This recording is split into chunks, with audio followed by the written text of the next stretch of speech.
Shalom, family. I didn't even realize I had it on me. What it do, world? What it do, what it do, what it do, world?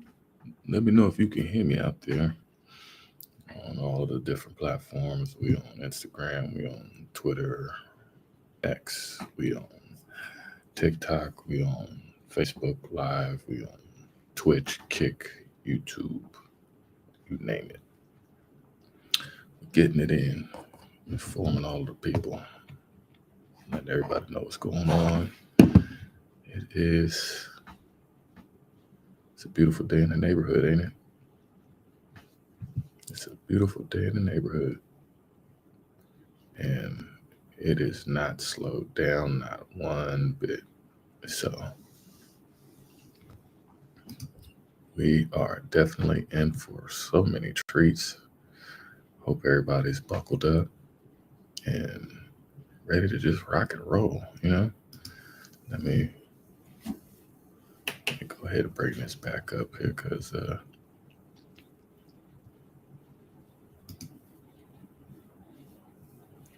yes, beloveds, we here. Letting everybody know. We live. I hope everybody good. My hair shining, you know what I'm saying? Looking good, you know what I'm saying? Got the Lisa Cabrera beard oil, Hope everybody's good out there. So the world is putting on a lot of icy hot right now. You got hot and cold. That's what is going on right now. You got icy on one side and you got hot on one side. You're getting frozen popsicled or you're getting air fried. That's what it's looking like, y'all. It's a lot going on around the world. All at one time. And we got to bring it all up. Can't leave nothing off the board, right? Got to finish it. Got to finish a plate. Got to finish a plate. But as we get ready, check out the news. We're just going to check out the weather because there's so much going on. And this is what's been going on in all of California. It has been on fire. I don't know about y'all, but it has been on fire.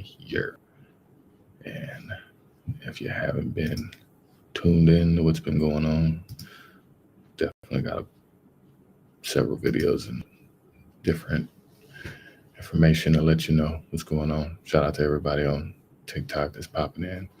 You won't be able to hear what I'm talking about. You have to go to any of my other channels that are live streaming right now.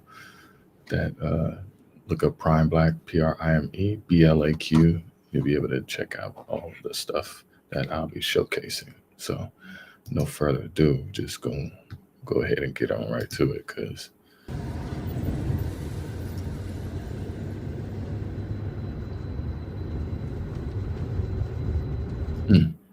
these are all beachfront homes, and they used to be. And now this whole area is completely gone. Like, completely gone. Like a thief in the night, literally. Has taken everything off the board. Everything on the Monopoly board just literally got removed.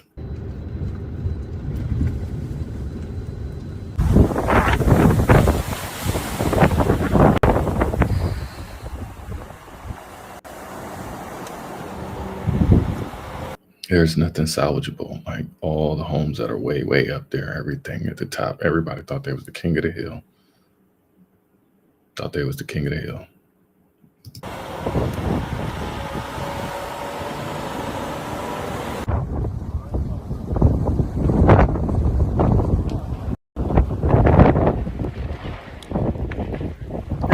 Every one of the homes, the whole block.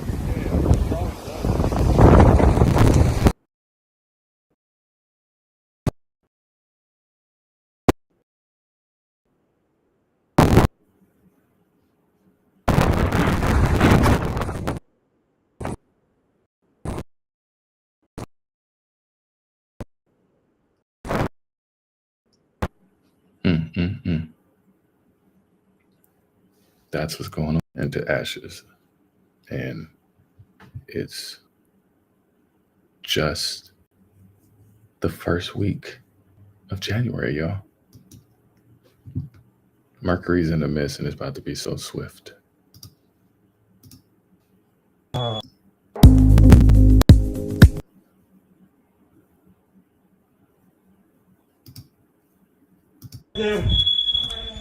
Yeah, let's get out of here. We tried, bro. I'm sorry. Tried our best. Yeah, when this tree falls, it's over. Wow. Wow. I'm sorry, bro. Gotta get out of here. Oh, shit. Holy shit. Did that tree fall? Wow.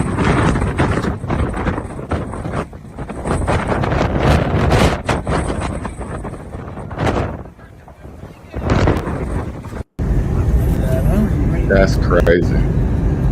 Flying right over that thing. Wow.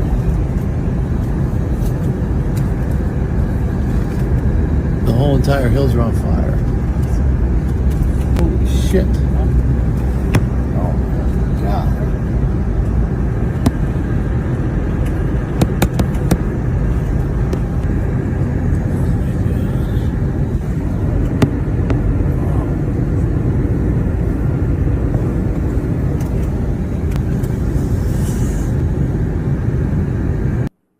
Man, that's everything. If you don't know that area, now you know. That area is very prestigious. It's uh, very expensive. There's a lot of people who live in those areas who have a lot of money. And you are starting to see the complete destruction of all of this region. That's just devastating, just how bad it has gotten that fast. That's Mercury. That's Venus. That is all of the planetary alignments that are starting to ring its bell. The dinner bell is definitely here. It's the year of the snake, y'all. I thought this was the year of the snake. It's just that bad. There's no getting around that. What are you going to they gotta escape. It's everything. It's burning the ground. It's everything gone, scorched. What are you gonna put out with that one little hose? And the wind is just blowing. It's gusting. People are having to evacuate everything, leave everything behind. Like it's blowing in your face right now. The Santa Ana winds are no joke. Just all of the winds throughout all of California. There's nothing left. Christmas tree, like that's, yeah, Christmas is gone now. There's no more. That's a very, very fast gone thought now. All your Teslas, everybody, you can't get around nowhere now. You're completely stuck in you're in LA where it's expensive and it's high. You got one water hose. What can this man do to put that out? And it no matter what he's doing, it's a repeat. Wow. I bet you this place used to be beautiful and majestic and it's just completely gone. All the memories that were on the wall, all the memories are all the way burnt off right here. Just completely gone. That's what we're seeing now. And it's not just on the West Coast, it's on the East Coast too. People's houses are catching fire too. That's an ice fire. This is a dry fire. All the water that got used to be able to try to save all these people's homes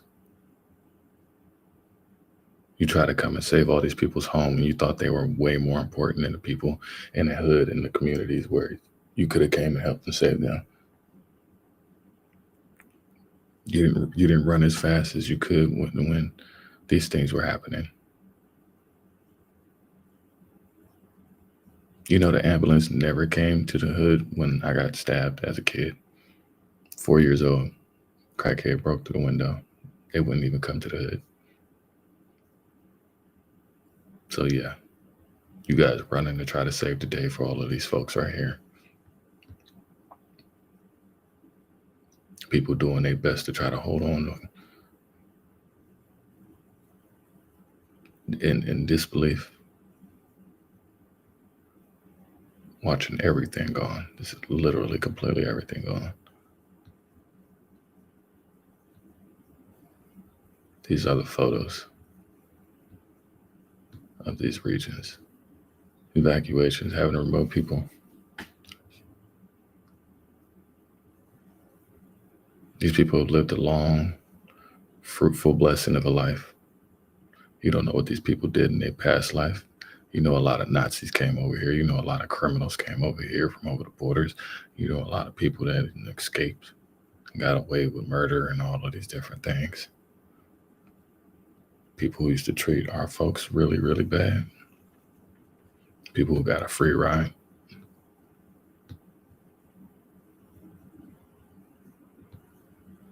People who evicted and evacuated people off of their own land.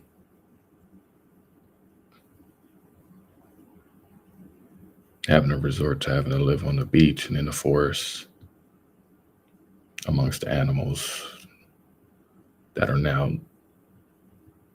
openly saying that you're not welcome in their land and territory either.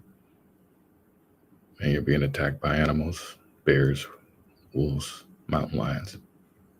So these are the stark contrasts that are happening in the year of the snake. People are getting bit by the snake. They all invested into a snake oil salesman. Aviation experts. Yeah, that's not what I was trying to get to. Now you got AI. Technology. Chip.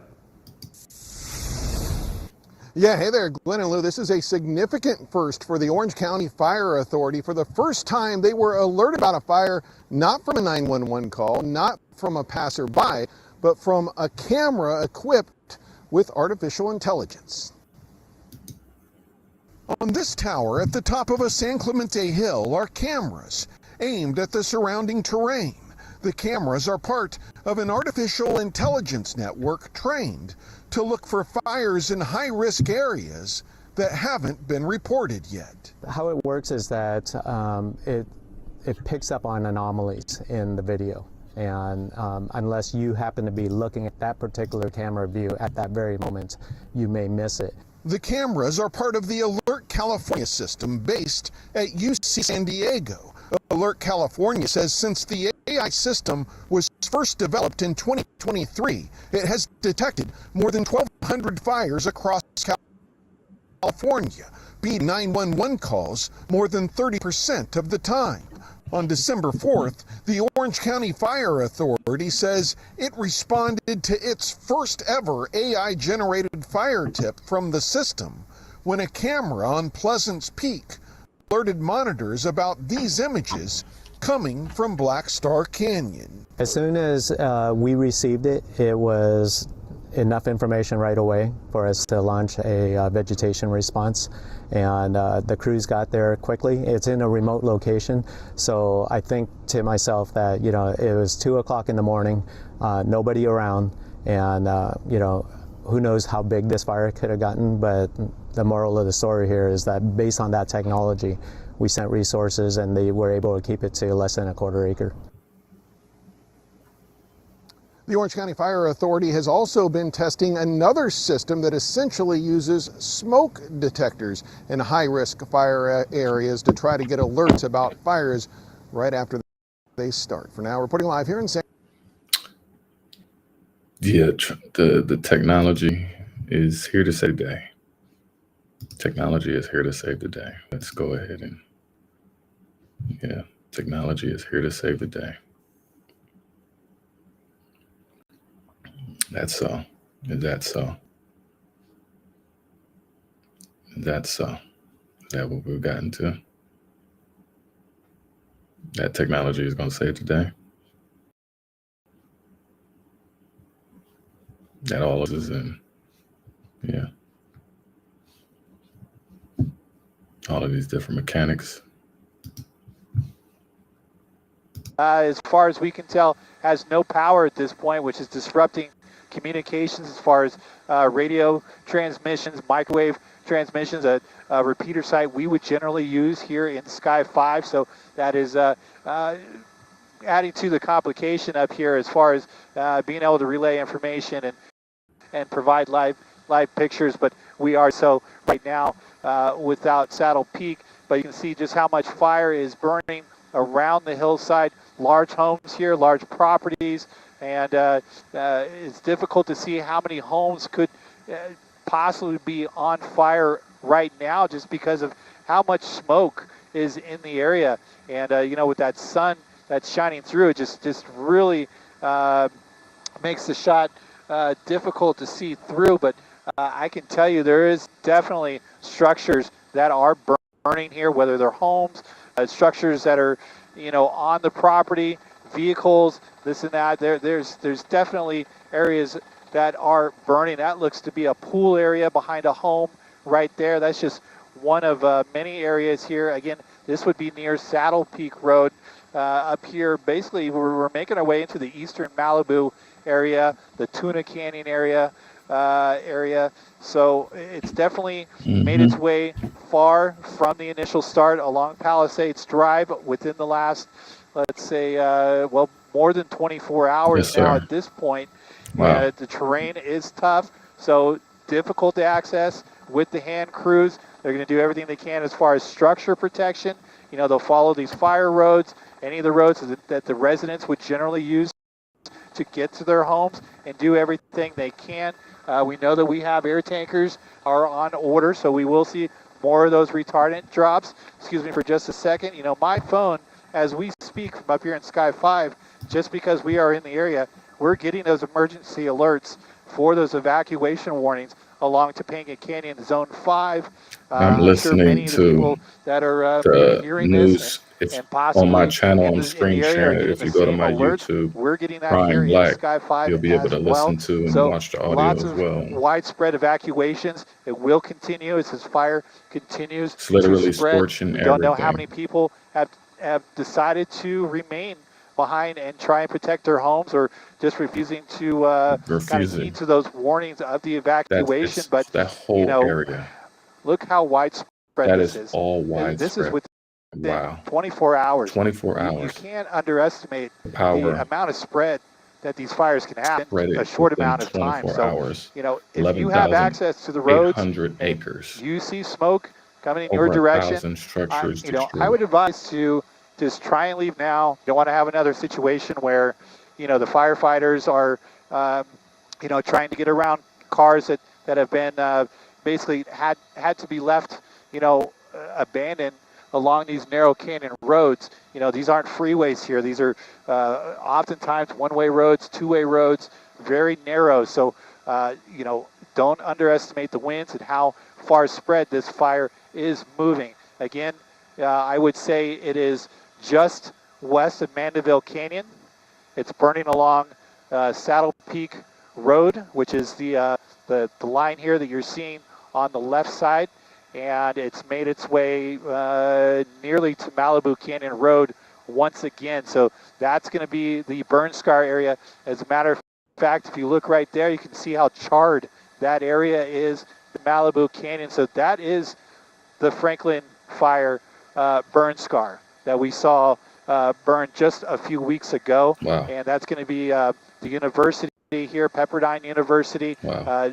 Again, right now, not under any immediate threat, but just to kind of give you a sense Wow. as to where the fire currently is. As for the smoke, it is making it, you know, you can see, you know, there's definitely still some heavy gusts as far as winds. You can see the smoke just kind of laying over the Santa Monica Mountains, blanketing essentially the whole area. I cannot even see. It's difficult to even make out the Pacific Ocean. As we look towards PCH, PCH, as you would imagine, has a lot of closures on it, to allow access for first responders, and that could extend as this fire just continues to make its way east and west here between Saddle Peak and Topanga, PCH and Saddle Peak Road. So we'll continue to survey the Palisades fire here. Of course, we'll try and give you images as far as how much it's affecting these neighborhoods are tucked in here. But again, it's a little difficult to see in the smoke. We did have a brief view in the smoke of the neighborhoods that line the Palisades Drive there, and I can tell you there are certainly some homes that are actively on fire now, have already been burned. So definitely devastating as far as, when it comes to the homes right there along the Palisades Drive Road. We saw many of those areas, overnight from the ground crews. Now look at this here. This is a neighborhood that Wow. we see an entire block here that has been leveled here from this fire. A little bit that's still burning, but just completely destroyed, leveled here. An entire neighborhood, a couple of homes, maybe a few homes, a dozen homes, possibly here that managed to survive. But this is awful here. You can just see. He's in shock. We're gonna leave it there. But that's a lot, and that's heavy. This is the whole evacuation zone, the whole evacuation. That's Santa Monica right there. So this whole area right here is definitely close to that whole shaving, because that definitely has a potential to just swing all down there. But Santa Monica, and you got that whole evacuation warning. This is all rich area. All of this is rich area. Going all the way to, that's covering all the way up to the 405 and the 101 right here. This is all rich area. This whole tucked off area. Ain't nothing poor about this whole area. This whole area is all rich folks, bougie, all of that. Pepperdine all the way down to right there. But all of this whole area is completely cooked. That whole area. You can't even get around that. All of those nook and cranny, all those crevices are all like, hasn't gotten over this, haven't got one. The moment they get over on the side of the freeway, yeah, buddy. You start getting into Beverly Hills, 90210. You starting to hit Santa Monica. You have a lot of prominence over here, a lot of money. So this whole little box square, you get down to here from the 10. Once you get on the other side of the 10, south of the 10, you start getting into a little bit more prestigious urban area right here. It's still rich money right here. All of Marina Del Rey, that whole box from Marina Del Rey all the way down there, that's the LAX. So all the way down to LAX is all money, this whole side right here. You got the Fox Hills Mall, you got all of this going on right here. So for it to jump over into here is definitely heavy. That will put a lot of people in the whole crazy situation. Because there's a lot of people. From Santa Monica, this whole area, that's a lot of people. So yeah, and that's just not that area. You still got way out here. This Altadena, Pasadena, they all had to evacuate. Everybody in Altadena and Pasadena had to evacuate. La Canada, Flint Ridge. That whole area is all just, it's like a, It's like a roller coaster the moment you go down, right off all off those mountains. Ain't no telling with anything else. Zoom out. Is that it? That's the only area that is getting hit right now for so far. San Fernando Valley. So yeah, those embers can go a long way. I like this interactive map right here. I'm gonna keep this up. I want to see if this changes as, goes in any other direction. But yeah, it's that's what it is out in California right now. It's definitely sparky. It's pretty sparky. 5 years ago, I was at Kaiser Permanente. It's pretty sparky. Who would have thought? Right in early, bringing in bright and early. It's coming in bright and early, y'all. I don't know about y'all, but it is not playing around right now. So I don't know what to say. I know what to say. California is taking steps to protect homeowners in fire-prone areas from getting dropped by their insurance. Sounds good in theory, but some people are concerned that the plan might have a major impact on the overall cost of home insurance. ABC 10 News reporter Danny Miskell explains the changes and why some are calling it a bad deal. If you live in a fire-prone area, you're lucky enough to even still have full coverage on your home. Well, that's why the state has come up with this plan. They're trying to expand coverage for homeowners while also stopping homeowners from getting their insurance dropped. But one insurance advocate that I spoke with told me all this plan is going to do is increase premiums for homeowners by 40%. So this is a bait and switch. Jamie Court with Consumer Watchdog has been a consumer advocate since the 80s. He has major concerns with the state's new plan for wildfire coverage, and here's why. According to the Insurance Commission Office, the state's new regulation would require insurance companies to increase coverage in high-risk areas. According to the proposed rule, insurers will have to start increasing their coverage by 5% every 2 years until they hit the equivalent of 85% of their market share. That means if there's 0% coverage in a wildfire area now, in 34 years, they will get to 85% coverage in wildfire areas, which is what the commissioner promised initially. According to the insurance commissioner's office, in exchange for increasing coverage, the state will let insurance companies pass on the costs of what's known as reinsurance to California consumers. This is a terrible deal for consumers, and it's one that's going to leave us all paying more for insurance, 30-40% more for insurance, at the same time as it's not going to guarantee people in high-risk wildfire areas the coverage they want. Court believes this plan will make wildfire insurance too expensive to afford. He claims it's based on unproven factors like climate risks. San Diego is a model for wildfire prevention.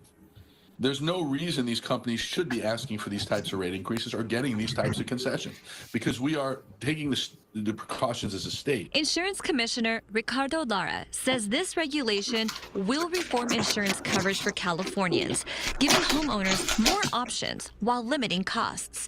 He also believes this will hold insurers accountable and promote a consistent approach to assessing risks for consumers. Court disagrees and feels the state should be taking a different path forward. It's requiring companies that want to do business in the state of California to issue insurance policies to people who take the time and the money to fireproof their homes and harden their homes against fire. And Court says Consumer Watchdog is going to try and put a stop to these regulations. They're even going to take them to court. He says they're going to do it on the basis that these insurance companies are being allowed to raise rates without being fully transparent with its policy holders. Wow. These insurance companies' phones are ringing off the hook. People have lost everything that they ever had and owned. The most prominent, most prestigious, everything that was opulent and luxurious is now being taken out. So to be able to see what is happening right now on a massive scale. It is unheard of, but it's happening. You're hearing it here. Read all about it. You're getting it. Places like this that are getting completely wiped clean. It's a beautiful place. It's a beautiful place now gone. Places that wouldn't even allow me to be able to go there. So am I going to sit here and trip about it? I'm just showing you that, hey, it's no longer there no more. It is no longer there no more. The skies are filling with ashes and sorrow, and tears. And I'm not tripping because it was obviously meant to happen. It's meant to happen. Can't get mad.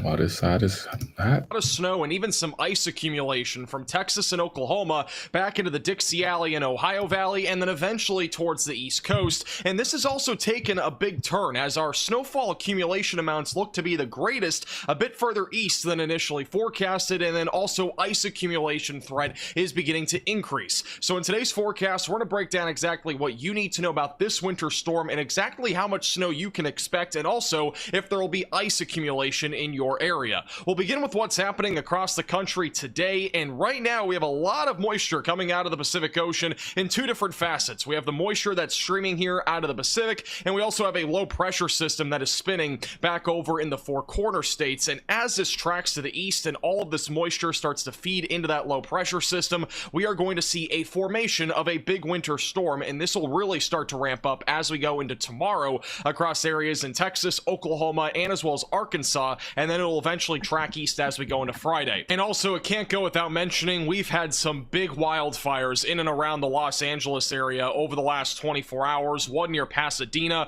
one just west of Santa Monica. These have caused so much damage, including dozens of homes being damaged and destroyed, and also many lives being at risk from these particular fires. Prayers to anybody that's been impacted by these. If you don't know what I'm talking about, there are photos on my Twitter page and Facebook page at Max Velocity WX. Just an unbelievable situation that's happening there. We had wind gusts near 100 miles per hour last night, which is very rare. This is one of the worst windstorms that we've had in Southern California since 2011. So this is obviously a very significant event, and hopefully as we go throughout the day today, the wind starts to die down a bit, and hopefully these fires can get contained much more than they have been over the last 24 hours. All right, let's jump right into what this winter storm is going to be looking like over the next few days, including where it's going to be starting and how many impacts we're going to be seeing, including travel impacts, ice accumulation, snow accumulation. We're going to go through all of that here over the next few minutes, beginning with what's happening as we go into tonight. This is the beginning of this winter storm. Now you'll notice there isn't really much here. We have a little bit of snow back over in West Texas, but this is the beginning of all sorts of air masses meeting up. We have a low pressure system that'll be moving east. We have Pacific moisture that is coming from the southwest. We also have Gulf of Mexico moisture that'll start to rise out of the south, and we also have cold air coming out of the north. So all of this different stuff is going to merge in the central and southern plains as we go into late tonight into early tomorrow morning.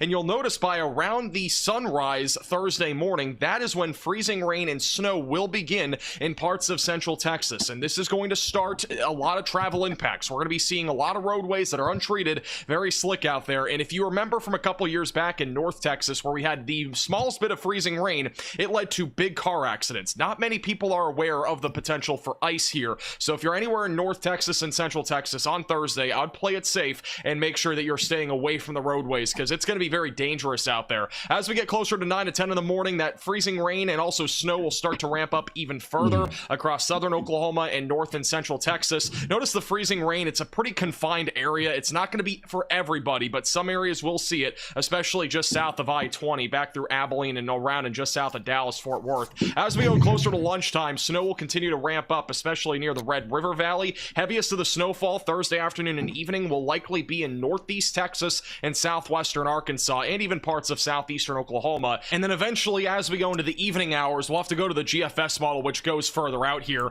You'll notice that heavy snow does again continue across Arkansas, Oklahoma, and even parts of North Texas. On the backside of this low pressure system, we are expecting cold air to usher into areas near Dallas-Fort Worth. This should allow for more of a burst of snow during the evening and into the early overnight hours, and this should be the bulk of where the accumulation comes from in North Texas, because the initial snow that we see during the morning and afternoon will likely melt. Some of it will stick, but some of it will melt because the temperatures are going to be right around 32 degrees Fahrenheit. So not all of that is going to stick, but as temperatures just drop a little bit as we go into the overnight hours, I think that heavy burst of snow at the tail end of the evening hours will start to stick there. Eventually, the snow moves to the east as we go into Friday morning in Arkansas, Missouri, Tennessee, and even back into Alabama, Georgia, and Mississippi. We are going to be talking about some moderate to heavy snowfall. I do want to point out one thing. Though there will be heavy rain here across Louisiana, the GFS model does not do a great job at showing where there could be a mixture of rain and snow, and also where there could be a chance of some sleet and freezing rain, which I think will lie right in this corridor here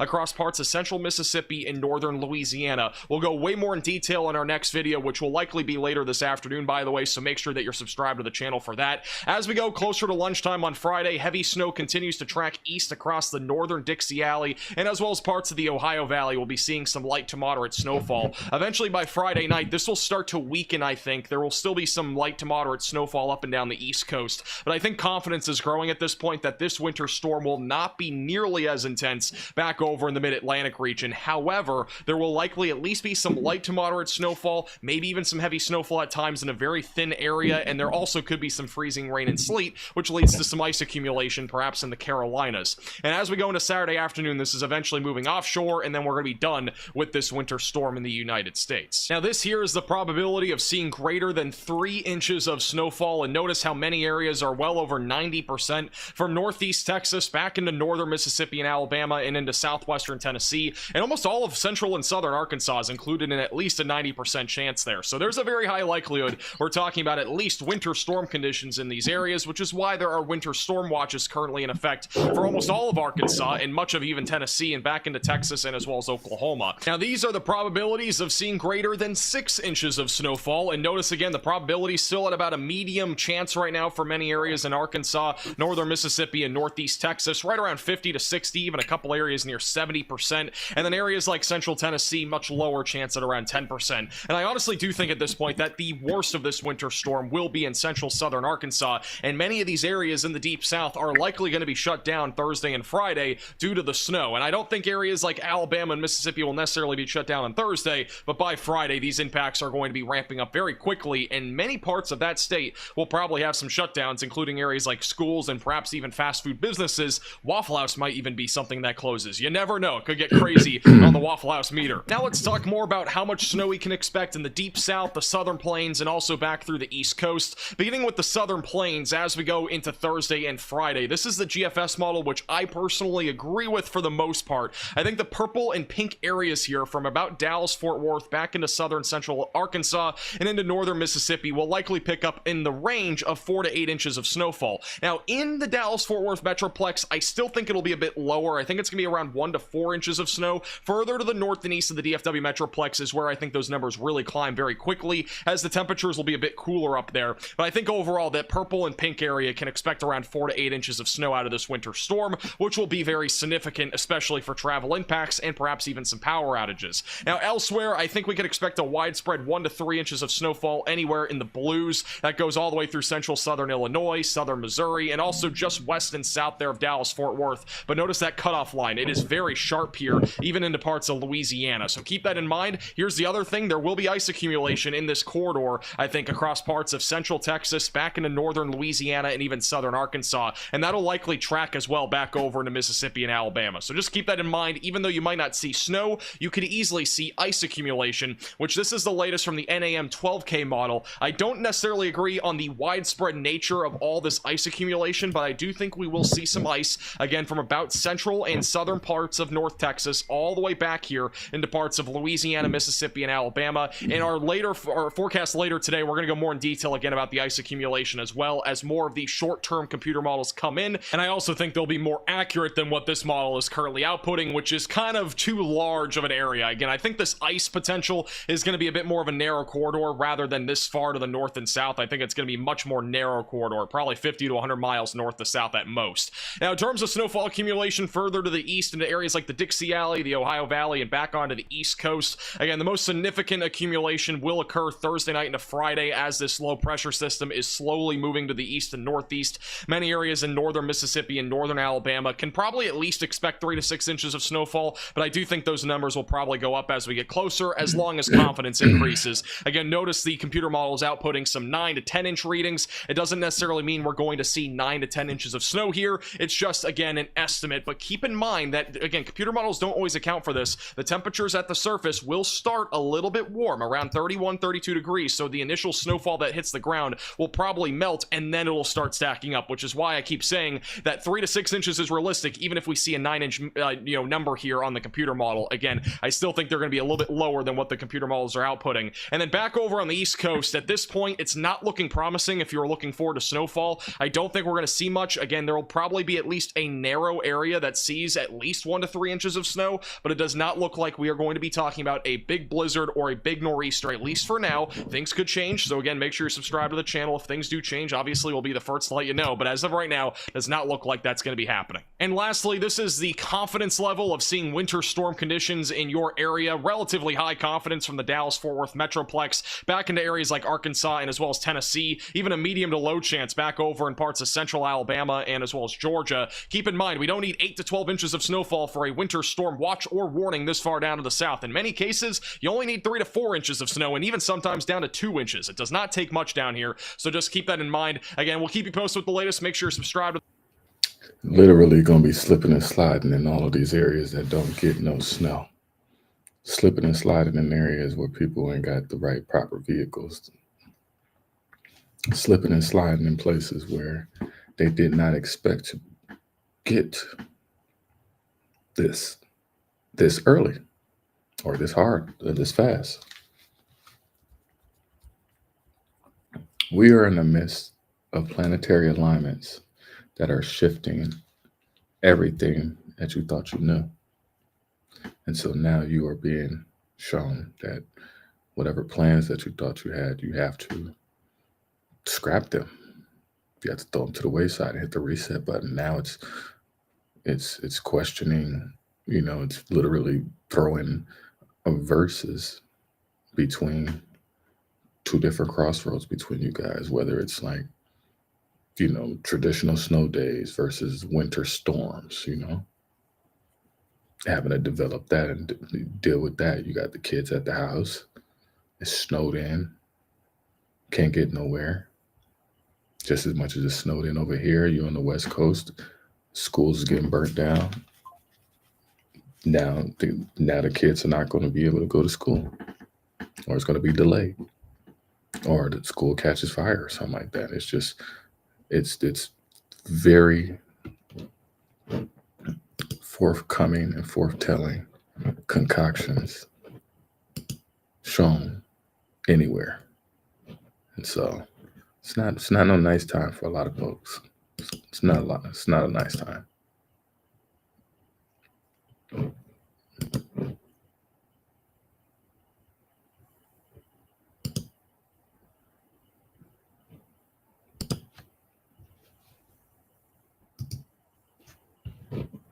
Oh, nice. But when will kids head back to class? This week, several schools have used non-traditional instruction, also known as NTI days. Tyler Melito is live in Winchester with how Clark County Public Schools is weighing its options. Currently, there is no timeline for when kids will actually be back in class in person, but judging by the roads this morning here in Clark County, they are certainly still very slick and some potential for some more icy spots with temperatures continuing to drop and more snow on the horizon. So after having 2 traditional snow days earlier in the week, they're now opting for an NTI day today. And this is a decision that Superintendent Dustin Howard says isn't one that comes up just by a flipping of a coin. They are made with careful consideration of a number of factors, including guidance from local meteorologists,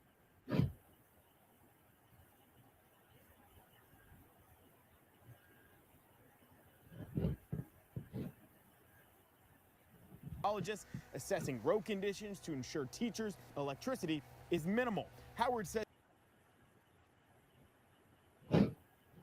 during the first couple days post-winter storm, My apologies, y'all. was safe. Now, he and his team are hoping to get back to a sense of normal with consideration of any burden caused by at-home learning.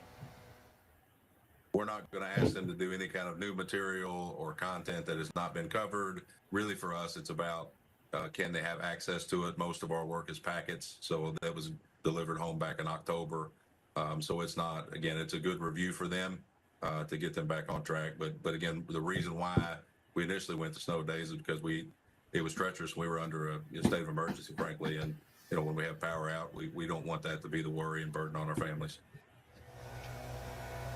Howard says teachers and administrators will be in the building, assuming it is safe to do so. They already got crews out here blowing off sidewalks and trying to plow the parking lots the best they can at the various facilities here in Clark County. And we mentioned a short while ago how some schools opting for NTI days all week. Other schools have been traditional snow days all week. And like here in Clark County, a little bit of a mix between snow and NTI days. So how do all these schools try to make sure that they line up and will all finish on the same time and no district falls behind? Well, I'll have a little bit of insight on that coming up in the next hour, live in Clark County.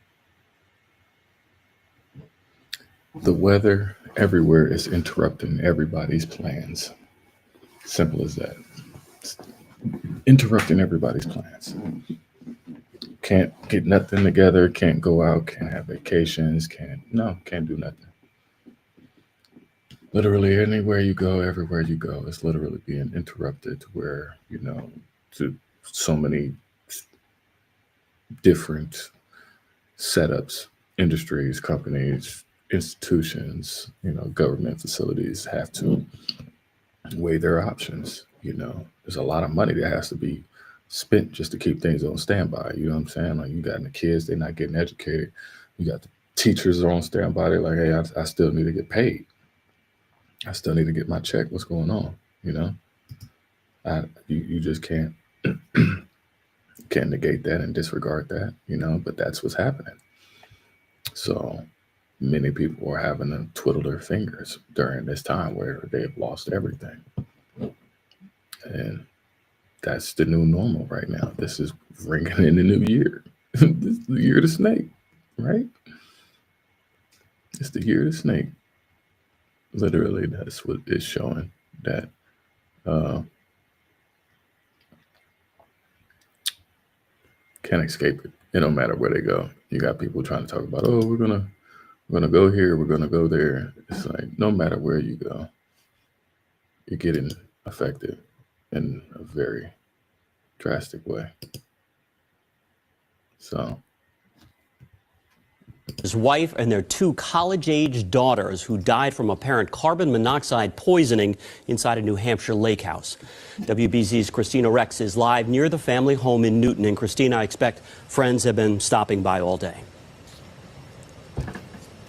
Yeah, Ken, a really sad situation here in Newton. Friends stopping by all day and actually had planned to come here to the family home tonight for the birthday party of the eldest daughter, only to today find out about this family's horrible death.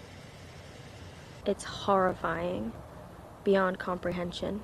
The Goldstein family of Newton, Matt, Lila, Valerie, and Violet, remembered by friends for their acceptance and generosity. They would watch the dog while we were away. They'd pick up groceries. We had our washing machine break, and we would bring over our dirty laundry. The family of four, ages 54, 52, 22, and 19, died together inside their Wakefield, New Hampshire vacation home of suspected carbon monoxide poisoning on Christmas Day.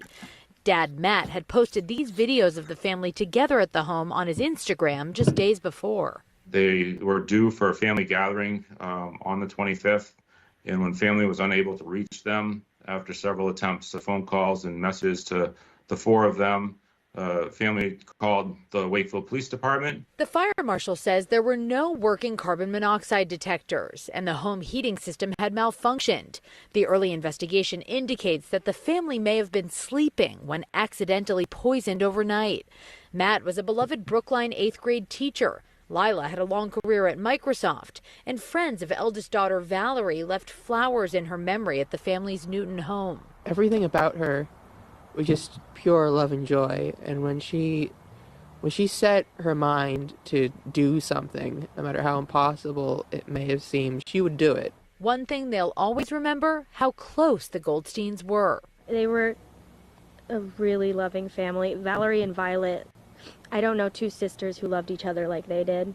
They had just this summer gotten these really sweet matching tattoos. The tattoo's image drawn by Violet, a first semester art student. Friends struggle to comprehend the tragedy. You can't make this kind of thing up, you know, like the whole family. Today's supposed to be her birthday. It's like something out of a movie. Just such a sad situation. So many people stopping by today to leave flowers here at the home. Like something out of a movie. It's literally becoming a horror movie for many people around the whole world. It is a living nightmare, living hell on earth for many people. While it's really peaceful for a lot of other folks, you know. I wonder why that is.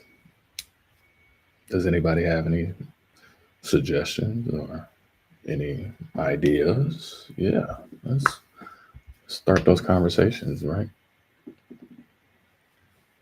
But this is what it is occurring across the whole country. The whole families being taken out. People losing everything. Everything is just a complete whole full bundle. Whole full bundle. And this is just in the cold. I mean, I just left the heat, and I'm gonna bring it back to the heat. We ain't even done with the cold. You still got so much going on in the cold. It's still snowing everywhere else. It ain't going nowhere. I'm not even on the ground. Welcome to Florence. Happy Friday.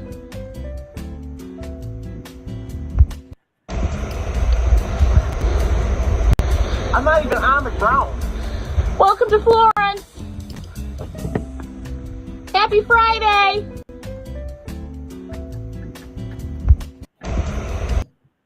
It's literally 5 feet to his chest. That's what's going on the other side of the coast. That's what's going on the other side of the coast.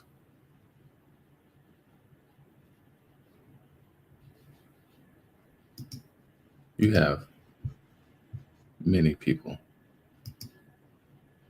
who are going through these same ordeals. You got people who are not physically fit to be able to shovel 5 feet of snow.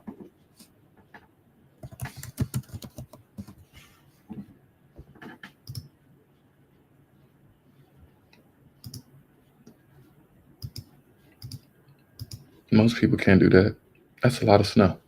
I don't know about you, but that's what it is.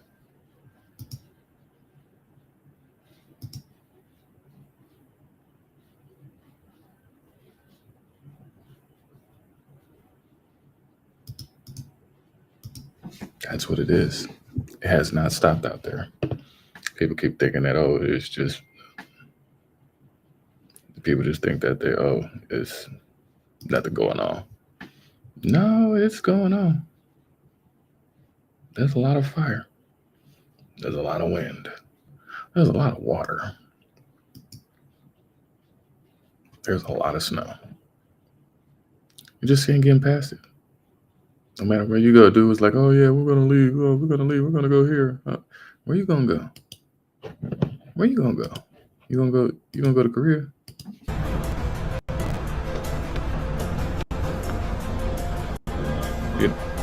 Yeah.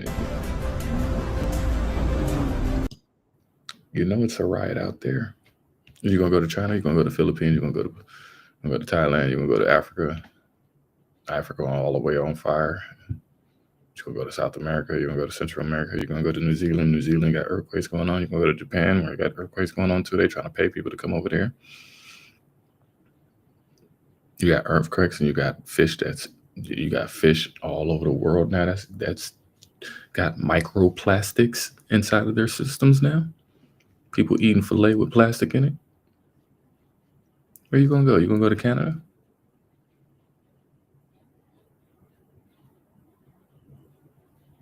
You can't go to Mexico. Mexico kicking out any Americans because y'all raising the rent high. Where you gonna go? You gonna go to any of the islands? Puerto Rico keep losing all their lights. Cuba. Where you gonna go? Just gonna go to La Palma.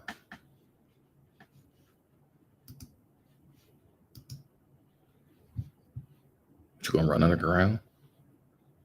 You run underground and then the earth is shaking and rats is ending up inside of these bunkers, eating up everybody's 25-year food supplies. Where are you really going to go while you are speaking like this? Just gonna live on a cruise ship? Talking about going to a cruise ship? It is extremely uncomfortable for everybody wherever they are at right now. You gonna live on a cruise ship? Where you gonna go? Ship capsized. Carnival cruise line delayed. And new ship outbreaks. This is a day ago. Cruise ships have become floating cities and they can wreak havoc on smaller vessels. If they get too close, it doesn't occur at all often, but when it does, the consequences can be severe. Where you gonna go to? I'm gonna. Is you gonna live This on a boat? is Cruise News Today with Doug Parker. Good morning. Here's your cruise news for Tuesday, January 7th. 2 people and their dog were rescued in Tampa Bay after a cruise ship's wake sank their small boat over the weekend. The pair clung to a buoy near Gadsden Point as first responders and Tampa Bay harbor pilots coordinated their rescue. The incident occurred as Royal Caribbean's Enchantment of the Seas and Radiance of the Seas were departing Port Tampa Bay. Guests on one ship spotted the stranded boaters and alerted the crew. A man overboard team and the Coast Guard were mobilized, locating the victims just after 6 p.m. Both individuals were treated for injuries and are expected to recover. Officials are warning boaters of the dangers of cruise ship wakes, which can obviously capsize vessels. And more propulsion issues. Carnival Conquest return to Port Miami was delayed on Monday due to speed issues, keeping the ship docked in Miami until just after 8 o'clock last night.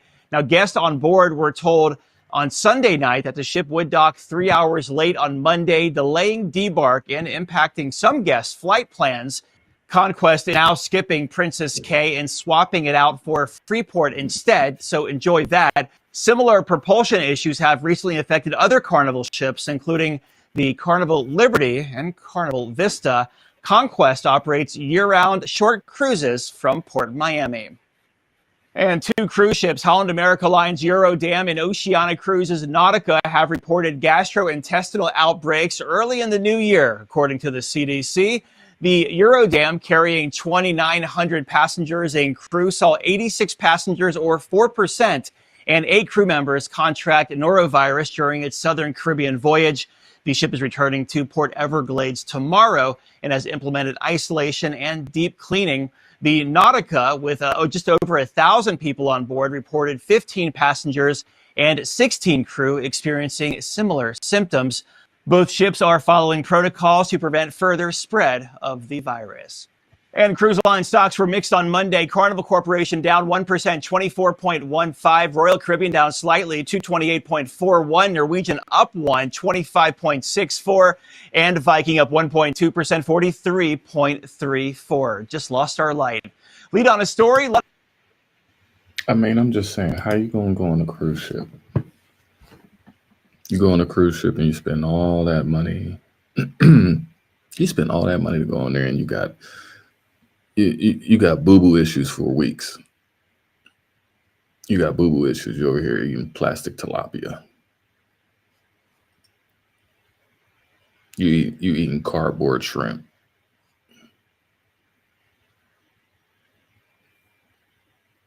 You eating garbage bag lobster. And you got boo-boo problems over the bowels. You got bad bowels over the bowels. People talk about, oh, I'm gonna go live on a ship for 4 years, to avoid the Trump situation and all that stuff. Yeah, you can do all that. It's not gonna be comfortable living anywhere you go. That's what I am trying to say to you. And what's going on with all of these ships having issues with their propulsion, with navigation? That is an interesting thing, huh? Why are boats all of a sudden sinking? Are they just having problems? They just tilting? You got boats that's just crashing and can't get out of the situation when they it's like the boats are like magnetizing themselves to each other. But how you gonna live on a boat and they just keep sinking now? Just randomly. Randomly. Huh. Let's go to this one. Кто что видит, подскажите. Кто что видит, подскажите.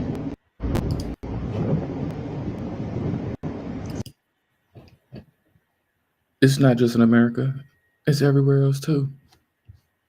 Everybody getting it. Everybody getting these cold potatoes of judgment.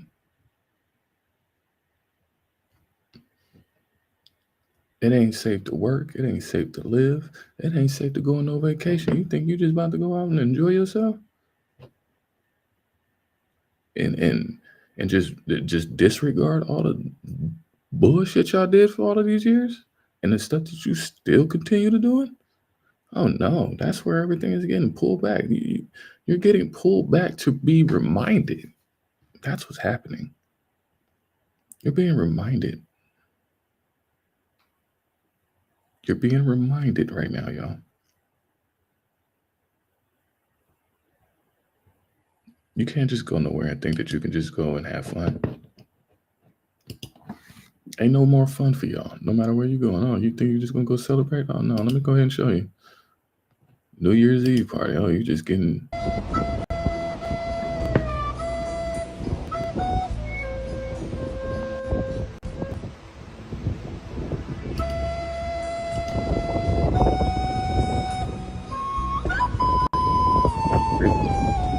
playing the Titanic music at the same time.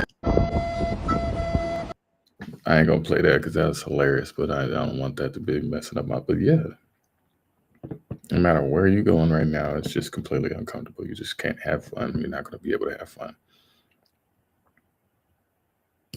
It's disrupted everything that is out here. You go on a vacation and you wreck the damn yacht, you rent it, and now you're in the hole with the owner of the yacht. The whole yacht gone. Just gone. Just gone. How you ended up in the middle of some damn rocks? How you ended up there in the first damn place? Trying to be cute. Most of these dudes just try to be cute, trying to show off for girls, and they're bored, and it's the ego is your amigo. That's why dumb shit like this happens. But wherever you're going, trying to have a vacation, and then you done wrecked it. You done wrecked everything else where you went to have a good time, and then come home, and then your house is gone. Everything gone. And it's just I'm just showing you the compounding of how this is looking and how this is turning out. Going out thinking you can just enjoy yourself and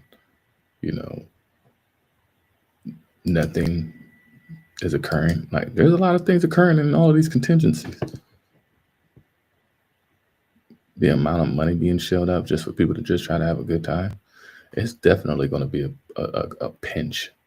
People are definitely going to have their pockets on a pinch this year coming up. Just even after this happening in California right now. That's a lot of money gone, y'all. These houses were millions of dollars. Y'all, these houses were millions of dollars. They can't sell them no more. They're not going to get any insurance, fire insurance. Damn near every insurance company is literally about to go out of business. So all these people who have been in charge of all of these companies for a long time are going to get hunted down. You're going to start seeing the United Healthcare CEO situations going on within a lot of these pockets of companies. While all of these companies were warring for your pockets, while these companies were warring for you to come to the casinos and gamble and spend your money, all of these companies were warring for you to taste their liquor. All of these companies were warring to put food in your stomach, fast food wise, and now they're doubling up, working together to try to double team and tag team. That's what all of these stuff. That's what everybody's becoming these assembled conglomerates. It's like assembling the Avengers. But because everybody got a plan until you get hit in the face, every insurance company didn't think that this would happen on so many different directions. The East Coast didn't think this. The South didn't think this. Midwest didn't think this. The West Coast didn't think this. And now you're dealing with many of these people showing up now with fraud. Fraud is going to be a big word this year. Fraud is going to be a big word. It was the same big word when it came to Bernie Madoff. That's the reason why he went down, is because of that word. And many of these people who are capitalistic in these United Corporations of America are the same people who have been trying to pay off lawyers to keep their name from up under the word fraud. And many of these people won't be able to back that up. A lot of their evidence, a lot of things that people could have been holding as far as evidence on people, blackmailing, all type of things, all that's gone. All of that stuff is gone. You're going to start seeing the truth exposed in so many different fashions because people won't be able to pick their lives back up after this. There's no garage sale. There's no yard sale. All of this stuff is going to the trash. If there's any semblance of life after, if there's any semblance of life after burnt.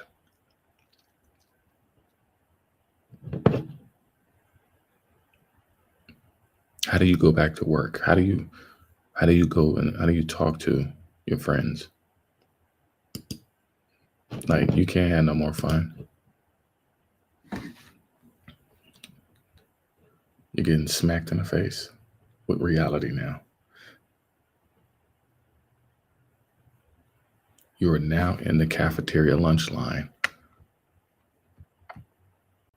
of judgment, getting these cold potatoes. Ain't no more enjoying, ain't no more sticking your head out the window and yeah, no, you're getting smacked. That's what's happened. You're getting smacked. You're getting smacked. You're getting smacked. And yeah, oh shit, oh that hurt. Yeah. Ain't no more having fun and having moments and beautiful moments and sunsets and cruises and I will, will you marry me's and type of things. All of these things are gone. You have,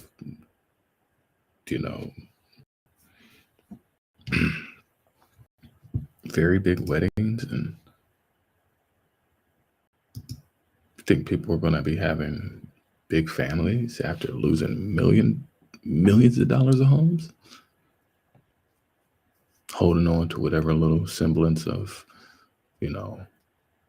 materialism. I got people that got whole houses full of just junk, just hoarded. All the Most High was doing was just removing y'all from all of that. Getting your greedy hands from being clamped on with. These are very interesting times that we're living in right now. Where are you going to go?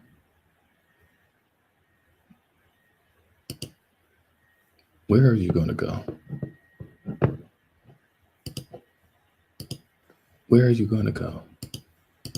It's that simple.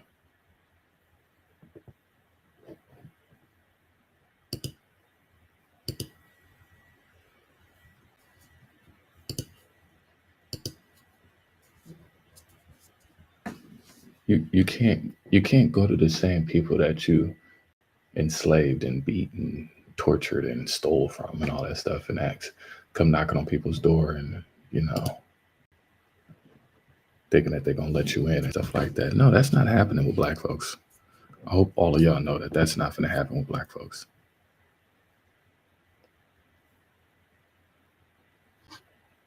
It's about to be a real cold day and hot day in hell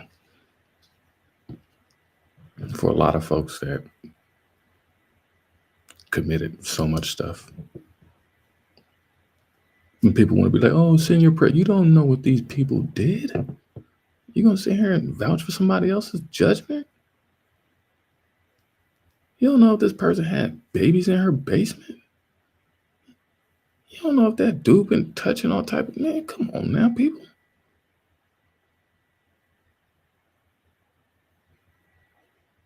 When the air gets hot, stuff like this starts showcasing people. I remember when I went through mine.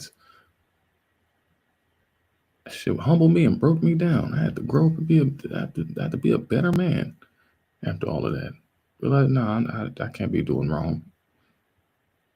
And if you continue to do wrong, you act like you ain't doing wrong and trying to justify it just because you're getting a dollar. You done sold yourself for those trinkets just like Judas. Get out of here. You won't let nobody off of the hook. Things happen to people and you sit here and want to vouch for all of these rich people to have more success and your ass be broke. Seeing Trumps and Elon Musk and Vivek Ramaswamy's coming together and assembling the damn Avengers, trying to Thanos snap all the rest of y'all out of existence right now. These people ain't got no power. Why y'all sitting here giving them all of this energy like y'all did? Y'all gave all these people this energy like y'all did.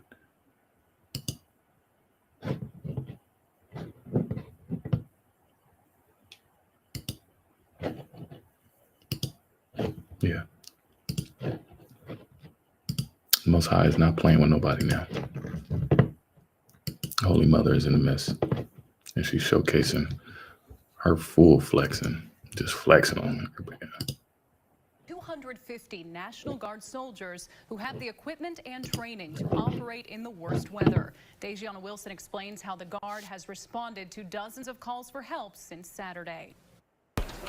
Soldiers with the Kentucky National Guard are working around the clock to help winter storm victims stay safe. Basically, this is a heat map of Kentucky. It shows our counties. It shows our units.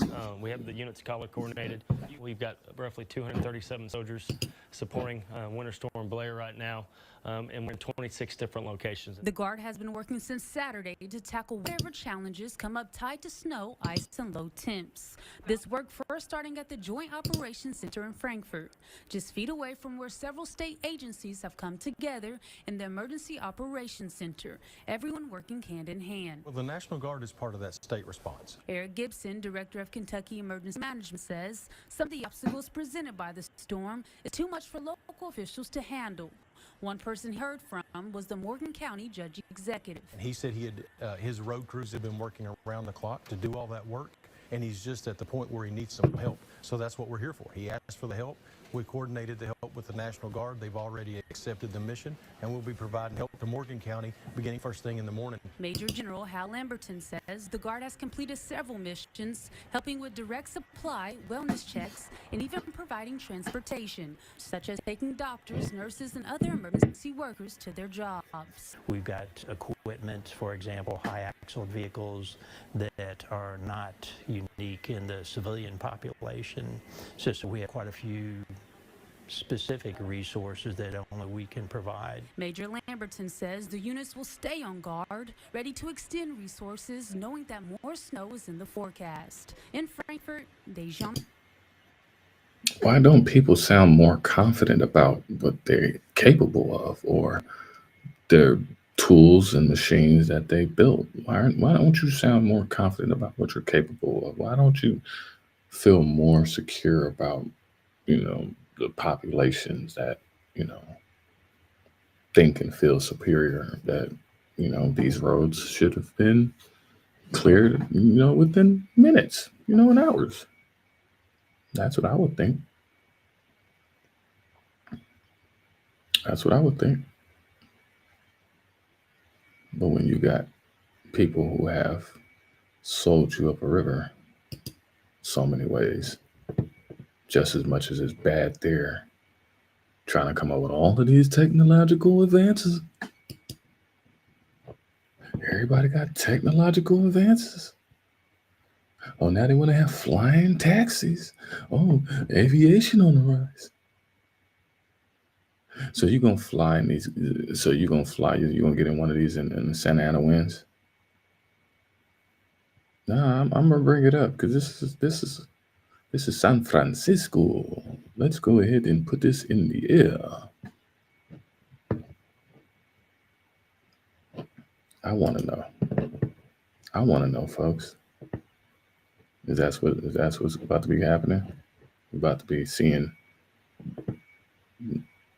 people back in the air, and the wind is not allowing anybody to fly. Am I tripping when I say that? I mean, you're seeing planes. Oh, you still haven't figured out how to even,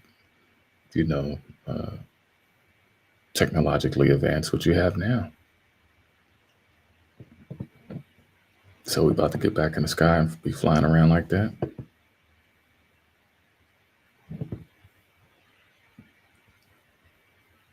You got your regular planes that are all dusty and rusty, getting beat up all around the world, and that are coming down. They've been able to milk the ley lines for such a long time.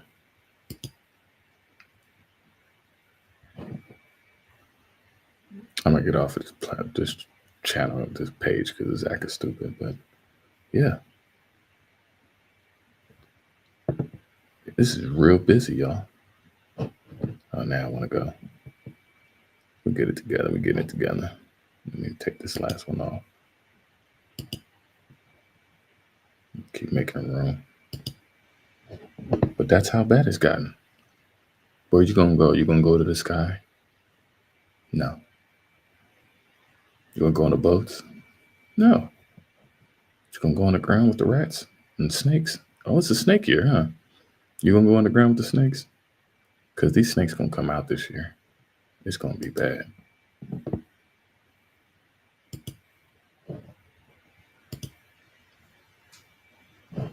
I want to see what it look like. Flying taxis on the horizon.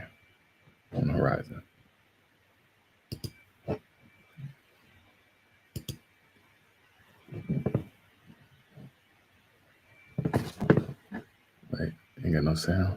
Hold up. I want to hear what you got to say, buddy. Because you talking that talk, huh? You about to be flying people on the Uber taxi. You finna amp up the Jetsons on us? For our daily transportation. So I was born and raised in the Santa Cruz Mountains and dreamt of building a vertical takeoff and landing aircraft that I could fly home from school. We see this as a new class of transportation, as a first step in moving into the skies for our daily transportation. So initially we will be serving routes, high density routes like city centers to airports, a trip that could take an hour or 2 hours on the ground stuck in traffic, and you can fly that in 5 or 10 minutes. We think that's a game changer for the quality of people's lives. I came to Joby on a mission to get carbon out of aviation. And so these aircraft are fully electric, which means they have no emissions at all. We're going to demonstrate that not only is a fully electric airplane possible, but it can be insanely profitable and really useful to the general public. I ain't seen that one black person in there. So I'm not enthused and I'm not excited for none of that. So yeah, whatever. So an eVTOL is an electric vertical takeoff and landing aircraft. You can think about it as almost like an electric helicopter, but with wings. First, on the commercial side, we think the business of air taxis and eVTOLs are going to become a global phenomenon. The other side of the business, on the defense side, we've seen a whole new category get born, a new affordable autonomy category. So 10, maybe 15 years down the road, I believe you will see highways in the sky. There will be hundreds, thousands of these aircraft flying in individual cities, and it will truly change the way our cities are even built. And so it's going to start small, but it's going to get really, really big, and ultimately will change the way people travel. So how many people out there know how to fly a plane?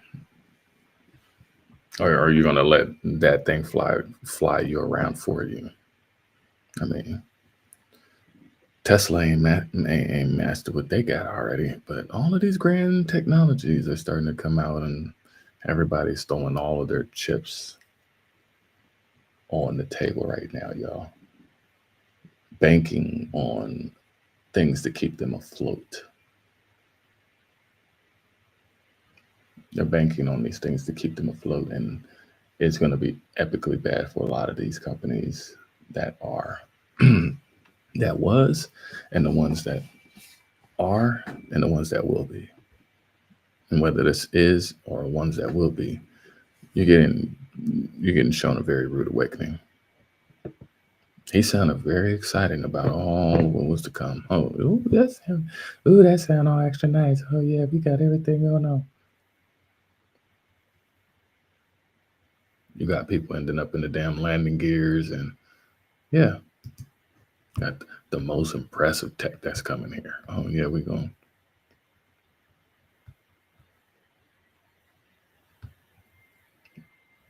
You're seeing so many of these companies coming out with anything to try to just win you over, at least now, because they're desperate. Many are clinging on to very old, outdated technology. Even at the CES, it still wasn't even as impressive with what they're talking about. None of it is impressive, not to me. And I dare not say why. What would make me impressed? Because regardless of whatever I say or whatever any one of us have said, y'all chose not to listen. And so we're choosing just to keep our mouth shut and watch y'all and let y'all do y'all thug dizzle, right? We congratulate it. We congratulating, baby. Ain't nobody tripping. That's what we're doing. We're just watching and staying put and watching how all of this is unfolding. We're letting y'all do y'all thing. That's what y'all want to do? Oh, yeah. Y'all, you bring in, LGBTQ and homosexuality and women into the church now in the Vatican. Oh, that was never a thing. The Pope is busy. He attends the ordination of Rome's new auxiliary bishop.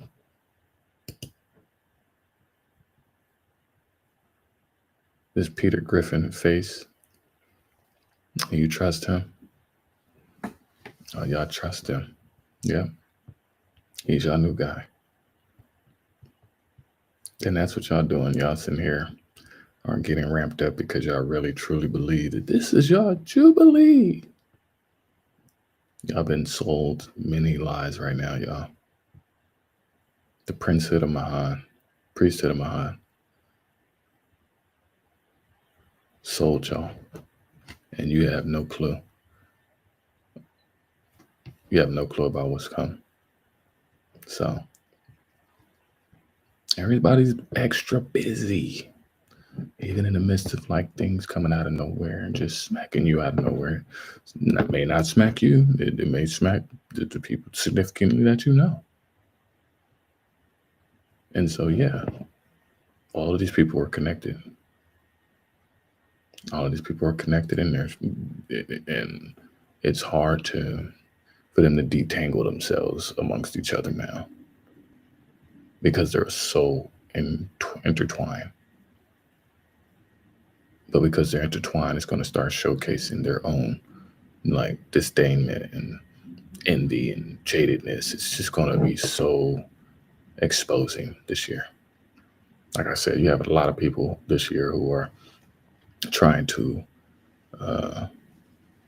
jockey. They're trying to pivot for positions. They're trying to wage war. They're trying to interrogate, manipulate. But it's coming to the forefront. So yeah, we got a lot to go. We got a lot to see. It's just so much going on, and you can't just not talk about it. You can't just avoid it.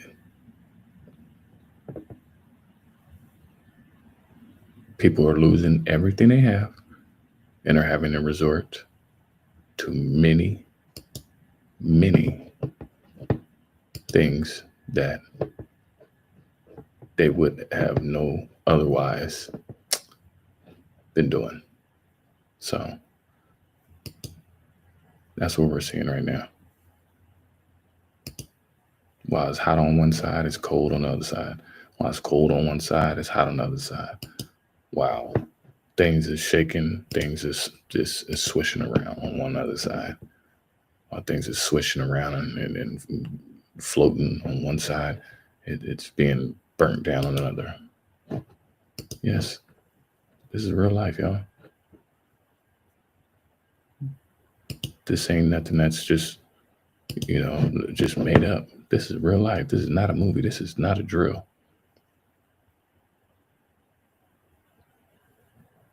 As much as the outside stuff is going on, there's still a lot of inside stuff going on. Dick Van Dyke, 99, carried away from Malibu wildfire by neighbors. As frail actor protecting his mansion going up in flames. It's gone. Still wanted to. Dick Van Dyke nearly did himself in 3 days before turning 99 by turning to battle a wind-fueled wildfire that threatened his home in Southern California, and now a source confided to the beloved Hollywood legend is still suffering from the traumatic event, emotional fallout, being attached. Be ye separate, saith the Lord, and touch not the unclean thing, and I will receive you, and I will be a father unto you, and ye shall be my sons and daughters. Look how much we are attached to things. Even in his old age, for him to be that emotionally attached to it.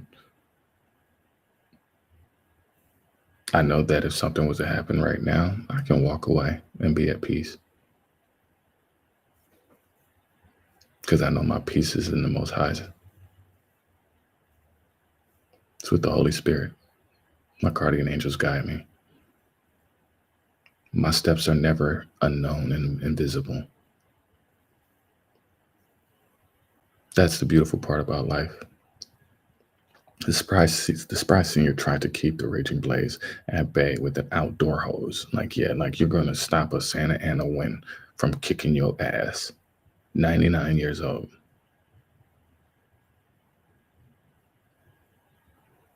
I'm out there laying on the ground trying to undo the fire hose. He's 99 years old. Where's all the people that, some people just like to be left alone, Ain't no telling what this man did. Ain't no telling what this man did. Looking like the old ass version of the Little Leprechaun movie. You don't know what type of evil people did behind closed doors while you're sitting here kissing their ass and sucking their dick. Idolizing and worshiping over people. Idols become rivals. Nobody's exempt. He's not exempt either. You don't know what any of these people did. And when it gets called up into spiritual court right now, we are in spiritual court.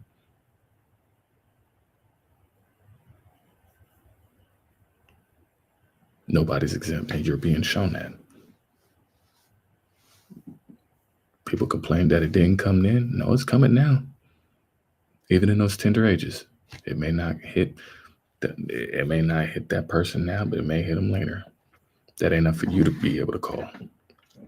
You're supposed to just sit back and do what you're supposed to do. Anyways, while everybody enjoying and smiling, lived a whole good, happy life. But these are people that took away from a lot of people who tried. So, yeah, he went and tried to save this house. 99 years old. House is gone. Ain't got nothing else there. It's going to be a long time before this even gets built back up. Oh, Dick's very lucky to be alive. The hope is that once things calm down, he'll be strong enough to savor what time he has left. He's not going to be able to savor any time he has left. His soul is traumatized now. It's all the energy that was ripped away. That's what's happening right now. Anything that you thought was making you happy, it's now being taken away from you swiftly. It's being taken away from you swiftly. You just can't do what you want to do. You just can't go where you want to go. None of y'all. You see that now? Are you seeing this now? You just can't do what you want to do anymore, and you just can't go where you want to go anymore. You have access denied to many of these lands. You have access denied to many of life's blessings now. You have been access denied to being able to even have a conversation, communicate, even being that close to the chosen people of this land. That's what you're being removed from. You're not even being in the vicinity. You're not even in the vicinity of any of us. All of these things are happening in the whole remote, the laser dialed in locations, laser dialed in people, laser dialed in scenarios and environments, laser dialed in. Hold up, we gotta put this up. We ain't missing nothing. Oh, it didn't showcase. Hold up. These people's cars is gone. Can't scoot past this.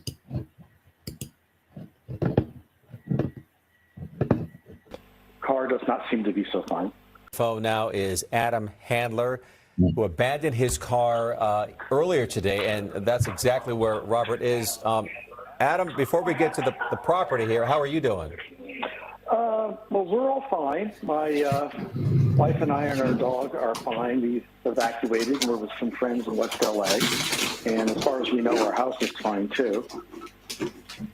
Car does not seem to be so fine. Adam, we understand you were driving a black Audi. Is that the first one that's right there at the beginning of the dozer? Yeah, that looks like the car. Yeah, that's it. So describe the us. driver's license. Yeah, what happened? Why did you have to get out and go? So my wife and I were in the car with our dog, and we thought everything was going to be fine. We were just going to go down Sunset to PCH and just get out of there. But the flames started, like palm trees near us started catching on fire, and then some flames came down the hill to the point where they may be like 10, 15 feet away. And either a fireman or a policeman, I think it was a policeman, started telling everybody, get out of your car if you want to live. And he wasn't, just telling everybody, get out of your car, leave things, leave the car. You need to go now, or the fire's going to burn you. That had to be terrifying. It was pretty terrifying, and the smoke was really thick, and there were like burning embers on the ground, and it was pretty scary. So you're given those instructions by. This man is talking while his car is being demolished and recorded and put on national TV on repeat. That's traumatizing. That you worked your job to pay this car note for this Audi, and Audi is a, $30, $40, $50, $60,000 car, easily. And this bulldozer is just jamming right into the passenger back door, like it's nothing, moving it right out of the way, telling you, hey, get the hell out of the way, or if you want to live.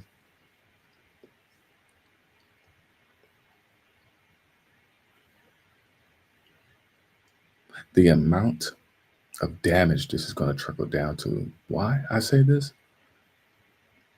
Because that bank is still not going to stop your house note from being taken out.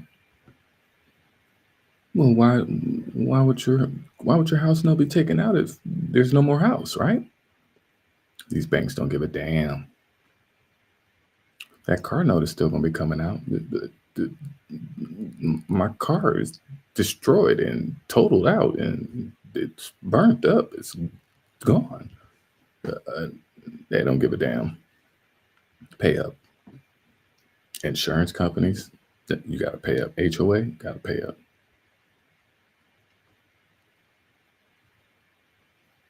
Cable, water, lights, gas. You're still going to have to pay up on all of these different things. You're still going to have to be on the phone. If you even got your phone, or even if you got your wallet, even if you got your information. People have lost all of their information, everything. You know how difficult that is? I've lost things. It's difficult. And when you lose it and it's gone forever, there's nothing you can do. You just have to face the fact and accept things like that and just be able to just let go and move on. Sometimes it is that hard, but that's the lesson that is presented to us. That's the lesson that are presented to us, that what are you going to do about it?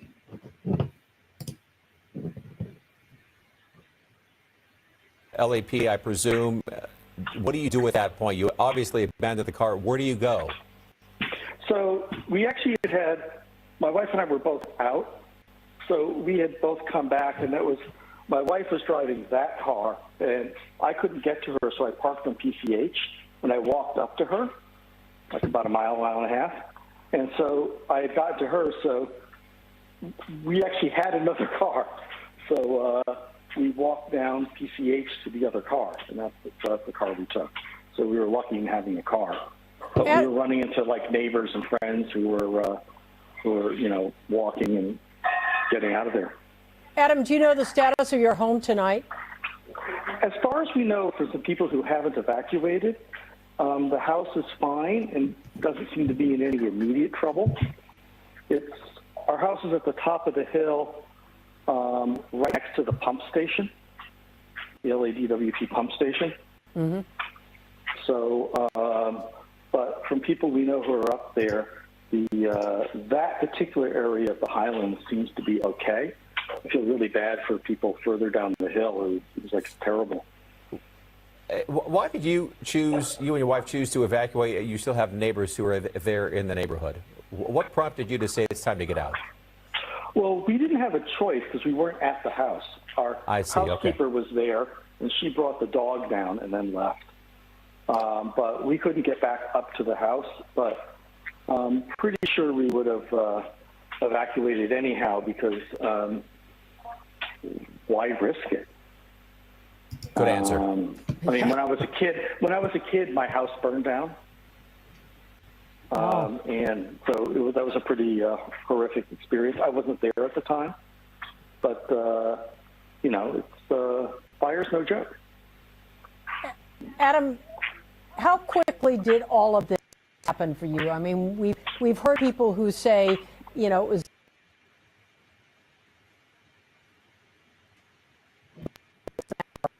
you make that decision that you needed to get everybody out of your house.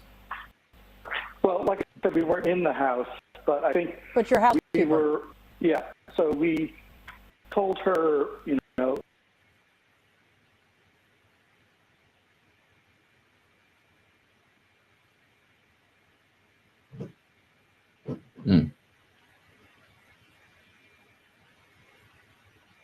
What's going on? Sorry about that, y'all. Let's see.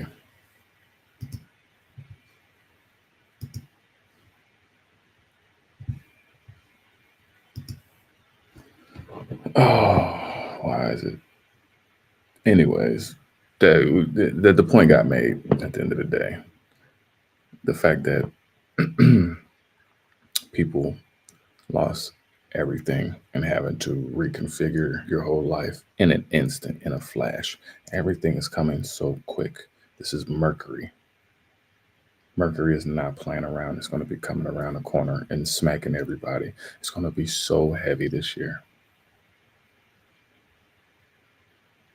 to where financially it's going to literally strap everybody.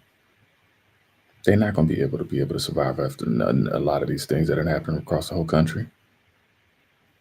All of your Coachellas and Indy 500s and all of these different events, there's not going to be no happy, joy. That's not what's happening right now. That's not what's happening right now. People are going to have to reevaluate their whole life now, because their way of transportation is gone. Their place of living is gone. Where are you going to go? You're going to go live in the mountains?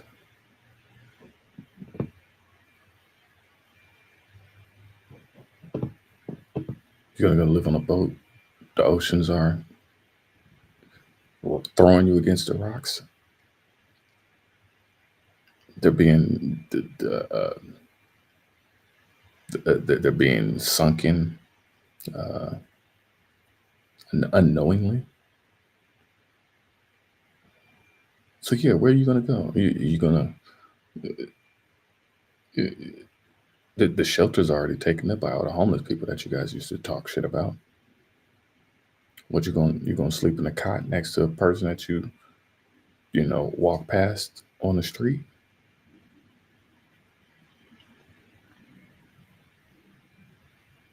These people being put in very humbling circumstances. Some people were already on the brink. Already. Some people were already on the brink. And the fact that these things are happening across the whole country, it's tipped people over. People were only staying afloat by the skin of their teeth, skin of their nails, skin of their hair, whatever. Barely holding on. To where now it's teetered people over. People are going to be forced into shelters. People are going to be forced to living outside in tents. People are going to be forced to getting back on public transportation.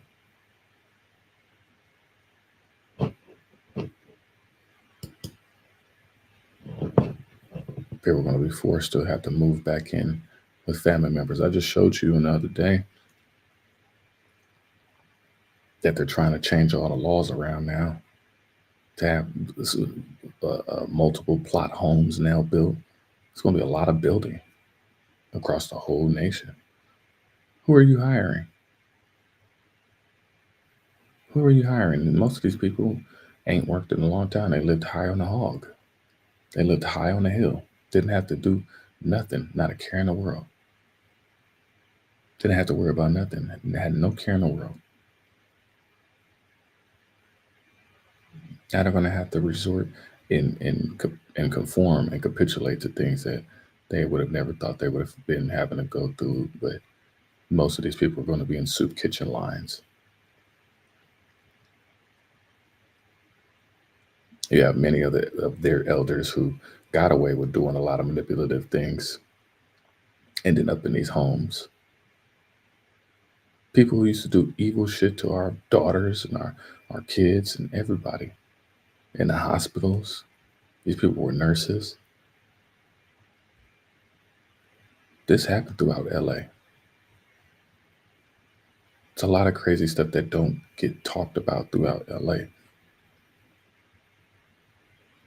People put a lot of poison in our communities and profited from it. And turned their eyes when the atrocities came or hit. You have many people who snub their nose up at people who were just trying to make it. Just trying to get a meal for the next day. All these people who got millions of dollars and billions of dollars that could have changed all of humanity. And what did they do? They lived high on the hog. They said, no, I'm not going to do anything. I'm not going to help anybody. I'm going to sit here. I'm going to enjoy all of my blessing, all of myself. I'm going to eat all of this deliciousness in your face, and I'm going to smack in your ear.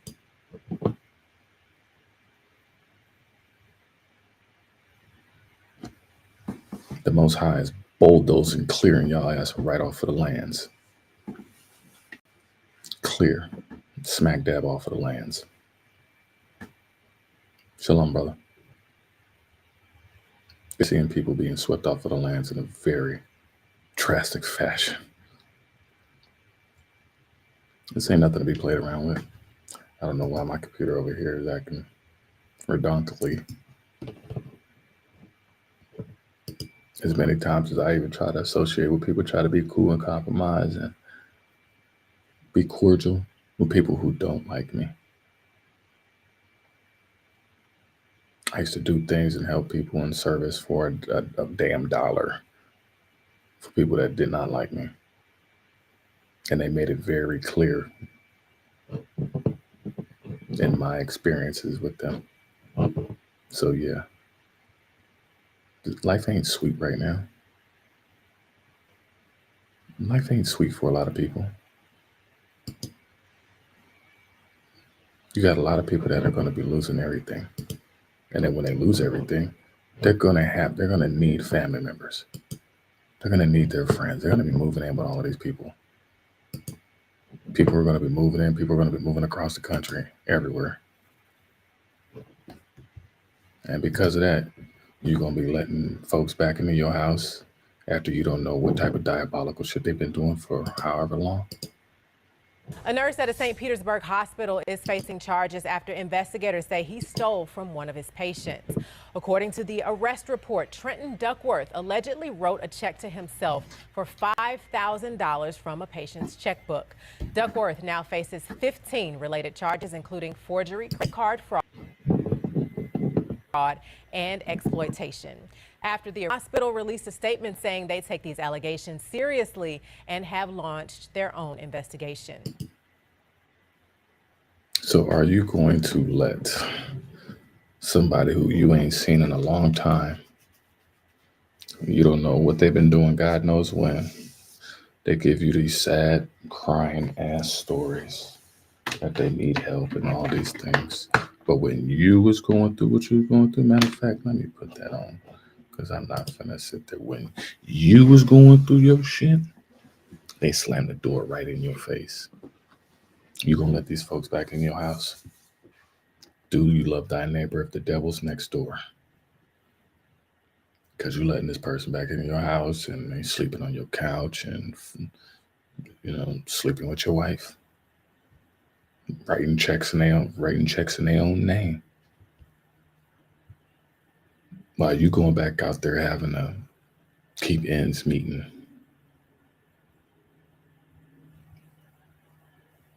You letting these folks back into your house to sit there, or the caretaking, or they down on their luck and they just need a job, they just need something to get by. People put on a face when they come outside. And you got all of these Hollywood folks right now, they about to put their best Golden Globe face on. Because it's gonna be some acting around here. It's gonna be some acting around here. People gonna act like they care a lot. That movie on Netflix, they're gonna act like they care a lot. And they're gonna be all up in your spot, be all up in your energy, all in your area. This is no different from the movie Black Summer. It's no different from the movie Black Summer. People faking like, oh, I'm pregnant, think about the children and stuff. And then her dude is on the other side, and get out of the car. Just like the dude said, oh, I'm a Christian, I'm gonna do them this and that. Man, that show was crazy. If you're talking about scenarios like that where people gonna be needing your help, what about the Korean movie Parasite? No different. So you're gonna have a lot of people who have been displaced, who are gonna be looking for a place. And they're gonna be all in your face. And they're going to be begging for a taste when really they're envious of your taste.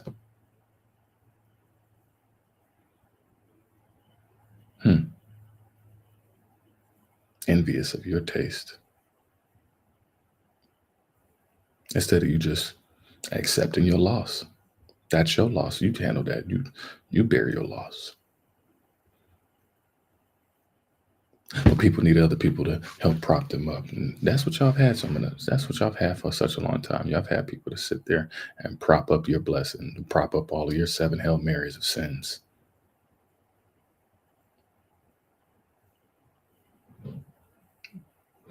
People are going to be committing all of the worst crimes now.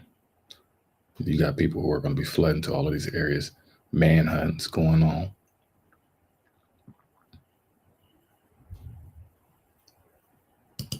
That's how bad it's going to be. It's going to be a lot of people acting out, showing out, doing stuff they would have never been doing. You're going to see a lot of women busting it open. You're going to see a lot of dudes committing crimes that they never was going to do. Playing too many Call of Duties and GTAs and Cops and Robbers and Tony Montanas. Yeah, it's going to be a lot of Tony Montanas.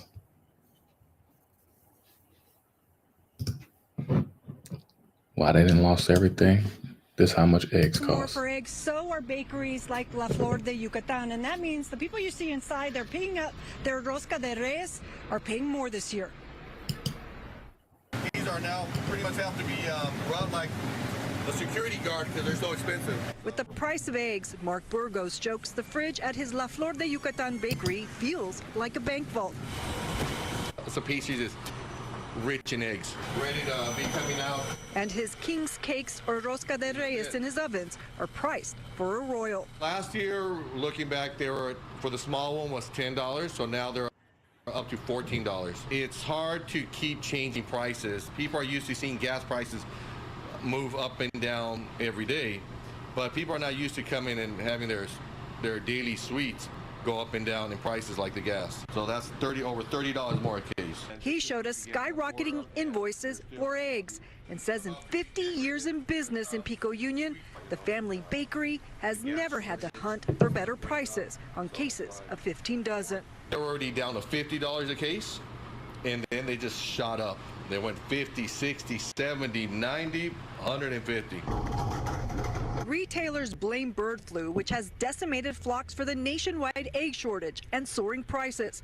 But some farmers say seasonal molting is adding to the problem. It's an 8-week period where they defeather all their old feathers and grow in new ones. While they're doing that, they're putting all their energy and all their hormones into that growth, and they're not able to produce as many eggs. At this Ralph's in West LA, an apology to customers for limited supplies. A dozen eggs here runs almost $9.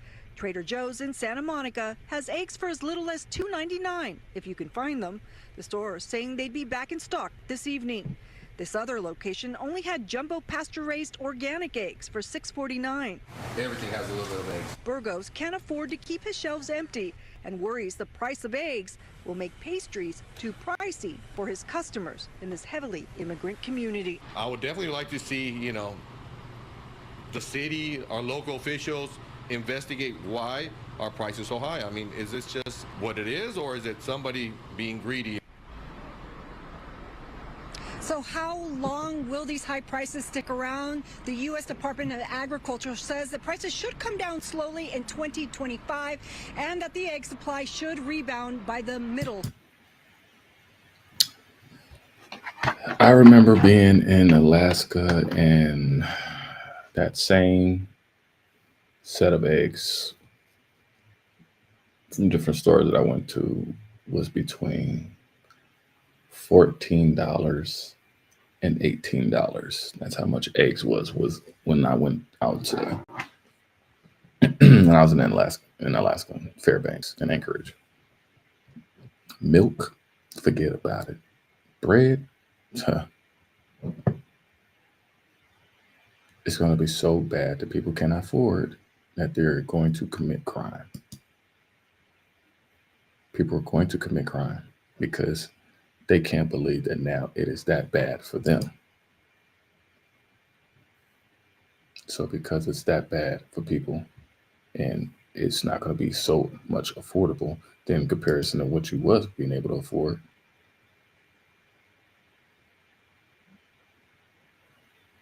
everything used to be affordable. Now it's not. Now it's not. You're going to see people willing to commit all type of crime just to live. They're willing to take from their neighbor in order for them to live. Like this ain't like no video. This ain't like no video game. This ain't like no football, no basketball. That's a game. Monopoly board, that's a game. This is life. And people not playing with your life no more. Donald Trump is attacking President Joe Biden's decision to commute the sentences of nearly all of the federal inmates on death row. ABC's Nicole D'Antonio is in Washington with the reaction this morning. Good morning, Nicole. Good morning. Doubling down on a central campaign promise.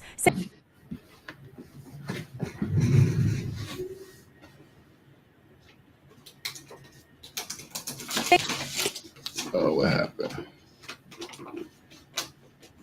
Oh, no. In office, he'll direct the Justice Department to expand the federal death penalty. This morning, growing reaction over President Biden's decision to commute the death sentences of 37 federal inmates. President-elect Donald Trump posting on social media saying he will direct the Justice Department to, quote, vigorously pursue the death penalty when he takes office. Some of the victims' families are also slamming President Biden's decision. When President Biden took office, he paused all federal executions. As a devout Catholic, President Biden has said he believes the death penalty should only be used in cases of hate-motivated mass murder and terrorism. Now, only 3 men remain on federal death row: the surviving Boston Marathon bomber, the mass shooter who attacked the Tree of Life synagogue in Pittsburgh, and the gunman who killed 9 people at Charleston, South Carolina's Mother Emanuel AME Church. While some of the victims' families expressed anger with Biden's decision, some advocacy groups are urging the president to make it more difficult for President-elect Trump to use capital punishment in the future. Nicole. Well. While that's going on, yeah. While that's going on, you have many things going on around the world, in this country just specifically, that are kind of highlighting these things, because there's nothing more dangerous than a person who is helpless, homeless, and hungry than being in front of them and their ability to get to $1 or an apple. That's a dangerous place to be in between. When you have somebody who's lost everything and ain't got nothing to lose. They ain't got nothing to lose, y'all. They ain't got nothing to lose, and they're willing to do whatever it takes.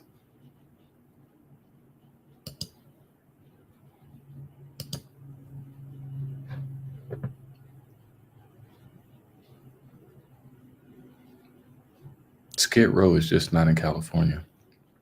Why everybody just wants to bring it up just as it's a California thing? No. I have been to 46 states,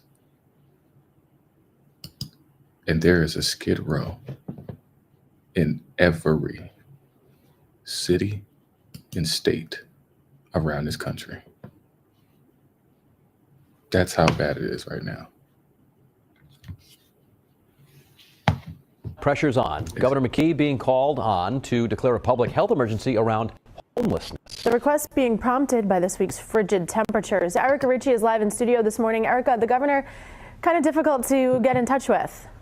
Playing hard to get, if you will. We did reach out to his office several times yesterday. We even tried talking with him at Warwick Mayor Frank Picozzi's inauguration event last night, but the answering any of our questions about whether a public health emergency declaration is on the table. Homeless advocates and some lawmakers say it's the only option to keeping those without a place to sleep safe on these dangerously cold nights.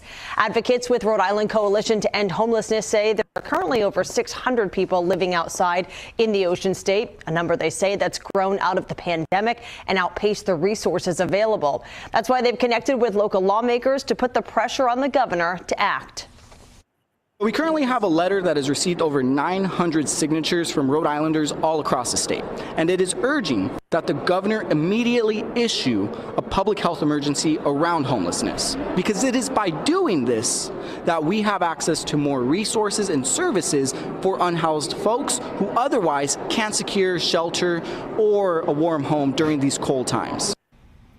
And that petition he just mentioned, now up to more than 1,200 signatures. The battle cry is on, not just at the state capitol, but in the capital city as well. Next half hour, we're taking you to Providence City Hall that turned to an overnight homeless shelter. We'll tell you about the battle brewing between the councilors who opened it and the mayor who's against it. By the way, the governor did issue a press release yesterday announcing 2 more overnight warming shelters, emergency shelters, in addition to the 4 that are already up and running across Rhode Island. We've got a list for you up on our website right now.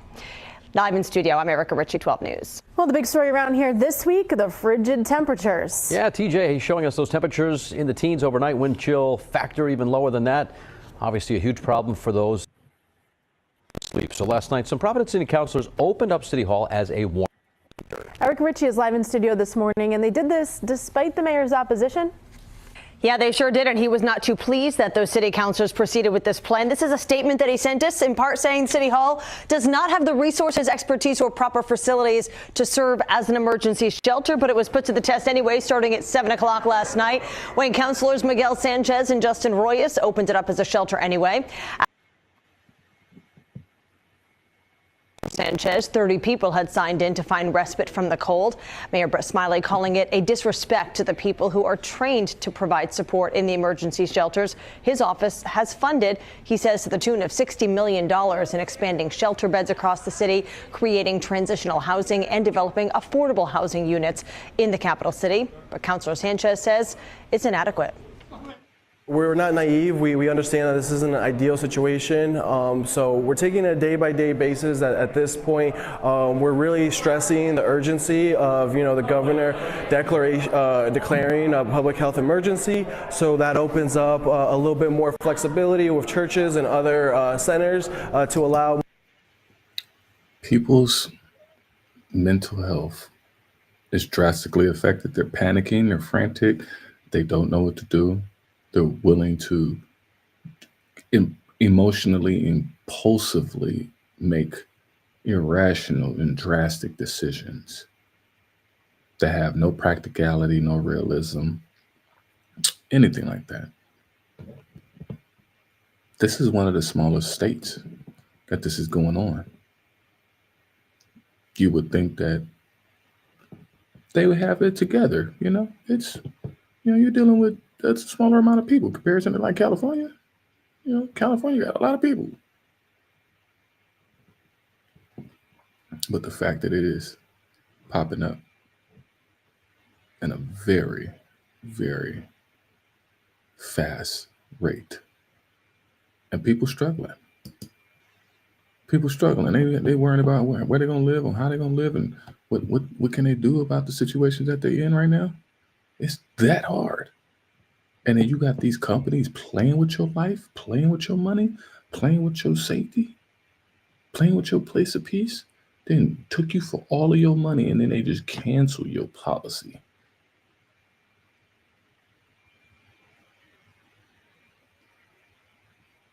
Just canceled your policy.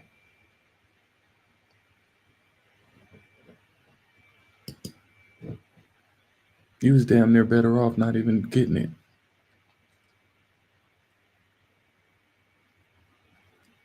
But these are the decisions y'all did. This is the pride that came out of y'all. Y'all wasn't trying to listen to no damn body. Y'all went ahead and did what y'all wanted to do. And now y'all on the verge of extinction now. Not just in America, but everywhere else.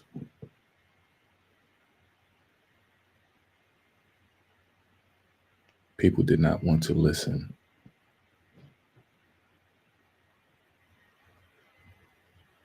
And now you got people getting all panicky and shit. Where was all that urgency before to try to take care of what needs to be taken care of? Where was all that mental health? Where was all that strength? Where was all that camaraderie? Where was all that unity?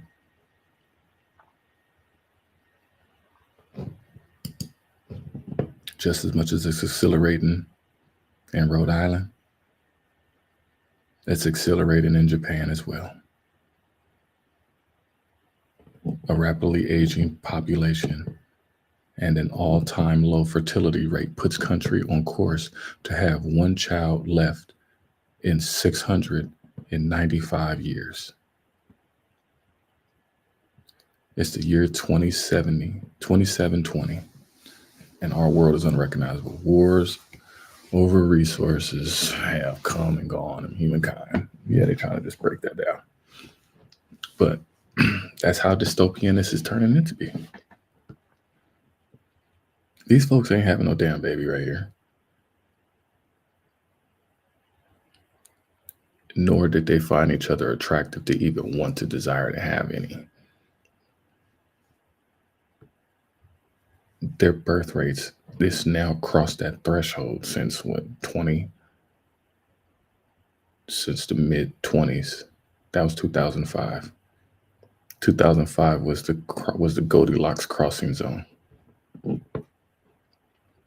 And now that this is splitting hairs, it's been splitting hairs since 2005. So that's 20 years now that it's been splitting hairs, y'all. That's where Japan is at. And that's where many of these places are at. Getting older. 30% of the damn population is over 65. Who's in these workforces? These people didn't create no apprenticeships. Who's going to watch these kids? So just as much as it's a strain and it's a headache and it's stressful in America, it's in a lot of these other places too.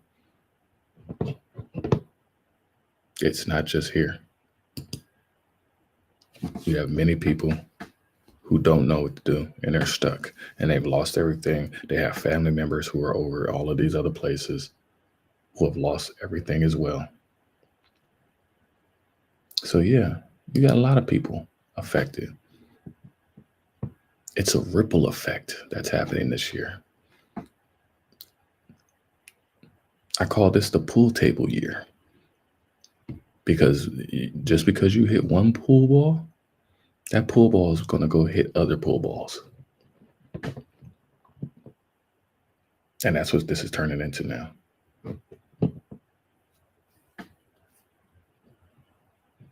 You got many people who are taking themselves out because it's a crisis. Crisis is too heavy for a lot of people. They don't know what to do. They don't know how to handle. 5-year-old woman in Arvada held a vigil and a balloon release in honor of her memory, and to bring awareness to mental health. The woman, identified as Cheyenne Crisp, was killed after she was hit by a semi-truck during a mental health crisis. Your reporter, Jasmine Arenas, shows us how the family is reacting. The family of Cheyenne Crisp gathered here at this site where Cheyenne tragically lost her episode. Balloons, flowers, and candles all for Cheyenne Crisp, a woman who once shined so bright. She was brilliant, kind, generous, loving. She was valedictorian at 8 West. She went to USC. Loved ones poured their heart out on 52nd and Ward Road, where she was last seen experiencing a manic episode before she was hit and killed by a semi-truck a week ago. Parents should never have to bury their children, man. Late last year, Crisp was diagnosed with bipolar I disorder. She was admitted into a mental health facility but left after 6. However, despite initial improvement, she relapsed. I wonder how many Black mothers had to say that nobody should have to bury their children. And on Christmas Day, ran away and never returned.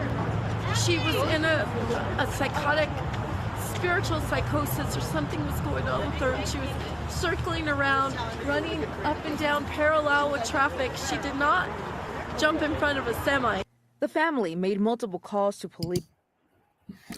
She's the expert. She knows. And say they attempted to file a missing persons report, emphasizing she was a risk to herself and others. Arvada police tell CBS Colorado they have no record of a missing persons alert and said, quote, "We responded and she did not meet the requirements of being gravely disabled, so we weren't able to place her on a mental health hold." But the family feels defeated and helpless. I just feel like they didn't do their job, and if they did, my sister would still be here with us. In Colorado, to be qualified, You blaming them instead of blaming yourself. Like you're the closest one. You didn't see the signs. You're her sister. You would think that she would have been able to confide in you. You would actually know more than actually a teacher or anybody. It's just the hot potato effect of just shifting the blame because you don't want to come to the harsh reality that, that these planetary alignments is in the midst, and it's got people going cuckoo for Cocoa Puffs, running around in the middle of the street in front of damn trucks now. That's what's happening now, is people are they're short-circuiting. Just can't get around that. People want to sit here and be involuntary taken into custody. A person must present signs of imminent danger to themselves or others. They try to justify it, and you can't do that. It's happening at an alarming rate where people are being affected in a tragic way, and they don't know how to handle things. And so people have already committed these acts, and you can't go back. That's the thing. People have committed these acts, even people who are locked up for life. You may not get taken away tragic. Mercury's in the mist, so these things are going to happen fast. You may not have ever seen the signs. You may never even see the signs. That's how fast this is coming out of nowhere and spiraling people out of nowhere because they don't know how this is going to affect them. And they think that they do, but when it hits them, they have no clue. And when it hits you, you don't know how you're going to react and adjust yourself to be able to know.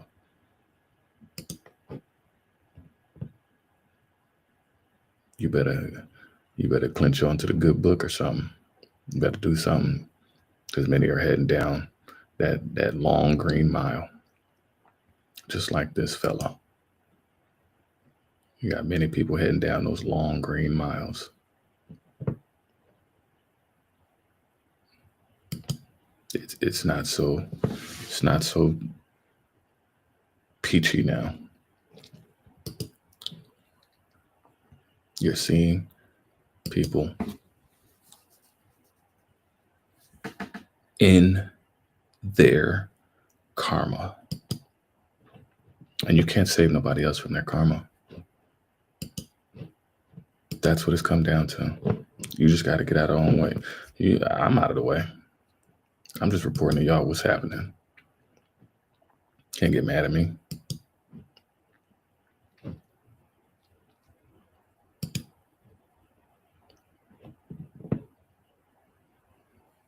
But that's where we at with it. I don't know why it's taking forever. I don't know what was up today. It's just taking forever. I got y'all to I'm tying all these things together because they all tie together. So I don't want anybody to, what is this? And why are you playing this? Some very important reasons why I play these things, because people's mentalities are shattered and are going into these directions. Wayne was pronounced dead just after 12:30 this morning. State officials say a powerful sedative was used, but provided few details on the process. No media witnesses were permitted under state law, making Indiana and Wyoming the only states where media cannot witness executions. Corcoran spent 25 years on death row. He was convicted of killing 4 people in 1997, including his brother, his sister's fiance, and 2 of their friends. Outgoing Governor Eric Holcomb announced last summer that Indiana would resume state executions.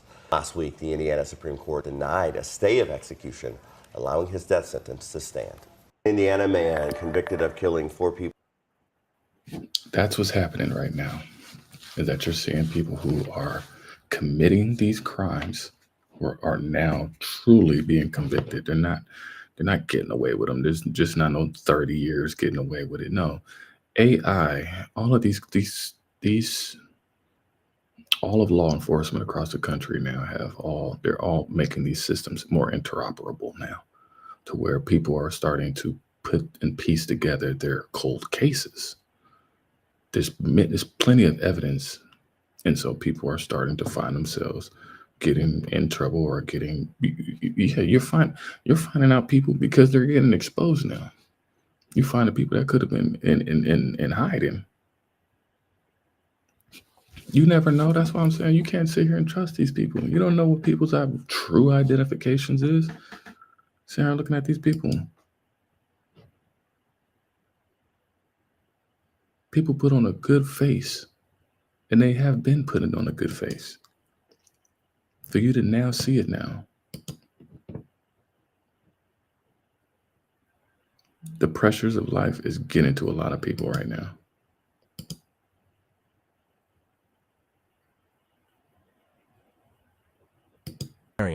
Took his own life using a drug commonly used to euthanize animals after growing increasingly distressed by wealthy clients, requesting unnecessary euthanasia for their pets.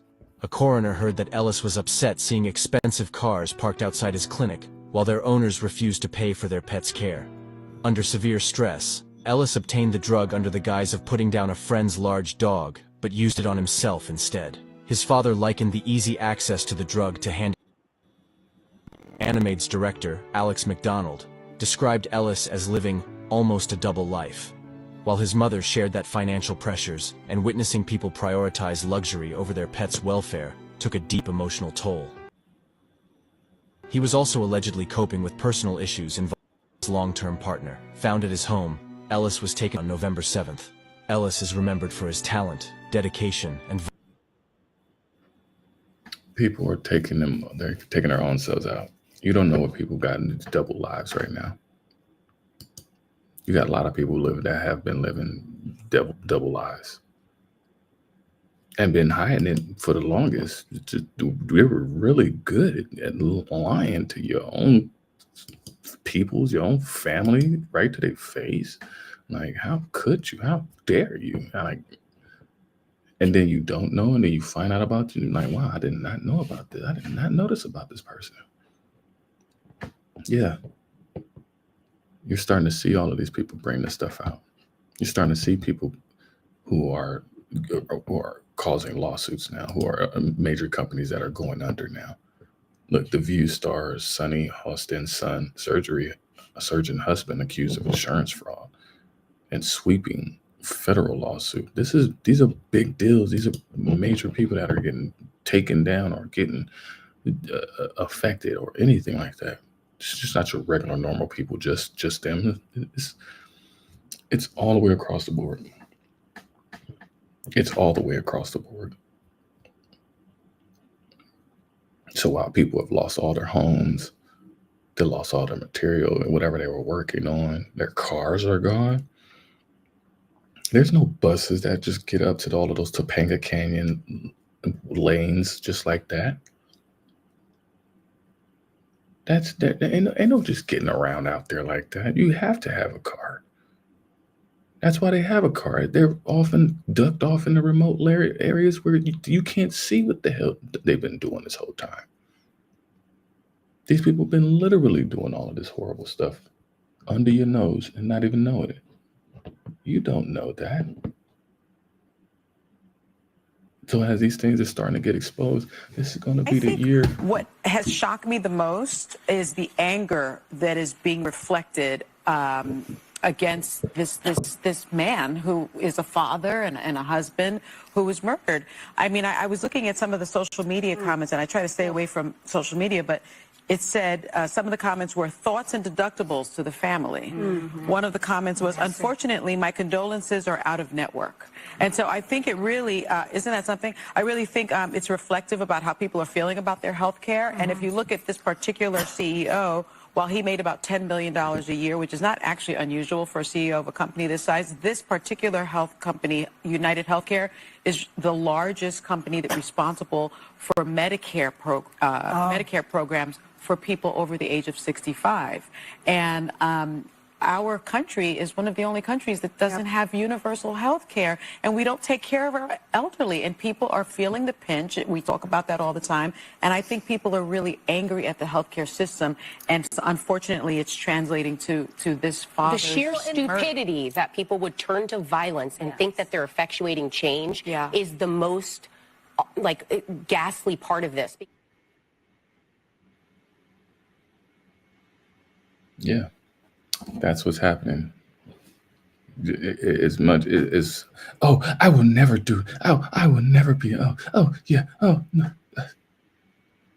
You don't know what that woman, why she over here trying to grandstand for somebody who she don't know? That's where these people getting themselves caught up in. It's like, who are you to be trying to sound justifying and patriotic and who are you? You got dirt too. And that's where all of this stuff is getting exposed with so many of these people right now, because they sitting here thinking that, no, you just exempt too. That's what the funny part is about all of these people. Everybody think they are exempt from these cold fucking potatoes. These potatoes is cold, y'all. This ain't no just getting around this. But you got people who are trying to deflect off because they don't want to be attached to it, but you're still anchored. You know what I'm saying? It's like untying a string that was around your pinky just to not notice the chain that was around your ankle. That's to a ball and chain that's getting dumped inside of the ocean, you know? So, but you got people who are jockeying, even in the media. They're jockeying just to get your attention about something, of, oh, I would never be this. So it's always just moral compass poles. It's like, huh? Out of the battle over betting, a group of California casino-owning Native American tribes are suing dozens of card rooms around the state, they say, for breaking the law. Your reporter covering Sacramento County, Madison Keevy, is getting answers in the fight for gambling rights. Madison. Tony, tribes have not had the power to sue card rooms like this one in Sacramento. That is, until January 1st. They got that power through a Senate bill signed by the governor that basically lets them ask a judge to decide whether these kinds of businesses can run Las Vegas-style card games the tribes say are exclusive to them. Capital Casino, Stone's Gambling Hall, Park West Casino Lotus. 3 Sacramento County card rooms named in a list of nearly 100 from across the state as part of a lawsuit filed by 7 casino-owning tribes. What this case is about is California card rooms, which started out as poker rooms, expanding into games which are illegal for them to offer. Like blackjack and other Vegas-style games, they allege cut into the tribe's gambling revenues and violate their exclusive rights to this type of gambling. The lawsuit lays out the claim in the first sentence, quote, defendants brazenly profit from illegal gambling. The California Gaming Association says the games offered are legal. Quote, this attempt by tribal casinos to shut down lawful competition by tax-paying California businesses will fail. Tribes have 3 months to raise the issue, just this issue, under a new law that went into effect January 1st. I asked the attorney representing the tribes about taking on card rooms, backed by casinos that bring in millions. Card rooms are big business now in California. There are card rooms that have hundreds of tables. There are card rooms that are bigger than some Las Vegas casinos. So the idea of card rooms is just a mom and pop business isn't accurate. So this doesn't mean that the tribes would get money if that lawsuit is successful. It only means a judge would be the one to decide whether these businesses can keep running those kinds of card games. So, Madison, we know that some cities see a lot of tax revenue, though, from these card rooms. So put this in perspective. Would the lawsuit then put all of that in jeopardy?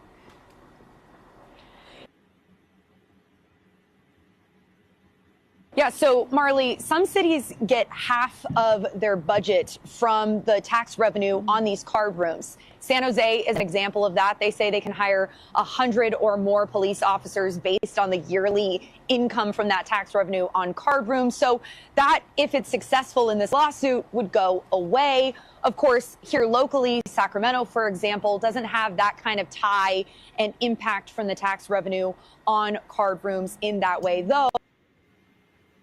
It's interesting. That's why I played those two back to back, because you're going to see grandstanding on every level. On every level this year, you're going to see grandstanding of people. No, this is the battle of this, this is the battle of that. Oh, they're fighting over this is mafia that. Yeah, you had the alcohol with Diddy. You got the healthcare now. You got the gambling now. Oh, you're stealing my customers' gambling problem and money. You know, it's like, who are you to be morally trying to be the moral police about something that is still you're contributing to the 7 deadly sins as well. All of you Indians, you've been oppressively capitulative to the process as well. So why are you now trying to morally grandstand on what is good and what is not? Like there's some particular, fashion with gambling. And there's no honor amongst thieves. You guys have been dishonorable this whole damn time. So what are you talking about? Huh? You're sitting here trying to hold yourself up as if you've been, these noble people, because you have created this facade of intimidative traditions based off of some type of naturalization of yourselves, self-proclamations.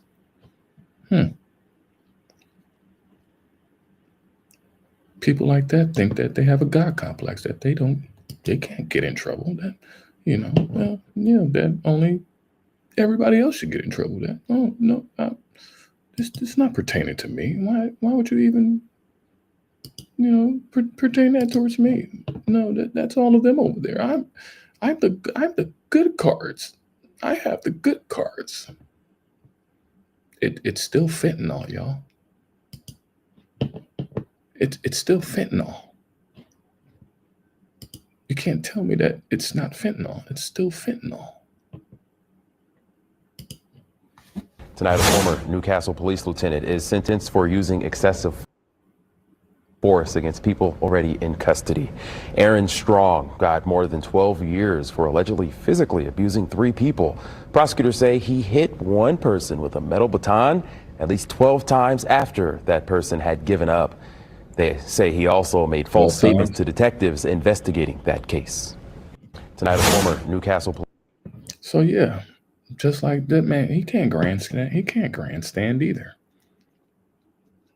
Everybody's trying to posture up and grandstand. He can't do that either. That lieutenant got in trouble himself too and got sentenced. Every one of these people and every one of these companies are getting sentenced. You are getting, the reset button is getting pushed. It's broken. It's broken. You got people who are committing horrible acts against their fellow neighbor. It ain't just here. You got it going on everywhere. This ain't just to be taken lightly. You got people who are in the same suits and ties and lab jackets and coats, just like the next person. And they got feelings and they love their football and basketball teams just as much as you do too. But people try to have selective outrage all of a sudden people want to morally grandstand like they have a selective outrage. Like, oh, I never do nothing like And that. breaking overnight, police are searching for a man this morning they say is dangerous, and they're asking you to stay vigilant. Friday, police responded to a complaint behind the Church of Jesus Christ of Latter-day Saints in Berlin. When officers approached the car, it started to recklessly drive away, nearly hitting one Berlin police officer and hurting another one. Police identified the driver as 22-year-old Devin Hollock of Williamston. Hollock reportedly told his probation officer that he would rather be shot by police than return to jail. Police say Hollock is dangerous and ask you to stay vigilant and contact your local police if you know anything. If you do see Hollock, you should not approach him. That's what's going on right now, is that people rather die by police. That's the trend right now. That's why I'm showing this. That's within these young men right here. They don't want to go to jail. They don't want to not commit the crime. That's what they don't want to not do. They don't want to not commit the crime. They want to do the crime. They want to do the crime, and then they hope that they can get away with it. But this is not your grandpa's 1936 Bonnie and Clyde on the road, running on the road type of thing. You got people who are emotionally, spiritually, and mentally damaged and destroyed. And when they're constantly feeding their attention with garbage, with things that are irrelevant, and all of that, eating all of them, eating all of these Oreo cookies of attention and energy, it's damaged their frequency. You don't even know what to do. You don't even know where to go.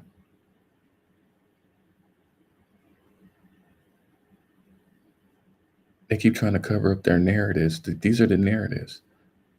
You have to be straight up about these narratives. Yes, they're dangerous. Yes, they're mentally unstable. Yes, they're hoarding or addictive or what. You got to say exactly how it's supposed to be said. The amount of vanity, of materialism. You got people working jobs tirelessly to go and try to get Christmas gifts.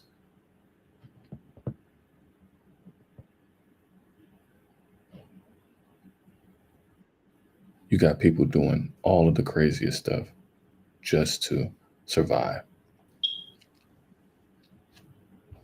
And they're not getting anywhere.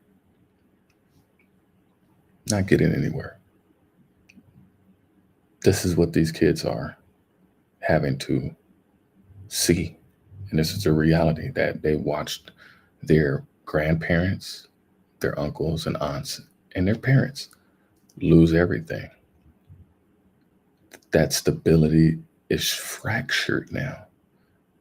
That infrastructure is not on solid foundation anymore. So it's really hard to see this. This is a really harsh reality that people, like in the little kids in the movie, oh, close your door, oh, cover your eyes, don't see this. This is a movie. It's just a scary movie. Oh, this scary movie is now the reality. This scary movie is now a reality. This is not just the amount of rage and anger that is out there. Anger, it just willing to take it out on anybody and everybody.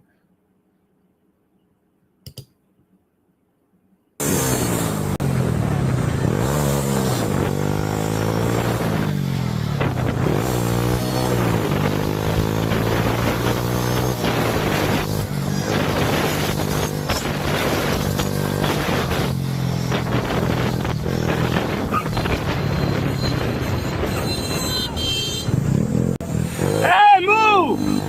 Hey, watch out!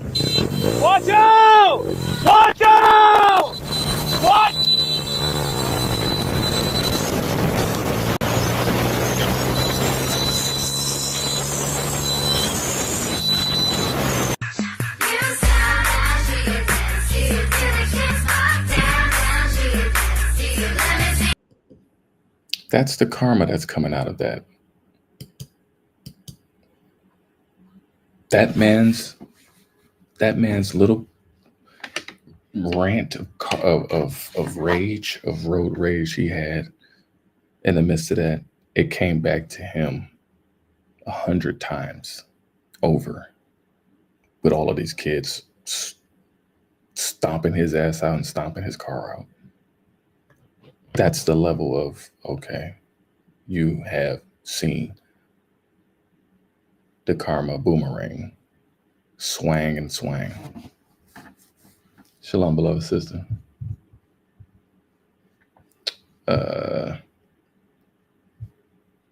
If you are on the computer, it is a button that's available. If it's on the phone, it's a little bit more difficult than need be. If you're on the computer, you should be able to see it at the bottom screen. It's you got the mute button, you have the camera button, and then right next to it there's a share screen. In between that is the invite guest. So the share screen is right there in between. If I can't share it, well, it won't showcase what I'm looking at. Matter of fact, will it? So it actually will. Let me show right there. Okay, glad you see it. So, but yeah, everybody's having a bad day out here in these streets. It's a bad day out here in these streets. You got people losing their houses, getting attacked by bears and falling out of trees and all type of stuff. It's just that bad out here. People can't enjoy themselves in their vacation. It ain't been no happy New Year's. You know, it's just that bad for folks out here right now. Just getting cooked all over the place.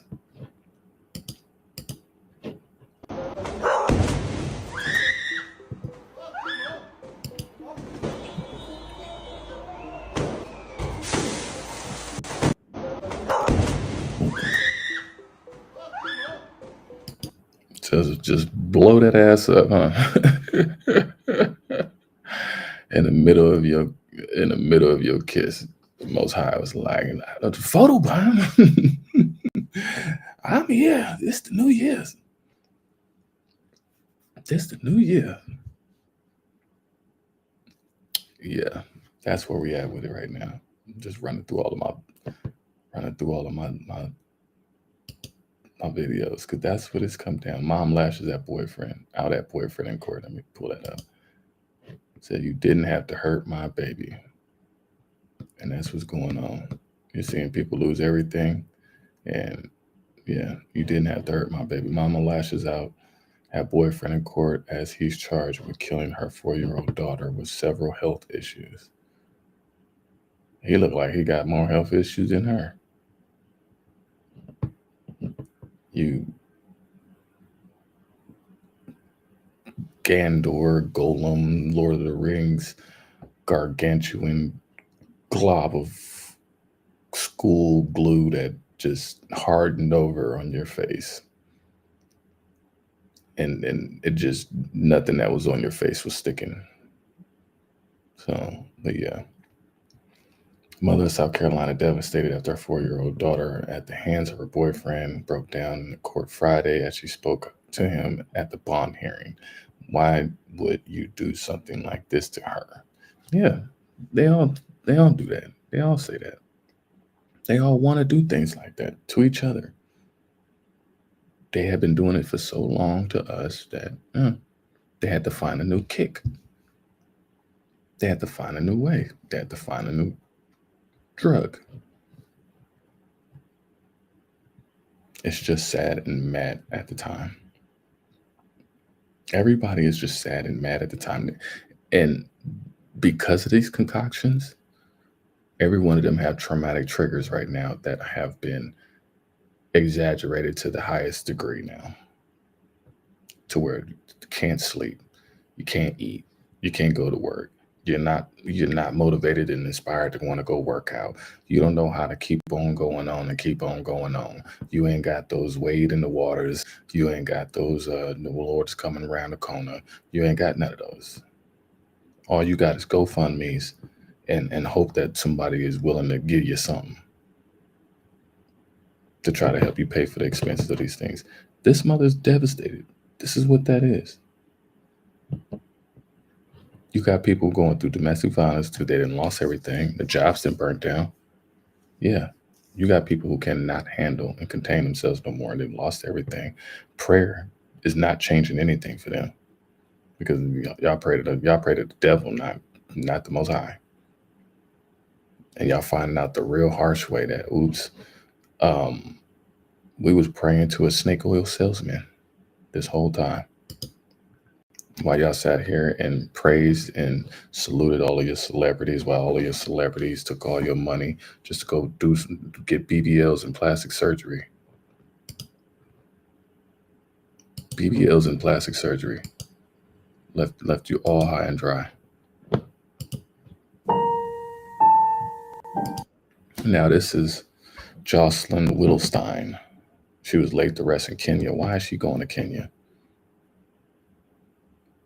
That's what they find sexy and attractive.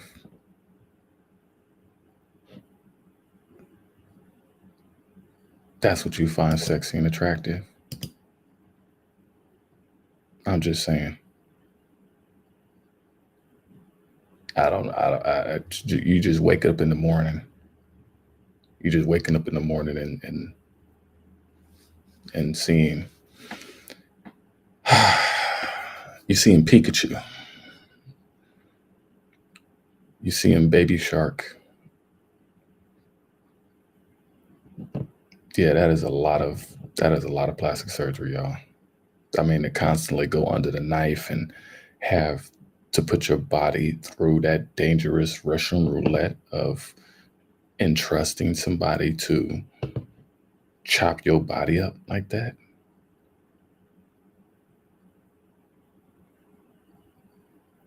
Like she looked like one of them animated cats. The little don't change, whatever that is. I forgot that. Somebody would know. Thundercats. Thank you. Kinbei. Cheers. Kinbei. She looked like Tequila got hit with a Mack truck. And tequila bottles. And the whole tequila agave plant.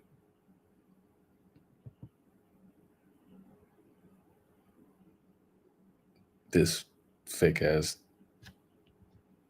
Marilyn Manson, Marilyn Monroe, dragging a bag, powdered strawberry donut lips having. Yeah, that's a lot. That's a lot, y'all.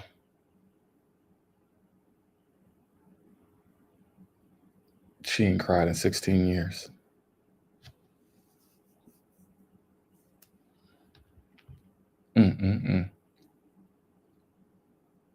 Mrs. Potato Head ain't got nothing on her.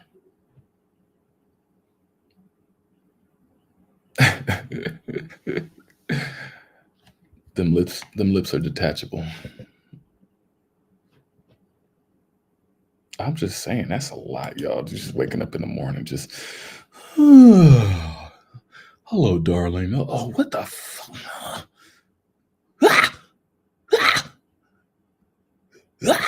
How'd you get in my bed?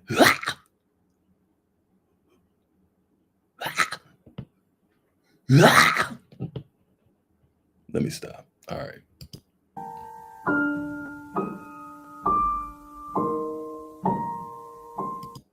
I mean, she looks like the female version of the jigsaw puzzle doll. I'm just saying.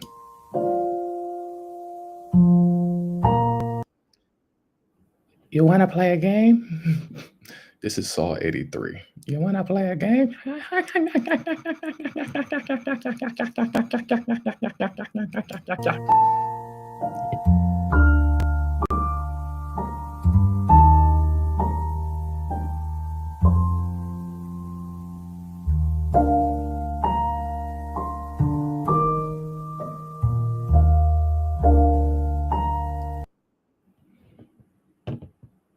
If he ain't got no I'm too sexy for my lips, too sexy for my nose, too sexy for all of my Botox. Yeah. I'm crying, but you wouldn't know because my tear ducts have Botox in them. Oh. Yes, he's plastic too.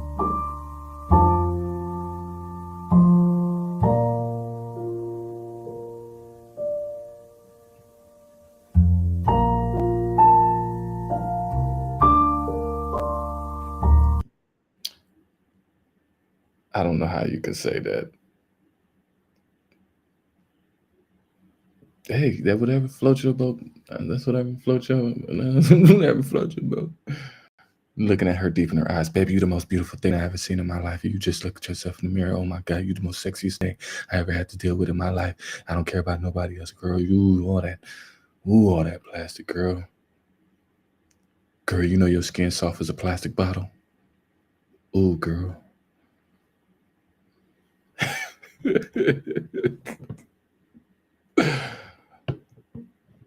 Let me get off of that. Yeah, what's wrong with y'all, man?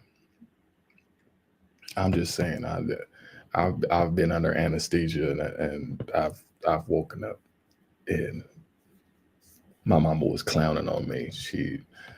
I was under and I came to and she was laughing at me hysterically like that.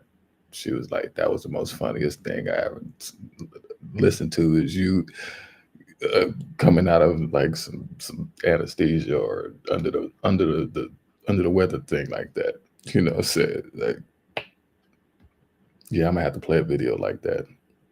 I got one for y'all, yeah. But yeah, being under that anesthesia and not being able to wake up, whew, boy.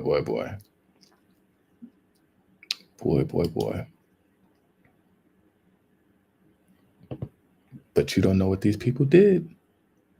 You don't know what these people have done. You don't know who their peoples have done, what they've done. It's a lot of stuff going on.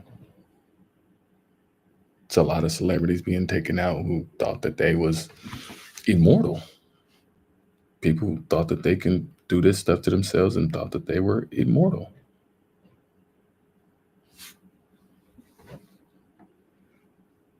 People are starting to really face the backlash. People's stories are not being they're not being safeguarded anymore. Like if you've done wrong, and it don't matter how long ago, if you said something racist, if you've done something wrong, you didn't hit a black woman in the store or anything like that. That's just all of this stuff is coming back and hitting everybody. It's not being let go. Well, a volunteer firefighter in Delaware County has been suspended amid accusations of spewing hatred. Well, police say he hurled racial epithets at a black woman, and Delaware County reporter Madeline Wright is in full crop with the community's response now. Pennsylvania State Senator Anthony Williams is calling out what he calls an outrageous incident of racial harassment. And needless to say, when I heard about this incident, I was more than troubled. I was actually shocked and almost stunned. It happened in front of a business on Hook Road in Fulcroft, November 21st. Police say a man named John Romano was blocking the road as he was loading Christmas trees on a truck. He allowed one car to go through, and there was another car which was trying to go through as well. Went around, and apparently he thought that that person in the car was going to hit one of his employees or damage his truck. Police say Romano then hurled racial epithets at that driver, a black woman, photographed her license plate, and said he would come after her. He's now charged with ethnic intimidation, making terroristic threats, and other crimes. The Sharon Hill Fire Company posted this video of Romano on Facebook. It's about helping your community, plain and simple. Volunteers are very important. In the video, Romano urges people to become volunteer firefighters like him. The borough of Sharon Hill released a statement saying that it severed ties with Romano and is working to revoke his access to all borough property. Because this bully and thug has the right to photograph your license plate and suggest that it's okay to do such. It is not. It is not. And our DA should be here saying that. I stopped it there because this guy's going to say something too. And I understand with this guy, he just wound up saying what he's saying. But it's like, you got a lot of old baby boomers that are still still charged up, still emotionally charged up about these things that people do and say. I am not getting emotionally charged up about what these people have already been doing. We've already seen for 400 years plus what these people can do and what they're capable of, what they can say. It's water off a duck's ass now at this point for me. That for me to get emotionally charged, they are who they always been. Believe them. Don't get mad. You just got to know that. Y'all have a tough time accepting and letting that part go of history. These newer generations, we're not getting fooled by this emotionally triggered talk. How you just went and changed your whole conversation now to this very erratic, irrational, emotional discharge. That is not going to lead in any direction that it's supposed to go. These people are going to suffer regardless if you get up there in front of that microphone or not. These people have done and do things with their actions regardless or not. So brothers and sisters out there getting so emotionally invested in what is happening to these people or what these people are trying to do to you. You can't get too, you got to just pull back, be calm, just chill. You got to, I'm going to bring your kettle Taco Bell in here later on, but I ain't going to bring them in yet. But matter of fact, I damn near might have to just because you're getting too emotionally triggered by this stuff. This is how we moving. We can't be, you can't be getting all triggered by Let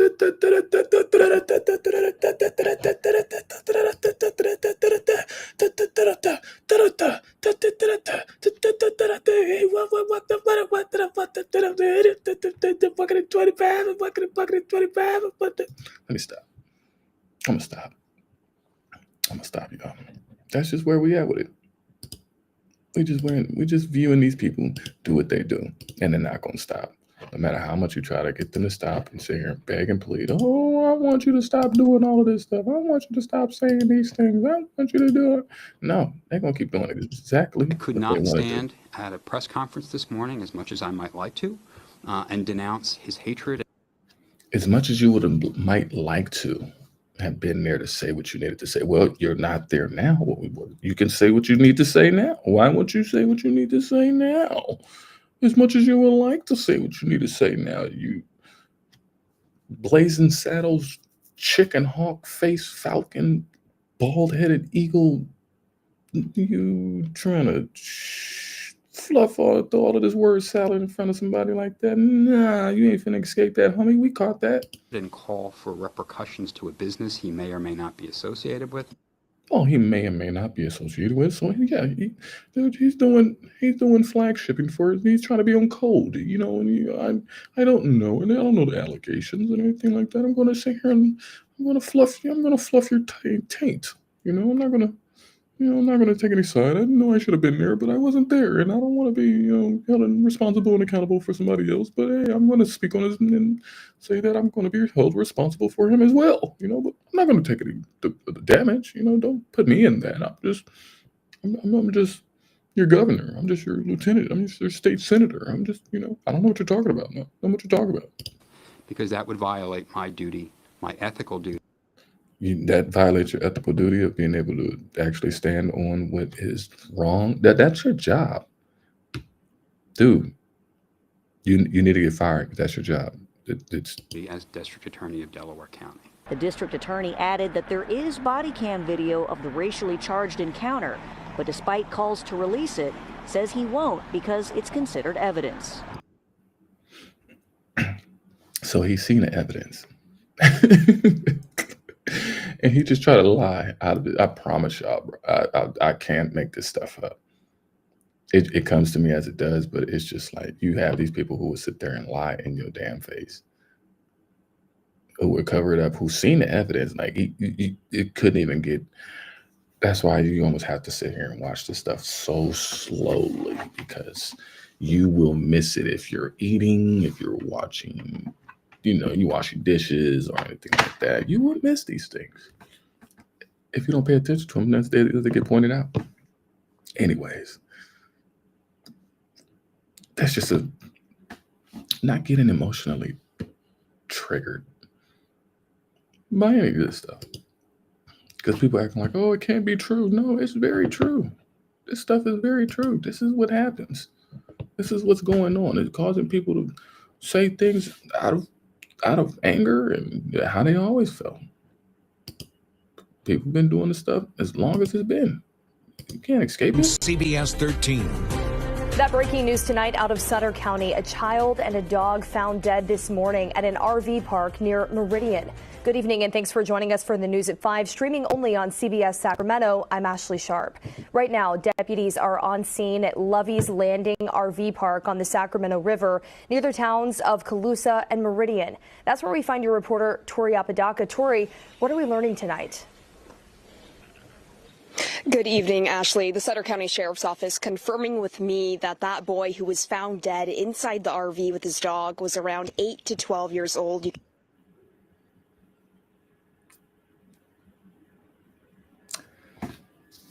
She got a big ass smile, which is beautiful. She has a big ass smile for her little ass head.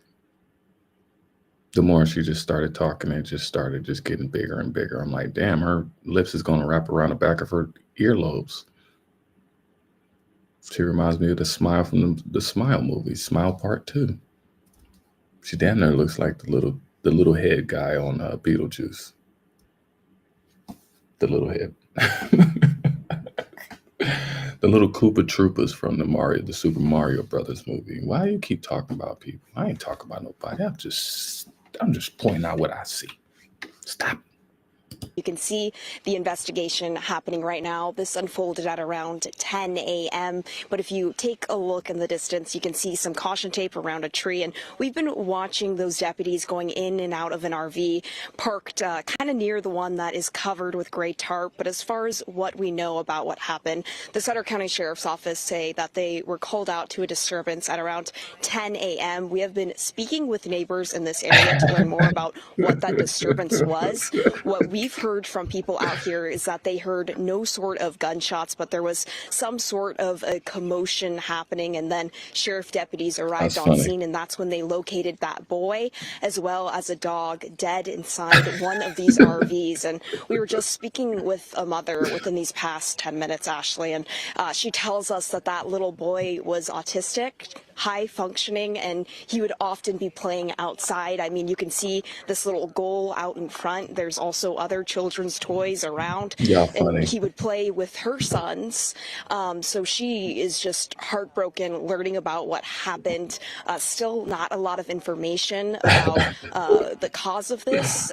Sheriff's Office, though, we asked them, they say that everyone has been being cooperative with this investigation. They've been out here for hours as they're still trying to uncover everything that they know. But again, at this point, there is little information. I can tell you, though, it is very somber out here right now. We're in this community of Meridian and just...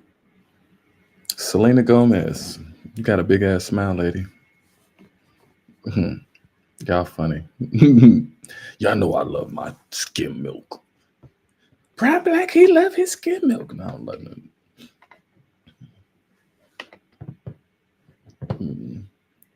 Nah, I love my black chocolate coffee. She can whisper in her own ear. That's hilarious. That was funny. That was funny. But yeah, that's what's going on. I'll show you that because I was going to bring this up because there's so many disturbances that are going on that you got people, like I said, you got people who are mules right now. They're mules and they're doing jobs and they're getting like caught up in cartel and just a bunch of stuff. And the cops are chasing them down and hunting them down. And yeah, you got cops raiding into their houses now. This ain't like what it used to be. They're raiding their houses. They shot this baby right here 5 times. He's lucky to have made it. This baby got hit more than 50 Cent. No, I'm not playing. They playing mini man. Bullets hit Jackson's foot, hand, shoulder, and small intestine. Doctors telling the Normans Jackson was a fighter. He said, I got to tell you, I think this kid's going to survive. I don't even know how to describe the feeling that he's going to be okay. Now, 7 months later, It would be hard to imagine having a life without him. Jackson is healthy and thriving. He's getting back to his normal self. And as the family tries and heals together, It's still hard for us, everything that went on. they're focused on each other and the beautiful miracle they witnessed after that horrific. And got the dog on him. And the dog gonna bite the little baby. They brought the canine. They brought the canine out on a Chucky ball, on a Chucky doll. And they raided the wrong house and say it brought the damn Chucky. They tried to break the tech down. The canine found a new chew toy. Damn, why y'all talking shit about the babies? This little cute little baby, little cute pea head baby, little cute pea head little baby, little green bean head baby. He got hit 5 times. This shit is horrific. That shit will knock a parent.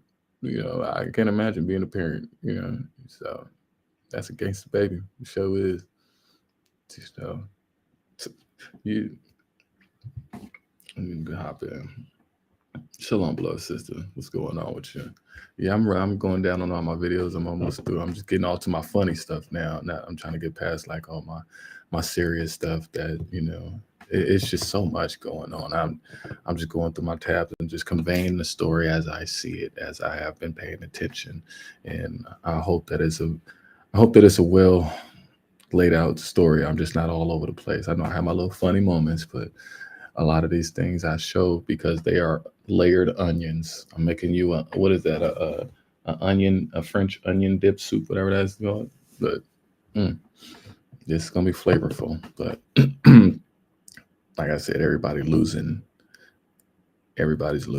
and the amount of loss that's going on is. Oh, are you? Oh, I got you. There you go, shalom, sister. Hey, Shalom. Yeah. I was thinking like a blooming onion, one of those blooming onions. Oh, it's a blooming onion, little baby bloom, Aw. little Cabbage Patch baby. Yeah, it's an interesting time we living in right now. It's a gangster baby. He's an OG. Yeah, he stood up to the cops. He's like, "You can't call, ain't got shit on me." He got jumped in real good. He got jumped in early. He got jumped in. He sure did. But this is what we're finding out with these folks right now is that the trickle down effect of everything going on is got people like it because they're losing everything. It's got people really, really going desperate times and desperate measures. Like people. When this is Oregon, matter of fact, I'm bringing that one up. But you got people who can't take it no more. You got people really taking it out on their loved ones. And that's what's going on in their community right now. That's why I'm bringing these things up. People ending up outside, like I was bringing up before, like it's cold outside on one side of the country, and on this side of the country, it's nice and neutral. It's even bringing out animals that were in hibernation a little bit earlier now. So because of that, the bears are coming out. The wolf population is crazy right now. That's one thing that they're not talking about. People are getting mauled. People are getting mauled, and they're just not bringing it up. I ain't brought the videos up yet, but I'm just about the bear ones. The bears are different. I can bring the bears up because you can't get around no damn bear.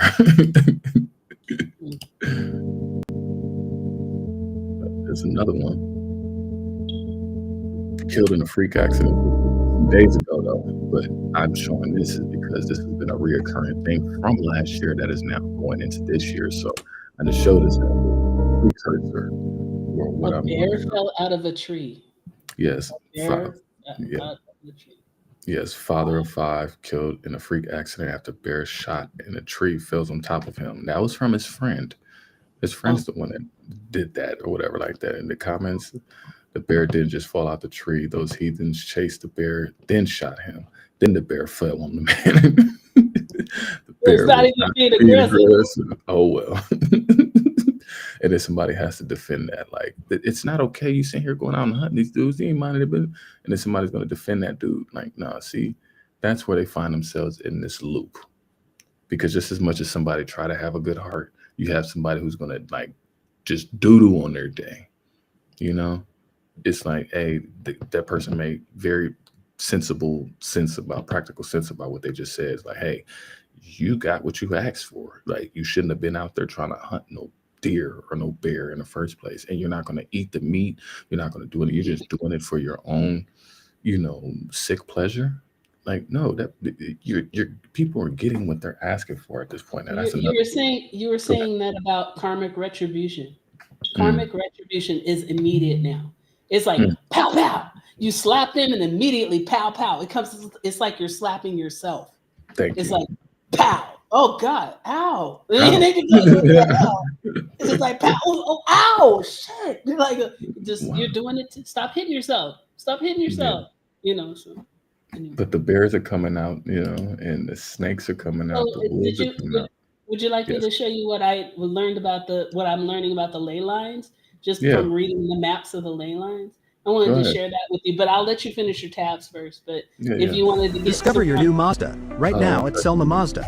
Come lease a 2025 Mazda CX-30 for $300 per month for 36 months. Right now. Oh my God. Or check out 20 Mazda 3. Lease for $352 per month for 36 months. Oh, stop. Or lease a 2025 Mazda CX-90 for $597 per month for 36 months. The search is over. Visit us today at Selma Mazda. Okay. Nobody cares about your Mazdas. Your Mazdas. Plus, I'm bougie anyway. I drive German, so it doesn't. I'm bougie because I'm bougie. Guggen. Guggen also. Driving Volkswagen. Driving Volkswagen. Fabic Nugen. So that was this one is accurate. No, really though. I had 2 Volkswagens and 2 Audis in my life. So I drive German. I go German. So anyway.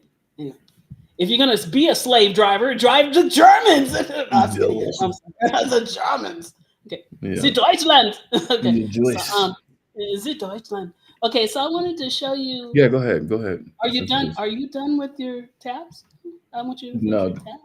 So I'll finish with this. I'm finished with a couple right now. So just to tie that in, I was bringing up the animal aspect right now because this is very important with so many different nationalities banking on their traditionalisms, especially this being, the Vatican is like, oh, this is the year of the Jubilee. The Chinese are like, oh, this is the year of the snake. You got a lot of Nordic people. Oh, this is the year of the bear. It's like so many different things that are coming out. And that's why I'm pointing out the animals, because the bears and the wolves really speak very much so to people thinking about, oh, I forgot about this one. But people getting that close to these bear encounters. No, I didn't bring that one up. Let me finish up with these. I forgot about that one. But this is Yellowstone. This is Yellowstone, where people getting cozied up with all of these different animals. These animals are coming out and they're not being as nice to them. Even when they're just showing just a blatant picture, these people are getting the animals are getting hostile with them because you're ending up in their territory. They are hungry. They are coming out of hibernation, and people are not recognizing that, even with the snakes that are coming out. So let me finish with that real quick. Where is that at real quick? Where'd it go? You got people trying to go to Antarctica now. You got people, like I said, that the fact that everybody's outside now, the fact that they're getting their houses burnt down because they don't have anything left. They're having to be resorted to living out in the wilderness now, having to fend. And most people are not taking people back in. That especially using burnt bridges and stuff like that. It's not no easy just access with people that you may have, done wrong. People are not just letting you back into their lives like that. So it is becoming very much more apparent that not every one of them are sticking together because they're in so many different confining groups, whether they're Amish, whether they're Protestant, evangelic, and all these different things. But what is that? Mormon, you name it. And those are their own little cliques and tribes within their own. You got motorcycle clubs. It don't matter. Everybody has a different threshold of their Americanized Americanism. Whether it's on a rebellious all the way, I don't give a damn, or not, the ones that just is like, we're not gonna take it. And you got the ones that are very neutral, who are apathetic, that they don't do nothing. And then you got the real soft pillow hearted ones who are the walkoverables, and the ones who will be in positions where they will blow the whistle. So I don't know why that tab was acting stupid. Hold on one second. Let me go back to where I was just at. I went through these. Let me finish my manhunt videos. Share this tab. New tonight, a two-day manhunt ends with the suspected shooter of an Orange County deputy dead. State police say this man, 33-year-old Austin Sheppers, shot Deputy Sheriff Zach Andrew multiple times, including in the head, early Friday morning, leaving him in critical condition. Indiana State Police say officers found Sheppers in Louisville this evening, where a confrontation led to police shooting and killing him. That's what's going on right now. You have people who are doing the craziest crimes right now and getting caught, and they're not trying to go to jail. They're not trying to get caught in there and in that whole mix right now. You got people who are looking to go out murder by cop now. That's that's the new sexy that I'm seeing and I'm hearing. It's just like, okay, that's what's going on in these chat rooms. That's what's going on in these comment boards. That's what's going on in all this stuff. And it's cold outside. People are desperate. It's the snow moon. This the wolf. People are out The here. body was found in the back of a Houston police car, and tonight HPD says that person may have been there for days. That car was parked along North Chenevert Street. That's right next to Highway 59 downtown. Orko Manna joins us live from Houston Police Headquarters. Orko. Well, Marcelino, police tell me that the body of a man was found inside that patrol car around 2:30 this afternoon, and they believe he may have been in there for up to 3 days. The patrol unit was parked in the lot of the Houston Recovery Center. Tonight, Houston police saying an officer with their mental health division went to his car to start his shift and found the man in the back seat. Police say they're looking for surveillance video to see where he may have come from, as well as when and how he got into the car. HPD also tells us tonight that they believe the man was homeless and may have been trying to get shelter from the weather. The man's identity and his cause of death will be released by the medical examiner's office. Now, we asked HPD if there was any sort of alarm in the car that would have alerted police that someone was in there. We were told there was not. So you mean to tell me his stink bum ass ain't give you no you 902.0 Saved by the Bell fake having ass that they didn't have. No, there was not a stench for 3 days that this man was just able to just he must have had a bunch of those little trees to be able to cover up that smell. No, you're not getting out of that. You're not getting out of that. You got a lot of people who are trying to get away and get out of this cold weather. It's chilly outside. It's getting chilly outside. It's getting chilly outside. You got people who are being caught in these bear attacks right now. I just got to bring that out.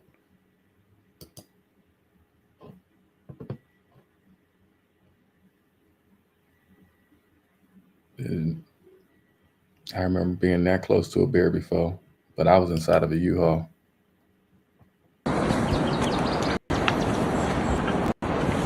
Get up the hill.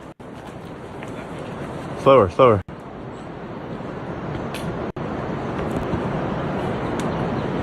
You let me know when you think I should put a little spray that away. Huh? You let me know when you think I can put a little spray that way. Hey, get out that hill! Yeah. Hey, get up that hill! Get up that hill! Go on, get up the hill! Get out of here! Watch him. And then turn around. And He's looking up. He's coming. He's still coming, buddy. He's flanking on you. Back up. He's trying to get high ground, maybe. Get up the hill. We don't want you here.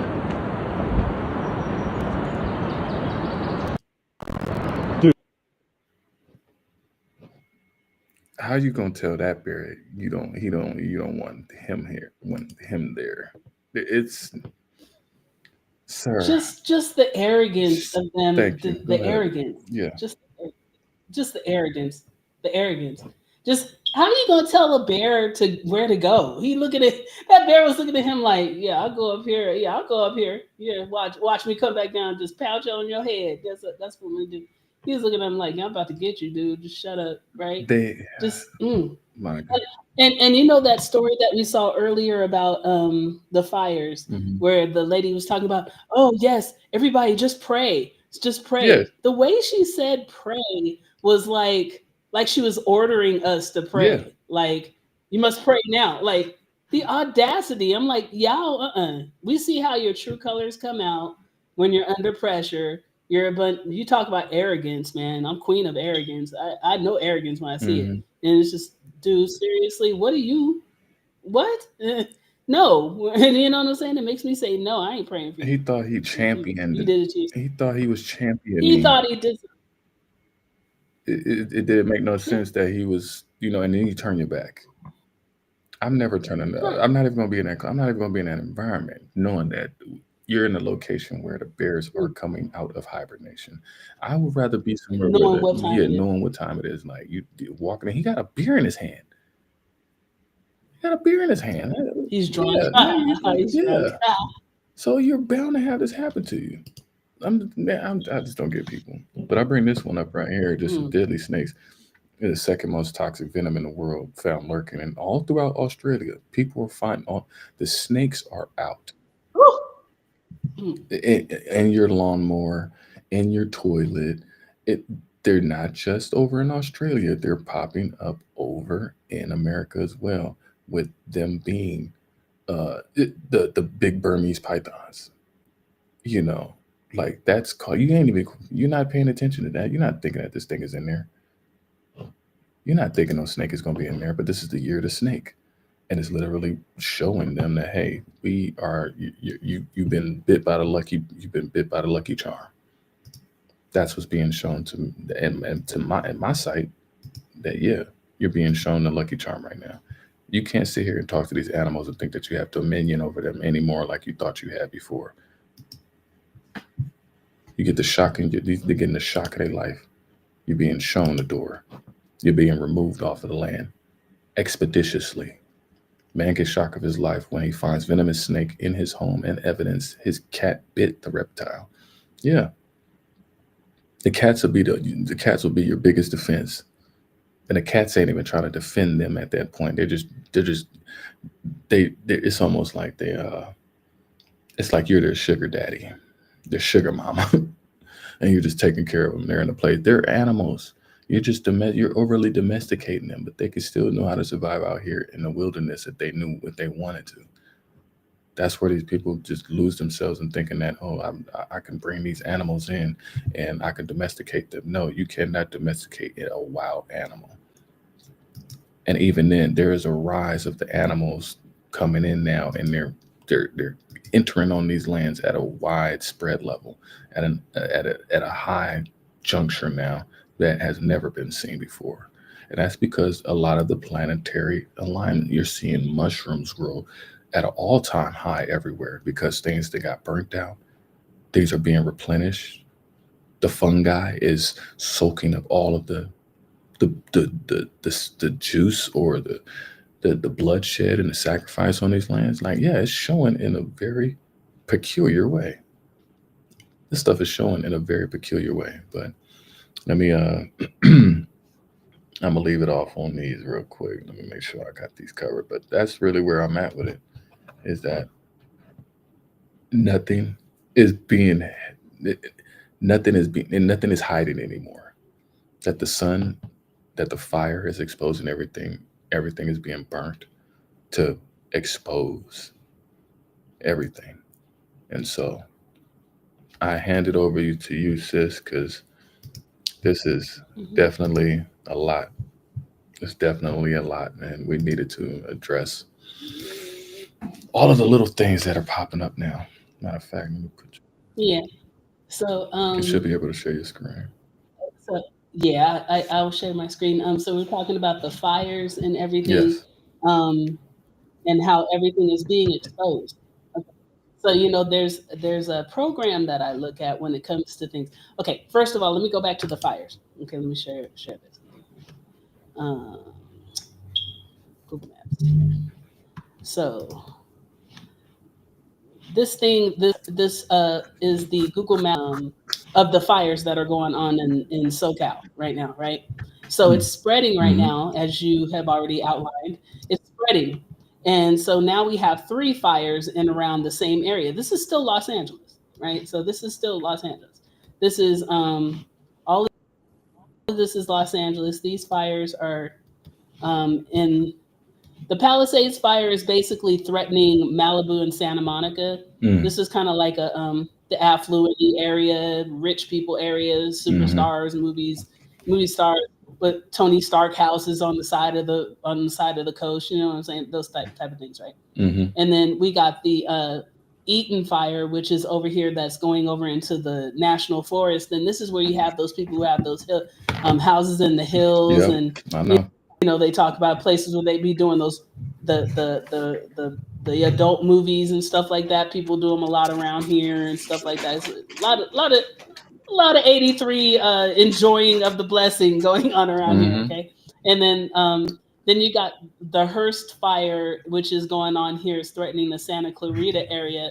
And these are just like you're oblivious, like, oh my God, I'm going to San Fernando Valley. I'm going to totally do a film over here, and I'm going to go over here and go shopping. Like, oh my God, and those type of people. The Valley girls and things, right? The Valley girls.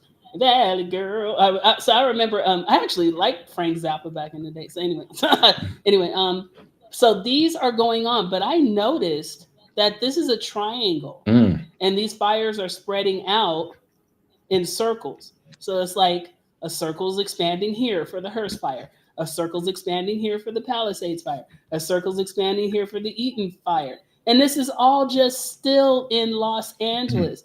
This is Riverside over here. So kind of give you a frame of reference. Riverside is close by, but it's not close, right? So it's not right on it. Still 2 hours away. So, 2.5, 3 hours. See, still 2 hours away.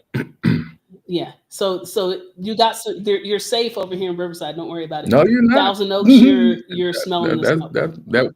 Actually, you're not safe. That wind out there is bad. No, this is what I'm saying. This Eaton fire, the wind is crazy. You're talking about the winds, right? That's what I was going to say. Except the Eaton fire right here is getting blown all over the place by this forest here, and this San Fernando Valley. It's just like, you see how you have the Santa Monica Mountains recreation right here, and then you got the Angeles National Forest. This area in between where San Fernando, Glendale, and all this, it's a wind tunnel. It's just a wind tunnel. It's like the wind is just coming through, go shoo, and then those whips on up, and then it goes back around and whips back around. So now you're in a big tornado. You're basically living in a tornado. I wonder between these 3 points, what is in a centralized point? It's looking like Burbank a little bit. I don't know. Burbank is, Burbank is the hub of like film and television production, all the movies and all the stuff.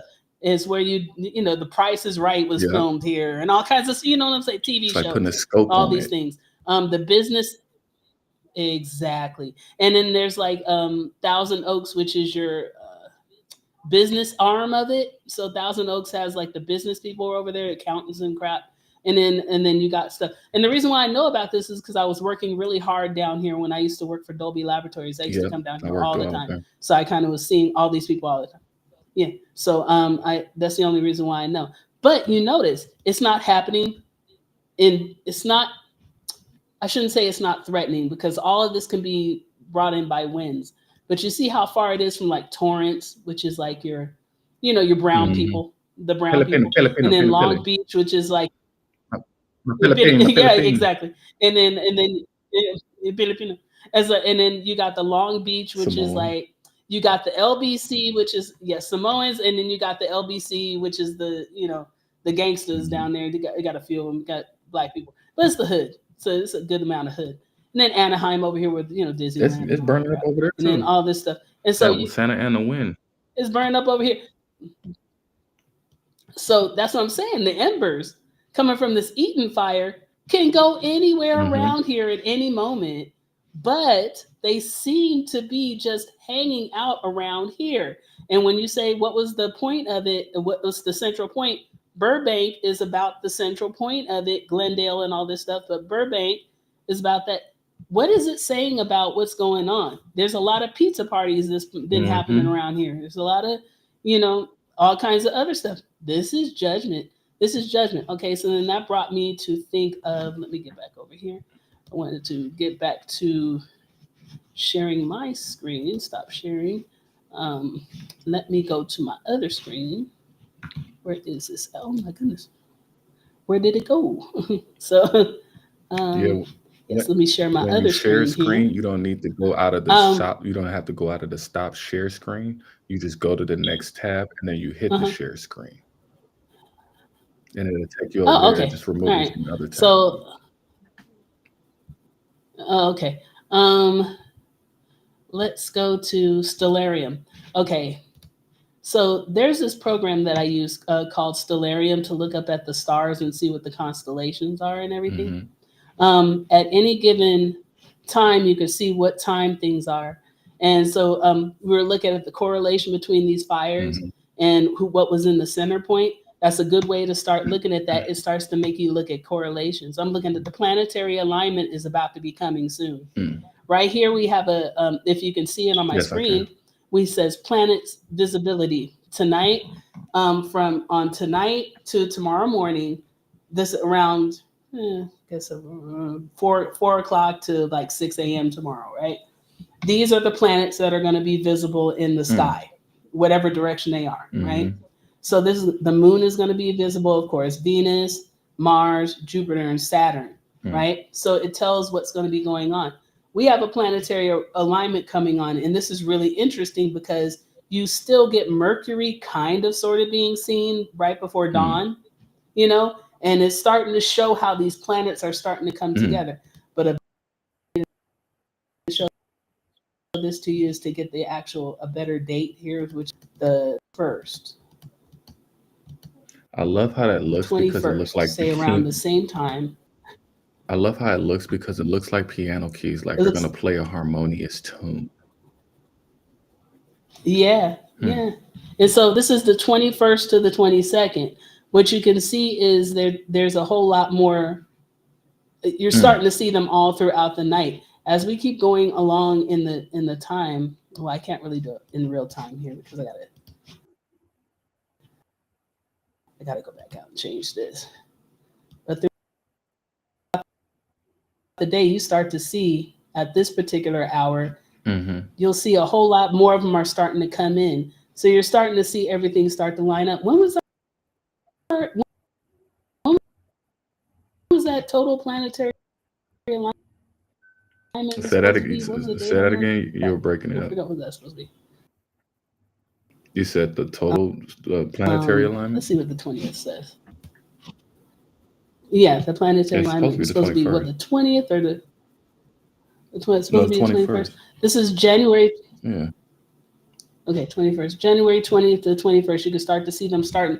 It's like this dark patch in between is where they're all starting to pull in. So you can see them all at the same time, right?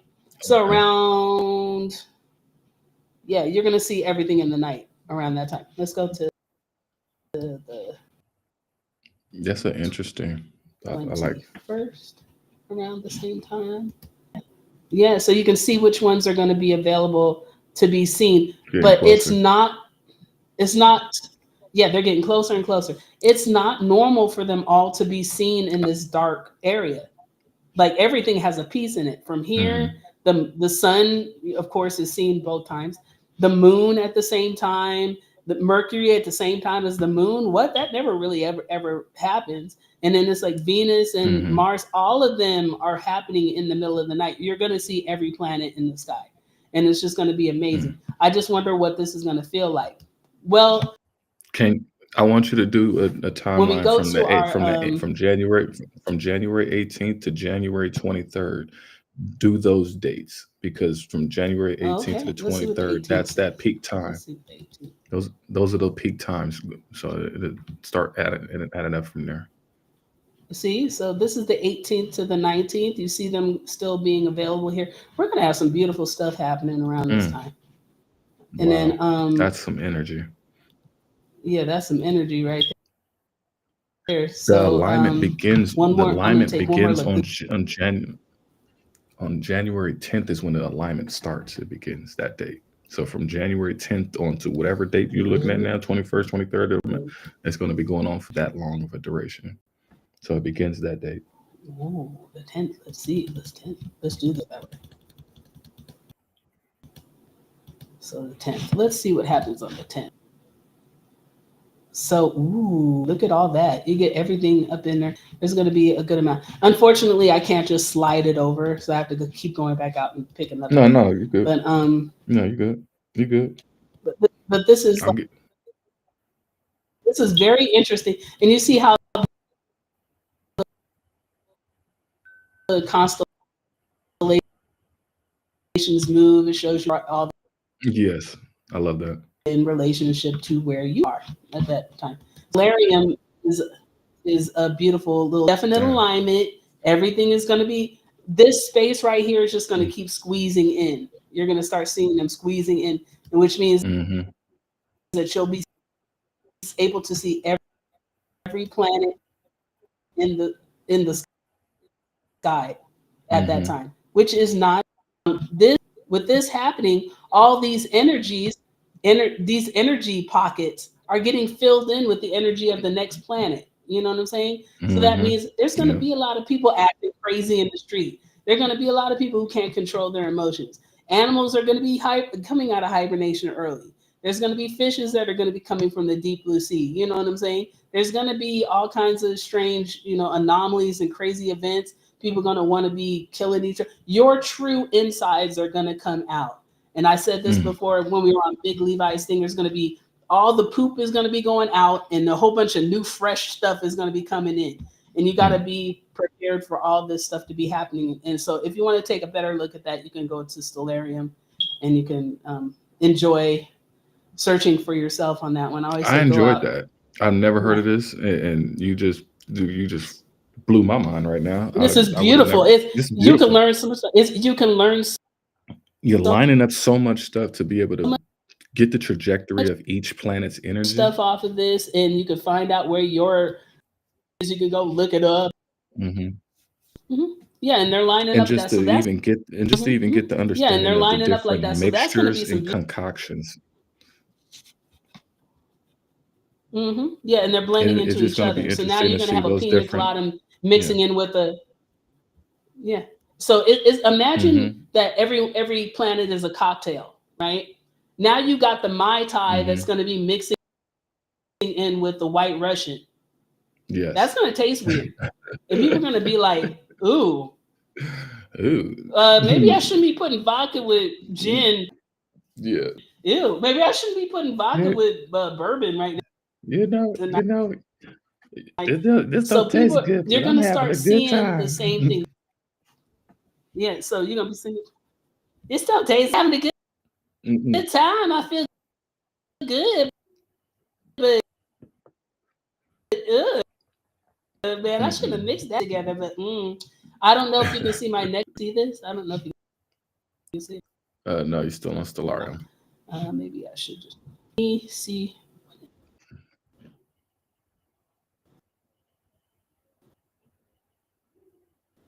Okay. So. But it's just interesting to see those look like piano notes, and it's like they're going to be playing different harmonious tunes. And if you know the planetary tunes or the type of Yeah. frequencies that it'll be sitting, Share this. be able to be Yeah. kicking out. No, I was saying that that the planets are going to be playing different tunes and different frequencies and different energies being distributed, that if you don't know what is going to be happening on those particular days with those concoctions coming together, that cocktail mix may actually disturb you, you know? And so a lot of you seeing the different combinations of disturbances with people now. Yeah. And so unless you have some kind of introspection, some kind of prayer work, some kind of shadow work you able to do on yourself to get yourself in alignment, get into prayer or something, so you can focus on what your frequency is supposed to be, you're gonna be bumping into other people's frequencies. That's just gonna be, it's gonna be bumping into other people's. What? So now that you just brought that up, I didn't even see if Jupiter, like today, if Jupiter and like Mars, because you got Mars being the war planet, and then you got Jupiter being the money and royalty. the royalty. I'm wondering if did that cocktail happen today with the fires, and did that take away all of their wealth? That could be. That could be. The wealth of the wicked should be laid up for the righteous, and that's it's a part of what might be going on. We are in that conjunction time. We're in those conjunction times. So I don't know if you can see my screen now with the yes, the new one with the ley lines. So this is a website also. I'll share these links with you if you like, if you want to share it with your people. But Stellarium Web is what I use to look up at the stars. And then so you don't need a telescope. You can just look at the website if you need to. And then ley lines maps. So this is the leylines.net. And as you can see, there's the website up here at the top. If you can see maps.leylines.ch. You can go here and get yourself a globe view of all the ley lines mapped out on grids, kinds of different data maps that you can choose.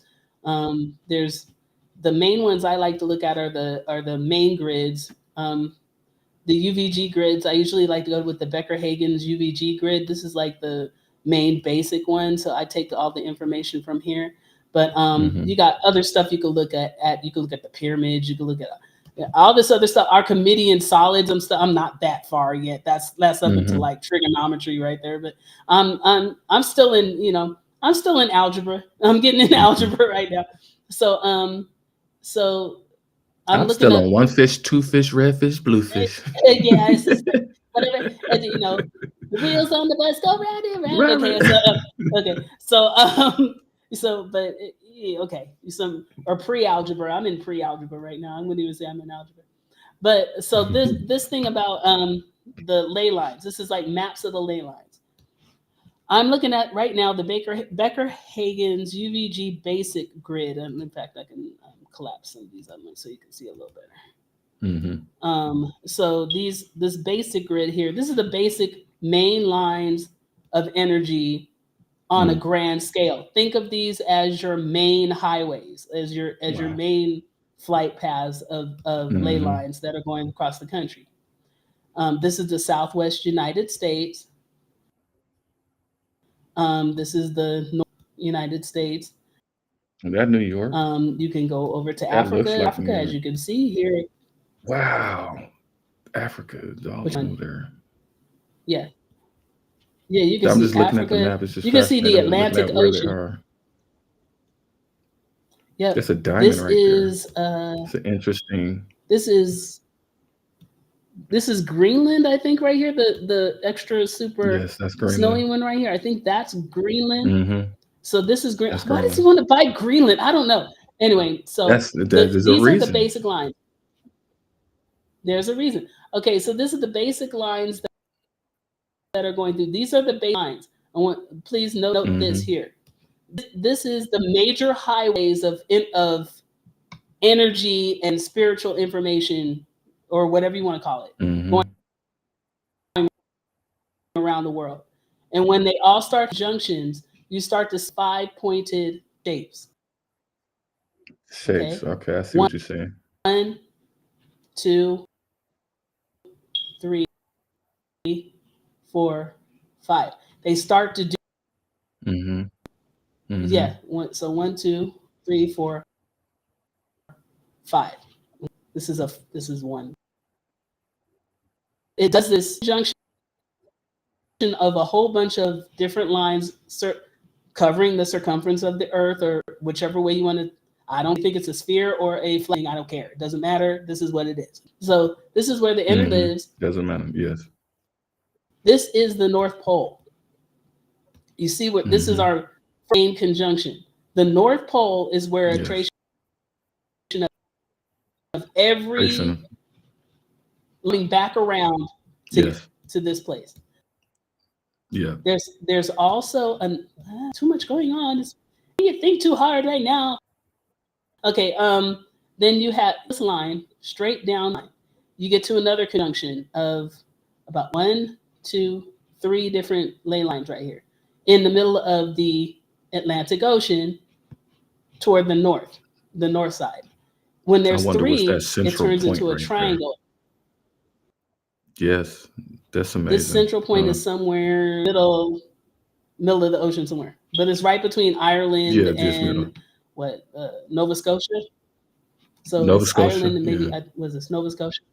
Yeah, and so around there. So that's a very active point, right? So Greenland is right here, smack dab in this conjunction of all these ones. All this big major. What? There's a reason why he wants. Okay, there's a reason why they want to buy. There's a reason.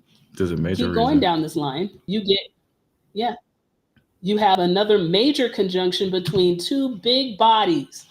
Okay, you got this continental shelf over here. You got this continental. I say shelf like as if it's not the same as seismic. You got a continental region here, and then you got another continental region here with Africa. Right in the middle, Mariana Trench. Right here, okay, going down, more Mariana Trench, going right here, just all this, Atlantic Ocean, right? Is Mariana in Atlantic or Pacific? I don't know. Anyway, but one of these, big trench. It's in the Pacific. Trench. Mariana Trench is right outside of Japan and Korea area. Okay, so whatever this one is in the middle of the Atlantic, it's a big trench, okay? And you can see it's just got something up in it. Like something light. Okay, I see what you. Anyway, there's a lot going on. Energy. It's energy coming from Africa to South America, all this stuff. But look at this right here, though. This one right here. Ooh, who lives here? Who's over here? What's this? What's this one? This is your Bermuda Triangle. This is your Bermuda Triangle. And so this is Nassau. Every main ley line on the thing, similar to what? The North Pole. Same as this. Wow. This sided piece is going up this way. This sided piece is going down the other way. So those are the main points, is the ones that got the 5-star. To me, that says this is a highly pivotal point of the world. Next one down. Connection, yeah. What was that? No, I'm listening. Oh, I can't hear you. What was it? No, I said I'm listening. I'm listening to you. Oh, whoa. Okay. And then the next one, oh my goodness. This is Antarctica. This is Antarctica down here. I'm glad you brought up Antarctica. And this is supposed to be Antarctica. This is look at this. This is yet another conjunction of all the ley lines, which says to me all these places are connected. And if you understand the difference between a 5-sided area, which another one here is in Africa, another conjunction, 5-sided movement right here. I wish I could make 5-sided here. It turns into that. Then so slow. My computer is so slow. I'm like, gonna make everybody. Probably we could change it under the map settings. Yeah. So. Cairo, Egypt is very Pakistan. What is it? Algeria. So anyway, yeah. If you want to, so Pakistan, Algeria, Sudan, Addis Ababa, Ethiopia is a very, very active place, as And we that's know, what's right? active right now. But check this Wow. out. Pakistan, check it out. Another conjunction of all these. These are your basic major ley lines. Oh, you want to see something really crazy though? Okay, let me show It's you all that. So interesting. You we got just, all this going on. We yeah. got another one in the Congo. Yeah, it's interesting. But then, okay, so you see how we got one over here. This is ours. This is ours. This is our North American one here. The only other one that we really even have nearby is in the Pacific. This one's Mariana Trench. Right outside of Hawaii. Okay, this Right one's outside of Pacific Hawaii. Ocean. Yeah. Yep. And then so that's this here. This is Mariana Trench. How much you want to bet energy is coming off this thing being sent everywhere around the world? This is how it moves. Okay, this is a major highway. Now, when you want to start getting into bypasses and these things up and doing what they be doing, this is when we start getting into a thing called the yin and the yang. We get the I can show you the yin lines. Oh, my screen just went black. What the heck just happened? Uh-oh. Did I do too much? Uh-oh. It crashed on me. Okay. Okay. Yeah, dude. Okay. You doing too much. I'm showing you. You're doing too much, girl. You're doing too much. Anyway. Can I refresh it? I guess I'll try to refresh it. You should be able to. Oh my God. Are you trying to stop me from talking? No, you will not, sir. I am going to continue to talk. No, you will not, sir. Okay. Oh gosh, it crashed immediately. Anyway, so basically that the lane lines is let me get my data sets back up here. Sorry about that. Show did kick me out. Yes, it did. Yes, it did. Becker Hagens. Let's get back up to here. But this has been giving me a whole lot of information as to what I should be. Yeah, that's amazing. Why it's happening the way it is. You know what I'm saying? You're expounding on the stuff that I've been talking about too, which you're expounding on the stuff that I was talking about, which is amazing. Like you showed just a smidget of it, but over there where New Delhi, India is at, is where that earthquake just went off, and there was a line that ran right through there. Well, we can go back. Oh wow, Let's go back. Let me get it. Okay, so then we got the balance. So these are the main ones that I like to look at. I like to look at the Becker-Hagens basic, which is the major highways. Then we got the yin and the yang, which is, you know, just as you think of it, yin and yang. It's like the dark and light sides, but they they crisscross around as well and act like a. Okay, let me start from the top here. Is that the Congo? Go too fast because this thing is gonna crash. Exactly right. So that's the Congo. Okay. And then we can go over here, Pakistan, and you had a long line that went right here through this where this thing is. Okay, and then there's a point here, right? Myanmar, that star right there. This is stuff like that. That star right there, right? No, so the one up above it. If you click on it, let's see what the point is. Ah, okay. This one right here. That's Jangar Temple. Mean this one right that here? was the one that you just went to. No, the one that was up above. Okay. The one that you just clicked on right there, yes. That says Jangar this one. Temple. And then the one above that is where that earthquake just happened. Yeah. So it's showing exactly where that was. That's beautiful.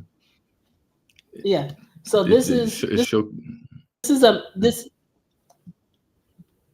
a major point on the lane line. This is considered a major point of energy. So something is, if you don't think there's no energy in the earth, if you don't think if you don't think there's a higher power, you are stupid. Then I wonder why they went to Vietnam. You're special stupid because this is. Because there's a point right there too. You just look and you just start tying in all these things. Like, why did you go to Vietnam? Why did that right there? Why'd you go to Vietnam? Yeah. Why did you go there? Why is this? You know what I'm saying? Thailand. Why do people love to be up in Thailand all the time? That star that's above why there, they always like their girlfriends to be coming from Malaysia? You know what I'm saying? What is what's that? Going on what is in that star located on? What is going that on star in Japan? located right there in the Himalayan mountains? The Himalayan mountains right there. Go back to there. Go back to the Himalayan mountains.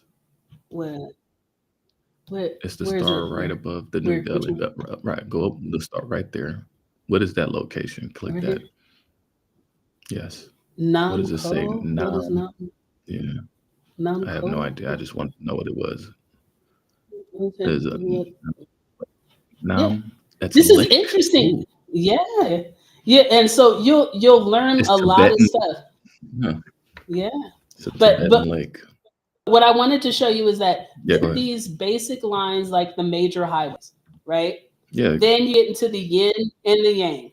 This is where you start. The yin is like your say in America, it's like your Route 66, the red, white, and blue interstates, right? And then the yang is like your state highways, like the white colored ones, the white colored interstates, right? So those are your interstate lines, right? See how this is starting to get into like these like shapes in the middle of this Interesting thing? shapes. So Yes. interesting. Like look at these like little whirlpools of energy. It's like crazy. And then we get your bypasses, your crossovers and your bypasses. I know it's almost 4:00. You usually like to get up, but the balance is your bypasses. So these green ones are your bypasses. So it's like if you want to get from one side to another, but you don't want to go down to this point, just jump on that and just go. When you go on here, you can basically see a map of where all the energy is coming from. Oh, looky here. Let's see what's going on in this area. It's California. Look at the Southwest. Look at California. Yeah. What is that What is that part right there? Is that in California? What's going on here? Or is that Arizona? We got a major Mexico? conjunction of the yin yang and balance. No, this point right here, southern Arizona at the Mexico. What is? Yeah. Nogales, I think. It's not given. Not Nogales. Anyway, it's a whole lot of points coming together. But got you. Okay. It gives you your latitudes and longitudes.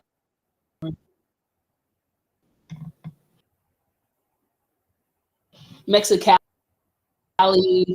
Nogales, Tucson, Mexicali. Yeah. And two that's basic in Mexico. major lines. It's at the edge. It's at the border, basically, of Arizona and Mexico, right? So it's between us. It's both of us. So we got a West Coast one, and we got the East Coast one, which comes from the islands. This one over here in Haiti is it's mainly it's Nassau, Bahamas, but looky here, Haiti is right here.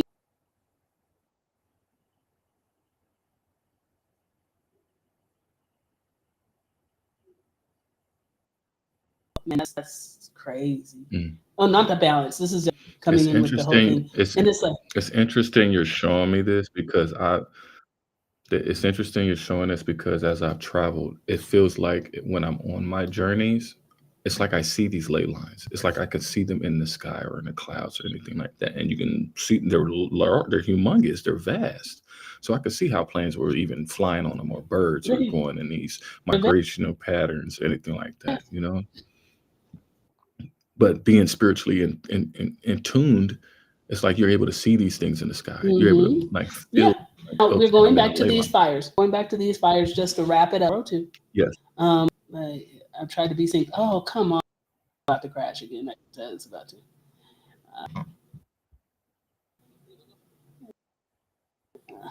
It's about to freeze on me. Hello? I can see how. Yeah, I'm here.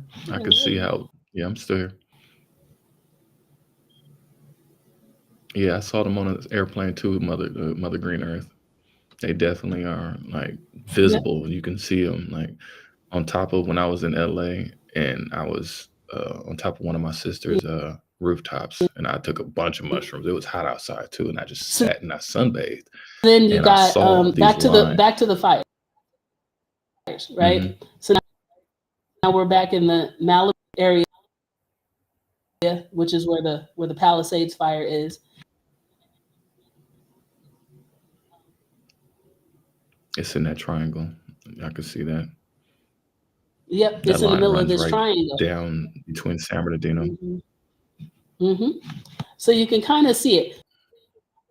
So when you start to see these things, if you want to get it, share the link with you, or you can see it. This is ley lines, maps.lens.ch, right? Go ahead and look at it, enjoy yourself, figure out things are going. You can kind of start to take a guess as to where something. Is that a yin and a yang? Or those lines, as far as those lines, descriptions of those lines, is that a yin at the top and a yang at the top, at the bottom, or a yang at the bottom and yin at the top?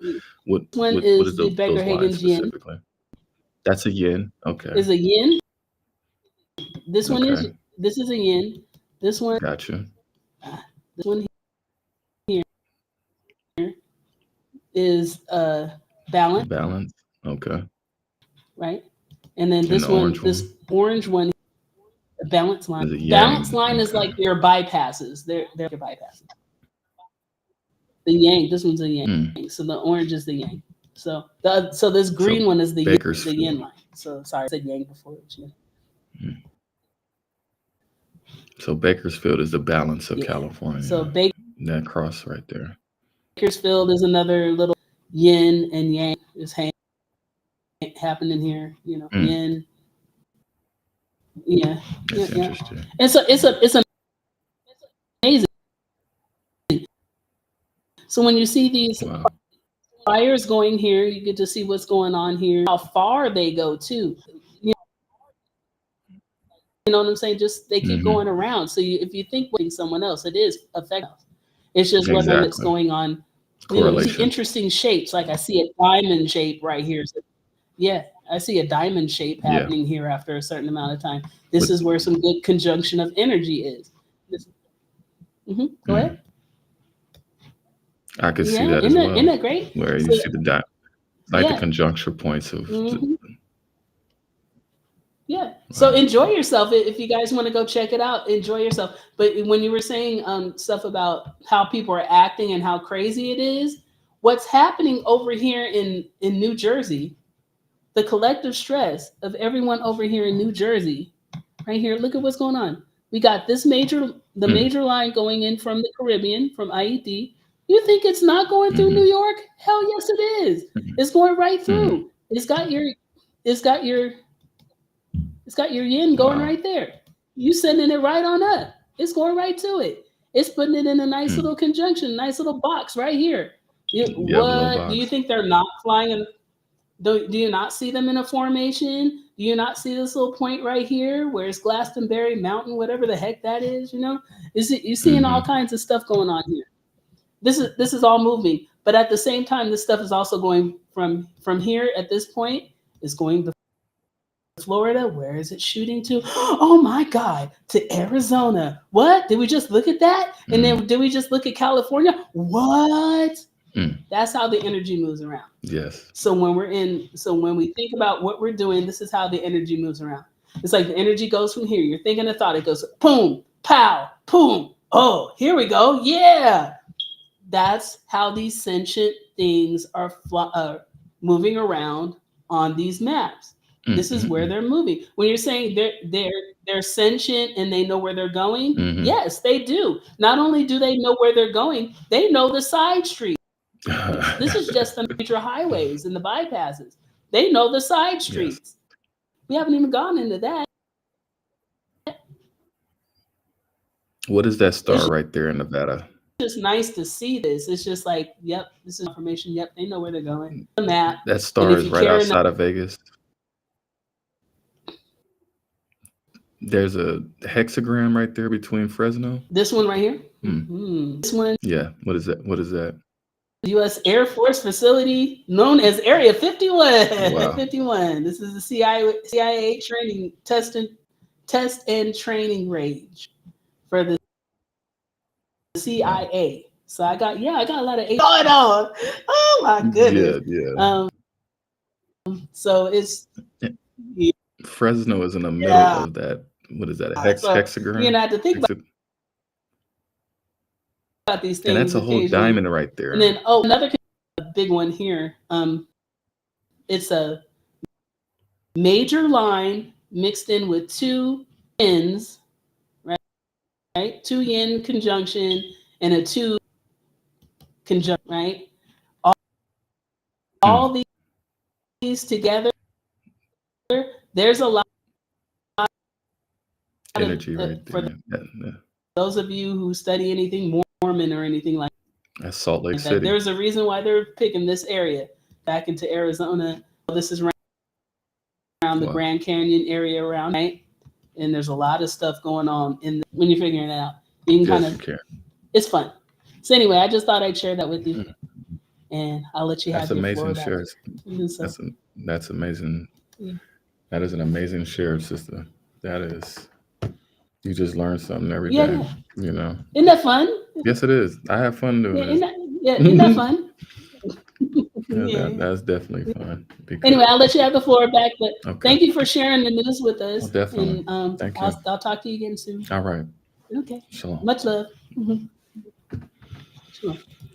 Oh, wow. You cannot make this stuff up, y'all. You cannot make this stuff up. It just, great glory. You just gotta sit here and enjoy yourself and enjoy your time, because it is going down. The planetary parade is dancing, and we are seeing the dancing happening. In February, another planetary parade is expected to occur. Jupiter, Mars, Jupiter, Uranus, Neptune, Saturn, and Venus are set to align in the sky next week in a 6-strong planetary parade. So on the evening of January 18th. So we'll be seeing that. And we just showed you with that right there. Just going down all the rest of the little knick-knack videos that I have, but we have so much going on. Even Ramadan, I want to know what Ramadan's game. Matter of fact, I just bring this up because I instead of just not saying it, I'm just gonna finish up all the articles and get everything out of the way, because I got a whole new boat. I got a whole new boat of stuff too. But when is Ramadan? When does it start and when does it end? And the solar eclipse is when is Ramadan? The Islamic calendar, holy month, will begin this year, just hours after February's new moon. However, this year, the timings coincide with the dramatic solar eclipse, the first of 2025, blending the spiritual with the celestial. So even these people are trying to even tie in with this as well. Everybody's trying to tie in with this being, this is their year, Here's everything you need to know about the dates. Ramadan, and it is going to be immediately on a new moon. So it could begin on February 28th or Saturday, March 1st, depending on the sighting of the crescent moon. Soon after the new moon of Thursday, February 28th, it could even begin on a Sunday, March 2nd. It's referred to as the Ramadan moon because its sighting ends the Islamic month of Shaban and sees the beginning of the month of Ramadan. When Ramadan 2025 ends, the Shawwal moon. So they are definitely, see this Eid al-Fitr, so that's the 29th. And that's these new moons and these eclipses are popping up during these times. So people thinking these are orifices for folks. People don't want to believe it, but these are orifices. These are bad omens. These are not good. I understand, but every religion around the world has committed atrocities, and it's almost like the movie Apocalypto. If nobody has ever watched Apocalypto, this is literally what this is coming out to be right now, that everybody's congregating together for one single point in a celestial phenomenon. And that's what happened with Apocalypto. Like, you've seen all these different people that were from their own tribes and countrymen and stuff like that wind up becoming something all brand new in this new pyramid apocalyptic area, but anyways, but that's what's happening right now. You're seeing everybody trying to just join in on the conjuncture of all of these things and thinking that they've been biblically written in their direction. No, people have a way of manipulating and skewing things into their persuasion. So, but it would definitely be there. Who decides when it begins and ends? I just want to bring that up, that Ramadan will be in the mix, as well as the Jubilee, as well as the monks, because we just had an earthquake in Nepal. Oh, you got to understand, there's a lot of things going on. The year of the snake. Oh, even Africa. Oh, even South America. Oh, so no, body is getting left off of the board right now. So let me just bring that back up, because it's a strong point that we can't just sit there and like skip past. That many people are going to be bringing to the attention what's been going on. Welcome to an exciting January 2025, a month that promises to captivate stargazers and astronomers alike.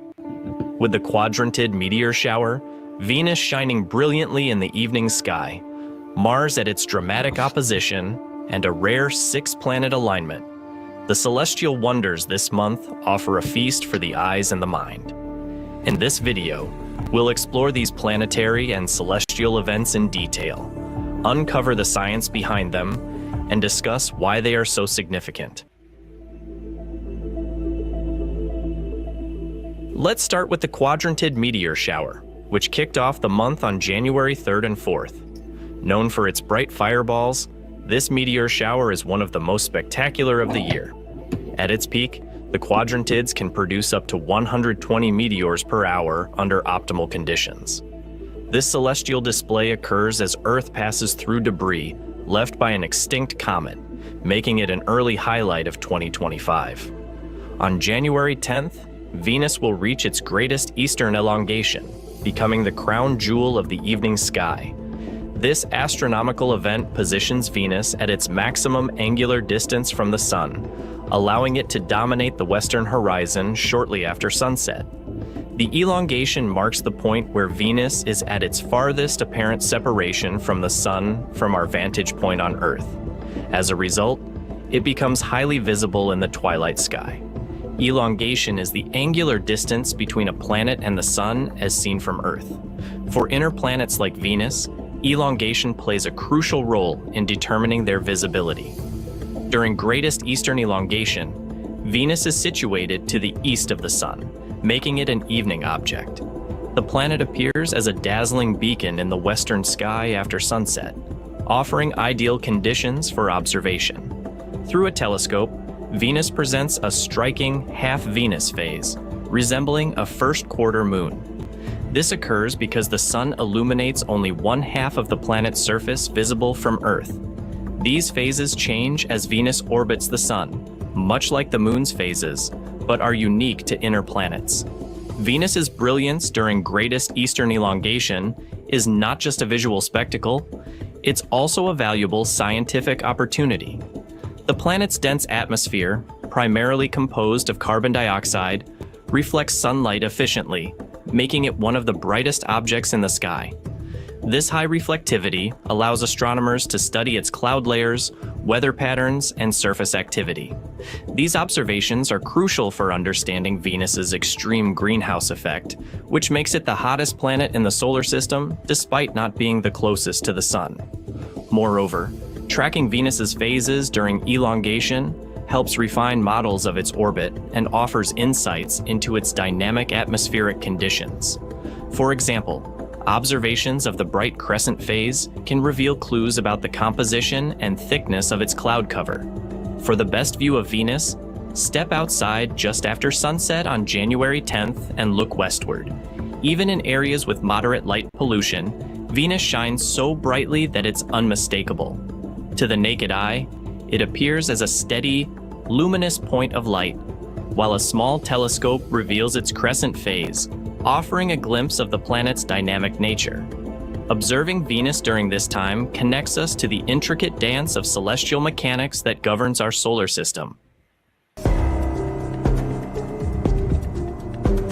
Midway through the month, the focus shifts to Mars, which will reach opposition on January 16th.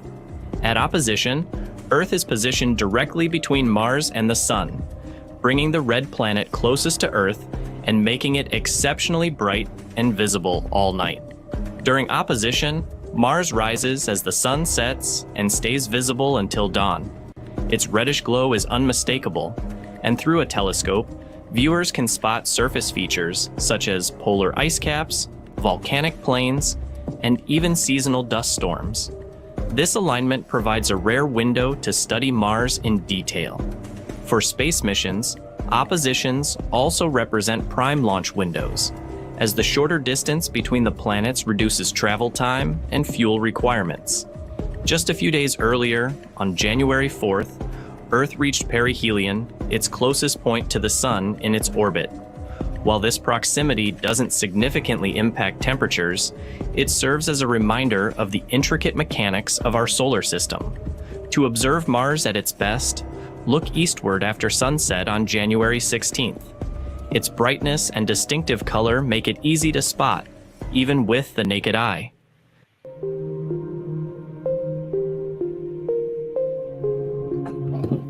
On January 21st, 2025, the sky will offer one of its most stunning displays, a 6-planet alignment. Venus, Mars, Jupiter, Saturn, Uranus, and Neptune line up along the ecliptic plane, creating a mesmerizing sight. This alignment is a rare event where the planet... I love to just, I just saw that because when I had my dream, it felt like I was playing like a game of pool at a on a galactical pool table, and it looked just like that, where I hit the pool balls and hit this perfect shot. You know, it's just amazing how we're seeing all these things, like even on the elongation, even on the just being able to see how close in proximity these events are happening and how they're affecting everything. It's just amazing. Planets appear to line up in the sky from Earth's perspective. While they are not physically aligned in space, their positions along the same plane create the illusion of alignment. It's a powerful demonstration of the harmony and predictability of celestial mechanics. For astronomers, alignments like these offer an opportunity to study planetary interactions and gravitational influences on a larger scale. To observe the alignment, find a location with a clear view of the horizon shortly after sunset. Venus. I just love the fact that he said like how these planets are going to interact, because we have not seen these things. We have not felt these interactions on how much they may be harmonious. I mean, me and the beloved sister just brought up like they look like piano keys, just in the synchronicity of how they look like that. Venus and Saturn will be low on the western horizon.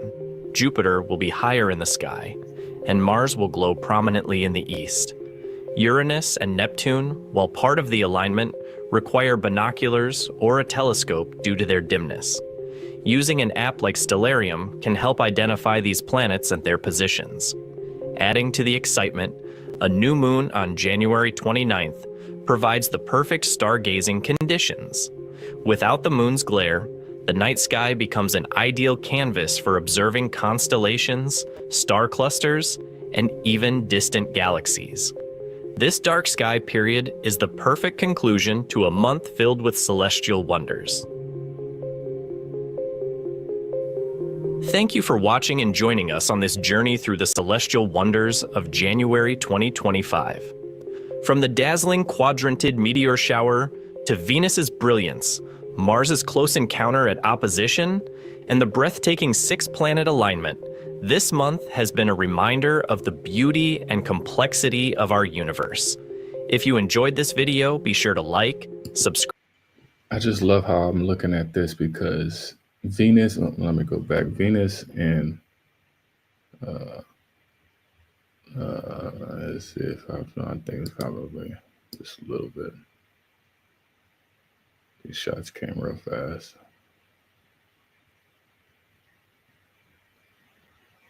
You just showed it. Anyway, how close Venus and Saturn are. Venus and Saturn mean in 3 different conjunctions this year. One already happened on January 7th. The next one will be April 7th and April 25th. So between April 7th and April 25th, ooh, wait, you're already getting love and judgment. You're getting love and judgment. You're either going to get shown love or you're going to get this damn judgment.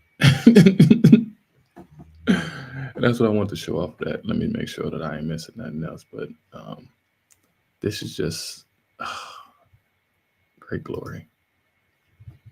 You know, we're able to see all of these things in the night sky. These things are affecting the world at an instant and hasty pace with the strong high velocity of activity that we have never seen. We've never seen these occasions happen before, y'all. We've never seen these occasions happen before. These are many events that are happening that we have never seen before, that are just starting to happen. We've never seen half skies. This is daytime and evening. That's real, like there's no filter, guys. No. Look at that. Okay, kuan. Like this is daytime and evening. He don't see it. He sees it, but he don't see it, you know? And that's what we're coming across, is that the things that are very visible to us, you know, are, you know, they're still unbelievable to others. But, you know, it's like people are being waken up out of, you know, a slumber, you know, and it's unbelievable to them, but it's like you are too late. It's like you're witnessing these things, but after you have built up so much callous for not believing it, you know, it's like that's what we have gotten ourselves to now. So people are starting to realize that, I'm finding out about this too little too late. And that's what is coming down to happening now, to where people are finding out about these incidences little too late.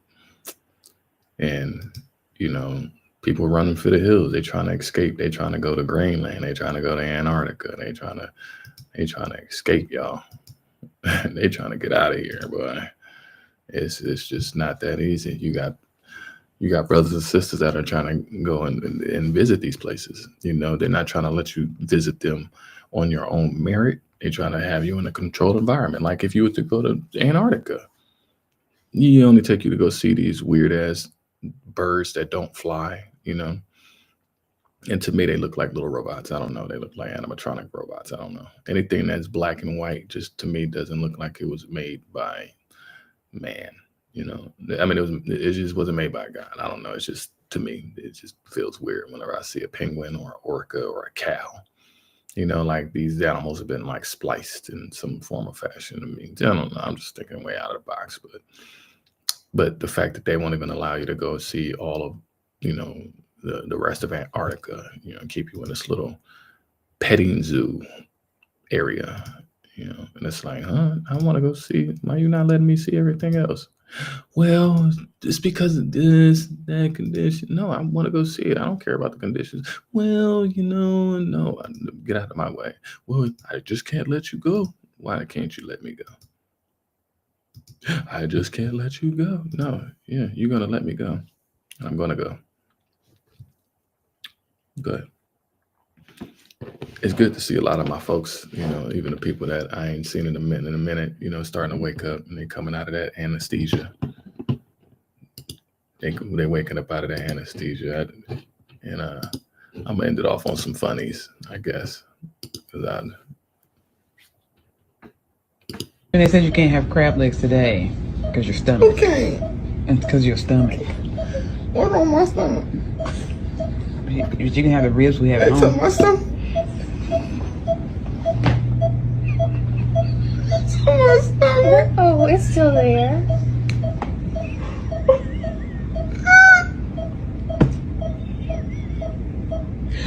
You still have your stomach, girl.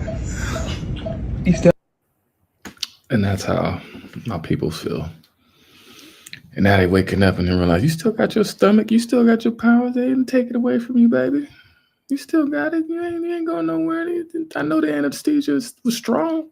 The anesthesia was strong for 400 years. It was strong. You still got your stomach out. You ain't got to cry about it. You ain't got to cry. But that's where we at with it right now. We're up here waking up our folks and educating and keeping our people in tune with what's going on, you know, while we waking up and, you know, while we waking up out of the anesthesia and Ginger is getting locked up, you know, I'm just the kiddo Taco Bell dancing throughout 25, you know, I'm just dancing my way through it. You know, I ain't going to be getting mad about nothing that's going on. We're going to dance our way through this while they're caught in that loop. While they caught in that loop, they finding out the hard way. So And that loop is just vicious right now. It's a vicious loop. It's a vicious loop, y'all. Just boom. It ain't going nowhere. Try to rebuild again. I dare you. That's what they saying right now. That's what's being told to you right now. I dare you to go ahead and try to rebuild. It ain't going. I'm gonna mess your stuff up again. I'm gonna burn your stuff down. It ain't going nowhere. Sorry, Ginger. I'm gonna turn you this way, and you don't be trying to fight. Ginger, what is you doing? Ginger, no. You gotta go home, Ginger. Go home. You got to go home, Ginger. Come on, Ginger. I know you. I'm gonna turn you this way. You gotta go home, Ginger. Ginger, what is you doing? Ginger, no. You gotta go home, Ginger. You gotta go home, Ginger. Unfortunately, I can't do nothing. You got to go home, Ginger. Anyways, beloveds, I'm gonna let y'all go. And we're gonna be back. The late night one kept me up. And I had to rush to even get this all prepared, so I'm not gonna rush. I'm gonna take my time and make sure that we are eating this nutritionally, but there's just so much going on. Just so much. You just cannot not address it. Like, for everybody that's going through something out there, main thing is to hold on to God's unchanging hand, because he fought the battle of Jericho. Yes, he helped get off the island. Yes. No, but I just want y'all to have fun and stop tripping about stuff, man. Stop getting emotional. Stop. Let go of a lot of these things. You don't need a whole closet of red bottoms. You don't need a whole closet of Jordans. You don't need all of those Dior purses. Because what if one day you have to get up and pack and go? You cannot be like the robot on the movie Spaceballs, going through the desert with all of your luggage, hauling behind you, demanding people to assist you because you're bougie. Nobody's your pawn. Nobody's your minions. While people have all of these prayers and have all of these things to say about these people who lost everything, you don't know what any of these people did. And many of these people's stories got fluffed and suppressed. Got the narratives skewed, manipulated, and coerced to where it becomes believable. And you're like, oh, okay.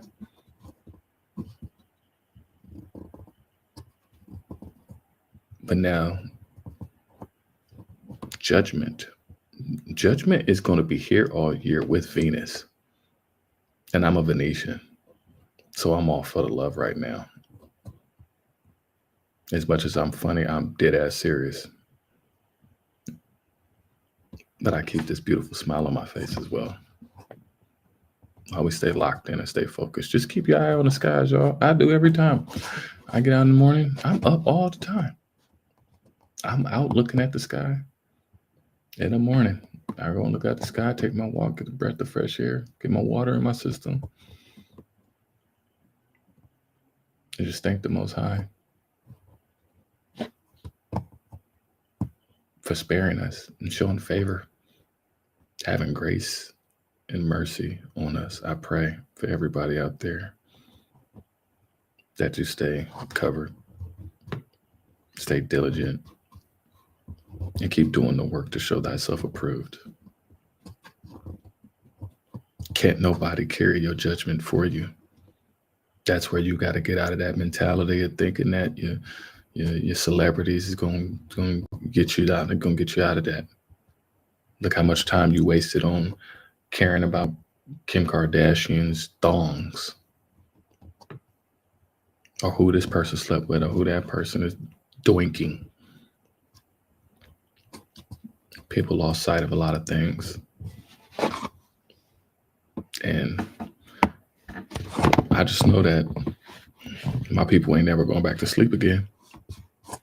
We ain't falling for no more okie dokes. We're seeing that the panic is very real and it's very much in our face.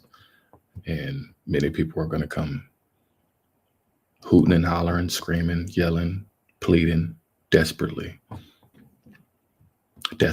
You talk about millions, $1 million homes, $1 million homes with millions of dollars. These people had art collections, Tiffany bags, Fabergé eggs, china, silverware, gold bars, stock receipts, stocks and bonds, dividends, whole safes and safe rooms full of things, y'all, that are no more, that they all got scorched. The trees are standing very strong and proud. It's like the trees just went through like a scraping, like they're just going through a scraping like of a scab. Even if you take that scab off, you still got the skin flesh under it that's holding the insides of your leg. Is still inside of it. It's not like you pull a scab off and then everything inside of your leg just comes falling out of it. No. So yeah, the trees are willing to take a little burn because, you know, you help releasing them of the congestion and the funk of the bougies. Ugh. I had to be Rudy next to your bougie ass. Ugh. I'm glad it happened. So that's what is going on, where the mycelium is talking to each other across the whole world. The fungi is the mycelium. It's the internet of roots. Every root is connected with each other across the whole world. So they teleport and transport. No matter how dry the land you may think it is, there's always a connection in every location, everywhere around here. Nothing is not being transmitted. Nothing is just being sent and it just goes into a nothingness. Everything has an essential ending point.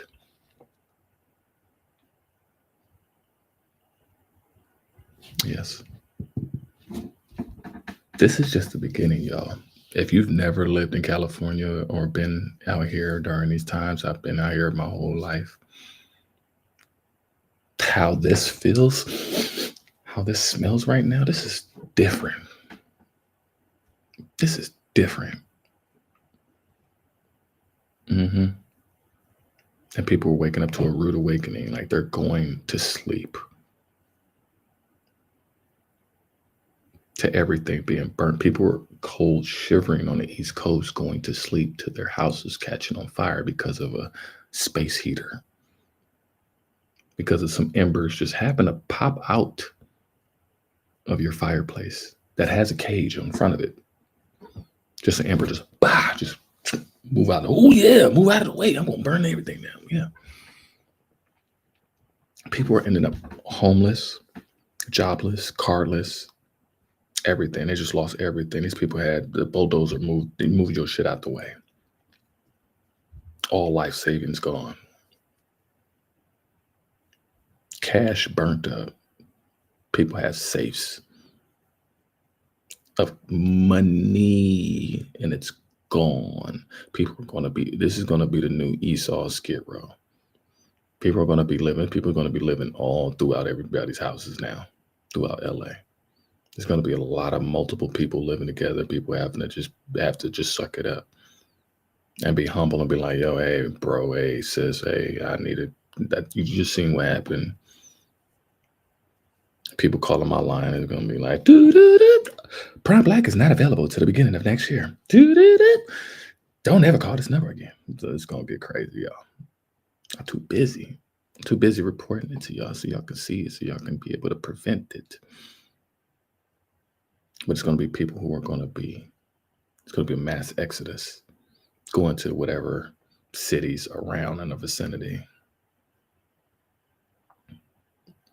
They're not going up north to Frisco. It's too expensive. They can't afford it. They can go to Vegas. Vegas is already jam-packed. You can go to Tucson, you can go to Phoenix, you can go to Arizona. You can live outside. You're living outside, you got coyotes. It's cold and you got wolves. The snakes, even the people thinking that the snakes are going underground and going to other locations, these snakes are ending up right where you at. The year of the snake.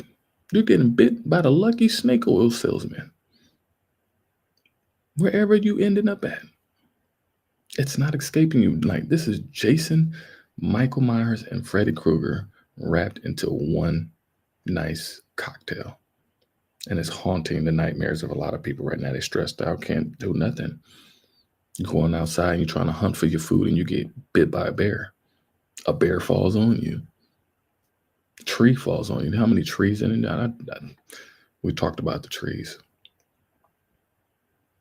The trees are like double teaming and they're like WWE with the rock elbow on your house. That's what the trees are doing. They just rock elbowing the people's elbow right on, knocking them right out of their lazy boy chair. Knocking them right out of that lazy boy chair. You ain't got no more time to be lazy. You ain't finna be lazy no more. You about to be wakened up and you about to be removed. And then where you gonna go? Where are you gonna go? Where are you going to go? You can't go to Iceland. It's on fire. It's lava. You can't go to Hawaii. It's on fire. It's lava. You can't go to the UK. It's underwater. You can't go to Spain or Portugal. It's underwater. You can't go to France. It's underwater. You can't go to Germany. It's frozen. You can't go to Ukraine. It's war-stricken. You can't go to Switzerland. You can't go to Denmark. You can't go to Netherlands. All throughout Africa is all conflict. You go to Ghana, you go to Nigeria, and you're going to get scammed. You can go there if you want. You can't go to Mexico. Mexico is booting all Americans back up here because y'all raising the rent sky high down there. They're not letting you go. You can't go to Canada. How you going to get to Canada? Alaska is on fire right now, and it's freezing, and it's earthquakes right now, and it's volcanoes right now. You can go to China and live in one of them fake phone built apartments. That's 300 square feet. China got apartments no bigger than my little room right here. You're gonna be living like an elf, a Keebler elf under somebody's basement. That's how bad it's gonna be. Where are you gonna go? You can't go to Australia right now. It's on fire right now. And the spiders and the snakes are out there. You can't go to none of these islands. All of these islands are mosquito stricken for one. Let's just get that right. The mosquitoes, they're not even talking about the mosquitoes right now. You can't go to China. You got the norovirus popping off now. You can't go to India right now. They're frozen right now. They just went through an earthquake in Himalaya. Where are you going to go? You can go to the Middle East where there's conflict everywhere. You're going to go to Dubai and get booed on by one of these. You're going to get booed on? You can go to Dubai and get booed on?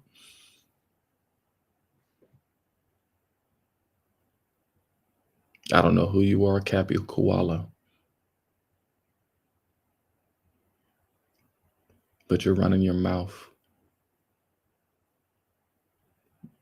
Instead of questioning, you ask a question. You do not come to my channel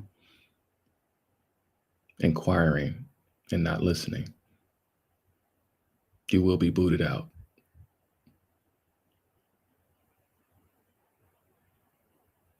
What I'm yapping about is the downfall of your people. That's what I'm yapping about. That's what's happening to you and yours.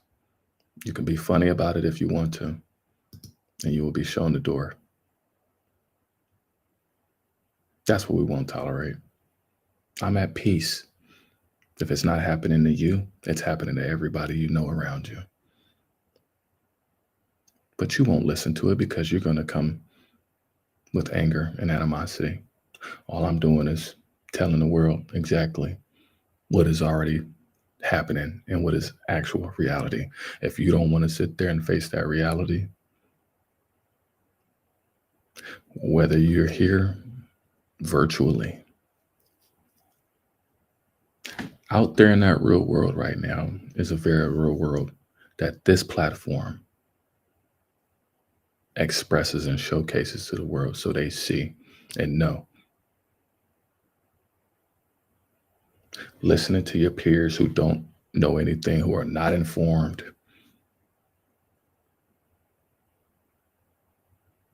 That's your insecurity having to chastise your ignorant to where you want to rant towards something you have been ignoring. You rather ignore it, so you rather get defensive about your insecurity and turn up in the turtle shell.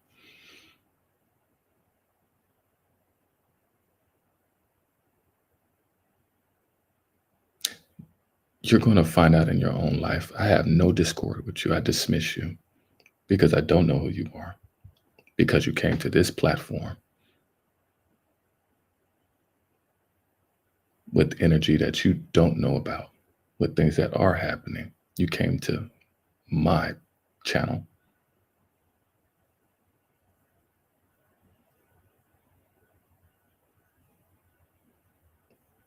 That's somebody who's really mad.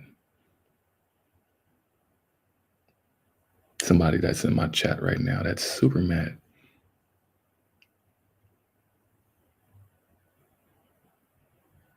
And we'll go ahead and get you out of here. Because if that's all you came to do, to be mad about,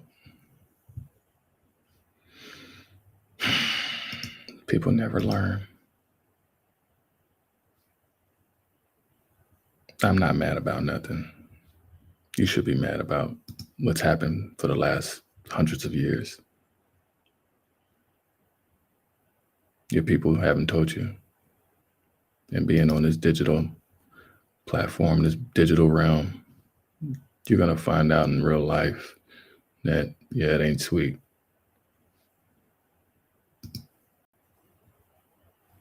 So, had to ban stupid. People will always get mad. They'll never understand. But it's okay. That's not for me to help you understand. You're just here to listen. And you take it as that.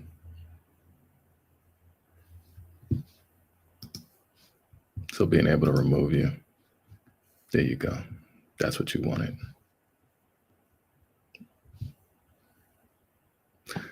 Got to keep my channels clear because people will find themselves wanting to take their anger and animosity out on things that I'm just showing you. I didn't cause these situations in people's life. I'm just showing you. So what are you so mad and sad about? You're going to have a lot of those 83 coming out of nowhere, having so much to say. Like, you have a lot to worry about. Y'all got a lot to worry about. I'm at peace. You need to be at peace. And I wasn't even going to have that go on too long. But just have to address that we have many people coming out of any and everywhere that are going to make what's happening in their life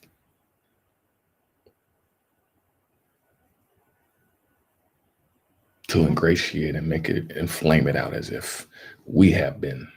No, y'all have. Y'all brought all of this upon yourselves. Y'all brought all of this upon yourselves, bro. All these celebrities, you be sitting here boasting and gloating over all of these people right now. Why are you mad about what's happening out there with these people? You don't know these people. So I'm not going to have any feeling even with your existence. All we can do is just have a conversation about what is being shown. It's not up to me to give you the solutions because you won't take the solutions. You'll actually crush them up. That's why you don't cast your pearls among swine. If I'm going to have a conversation, I'm going to have a conversation. But when you're emotionally triggered by it, I'm just talking to kids. They get butthurt that easily. They get too offended by it because you're too distracted on everything else that even then the people that were around you didn't put you on game, didn't give you the truth, didn't tell you the truth, didn't want to tell you the truth, the truth wasn't necessary.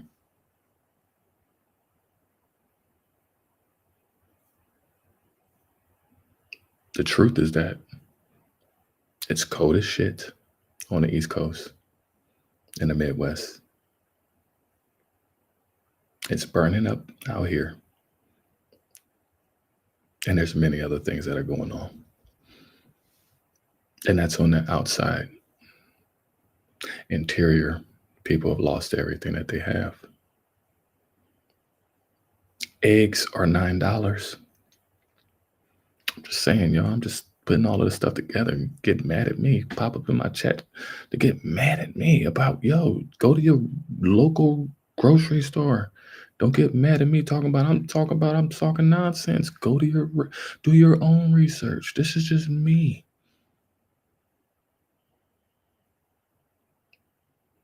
I do enough research. I've done enough to be able to get up here and say what I'm saying.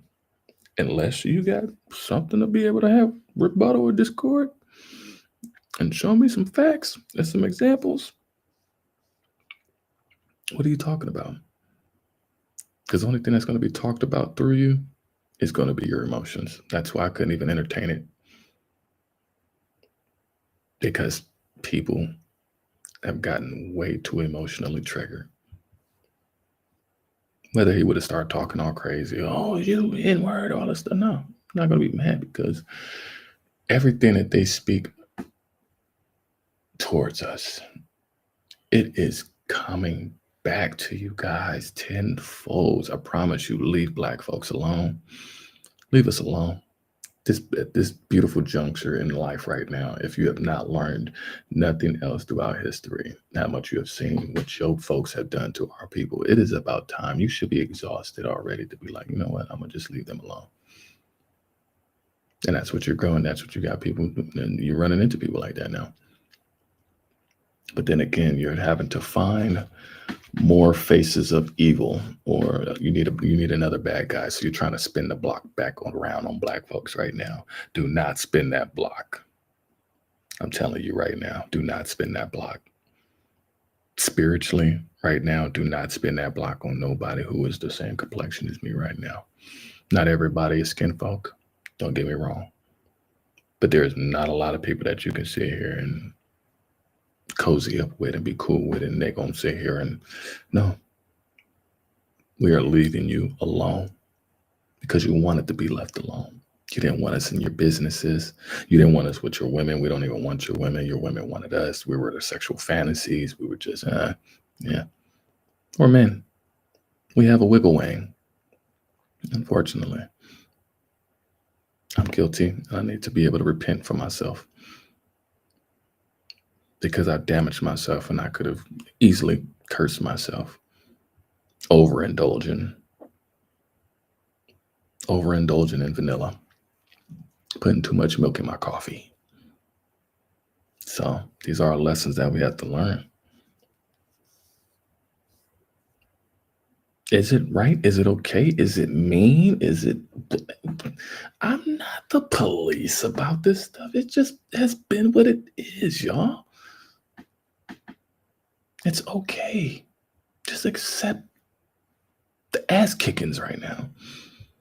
Just accept your ass kicking. Eat your cold potatoes. Go the hell over there and eat your cold potatoes. Let me chill. Let me be at peace. Let me work on myself. You guys y'all had all the time to work on yourself. We didn't have the time to work on ourselves. Why? Because the cops had this, the baby mama need this, the kids need this, the job is ready to get rid of you. Come on, y'all. All the stuff we dealt with, y'all did not have to deal with. That's the difference. and people shitted on us for what we were dealing with. So now when the tables have truly turned and you're able to see that, wow, these experiences are way completely different than what those Black folks went through. But damn, this is actually pretty crazy. Oh my God, I didn't think I was gonna lose all of everything I had. Oh my God. Yeah, we may have lost some things. We lost a little bit of faith. Our faith was challenged during the last 400 plus years. That made us have to get on bendy knees and understand that, damn,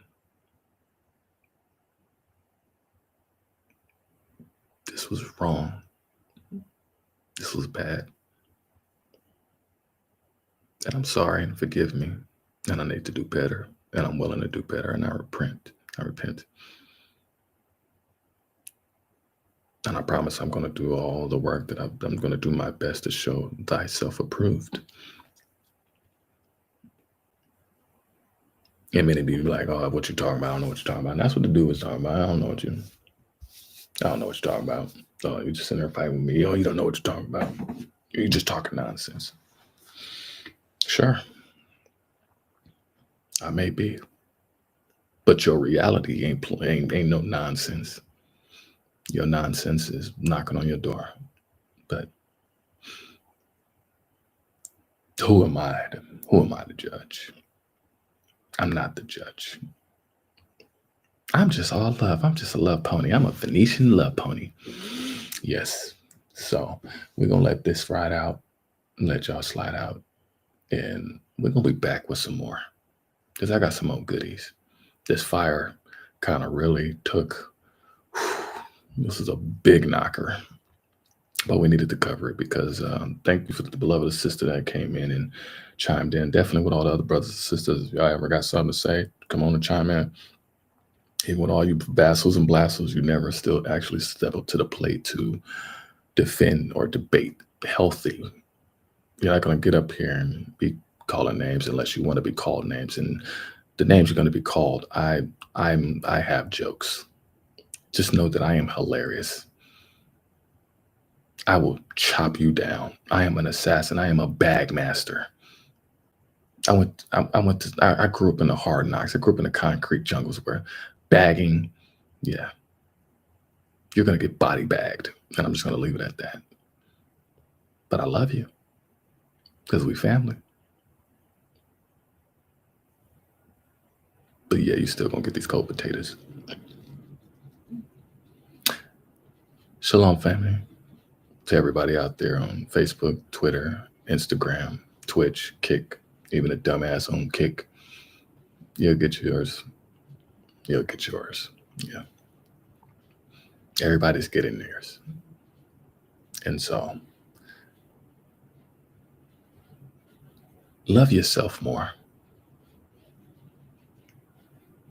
Love yourself more. Don't let nobody sit there and try to, they don't know you. They don't know what you've been through. They ain't been in your shoes, man. You've been through so much. Just have more grace with yourself. Just love yourself more. I'm guilty because it was days where the people that I loved, that I cared about and all that, just they will make you feel like you're not loved. The world will make you sit there and feel like you're not loved. They'll make you seem like you're this or that.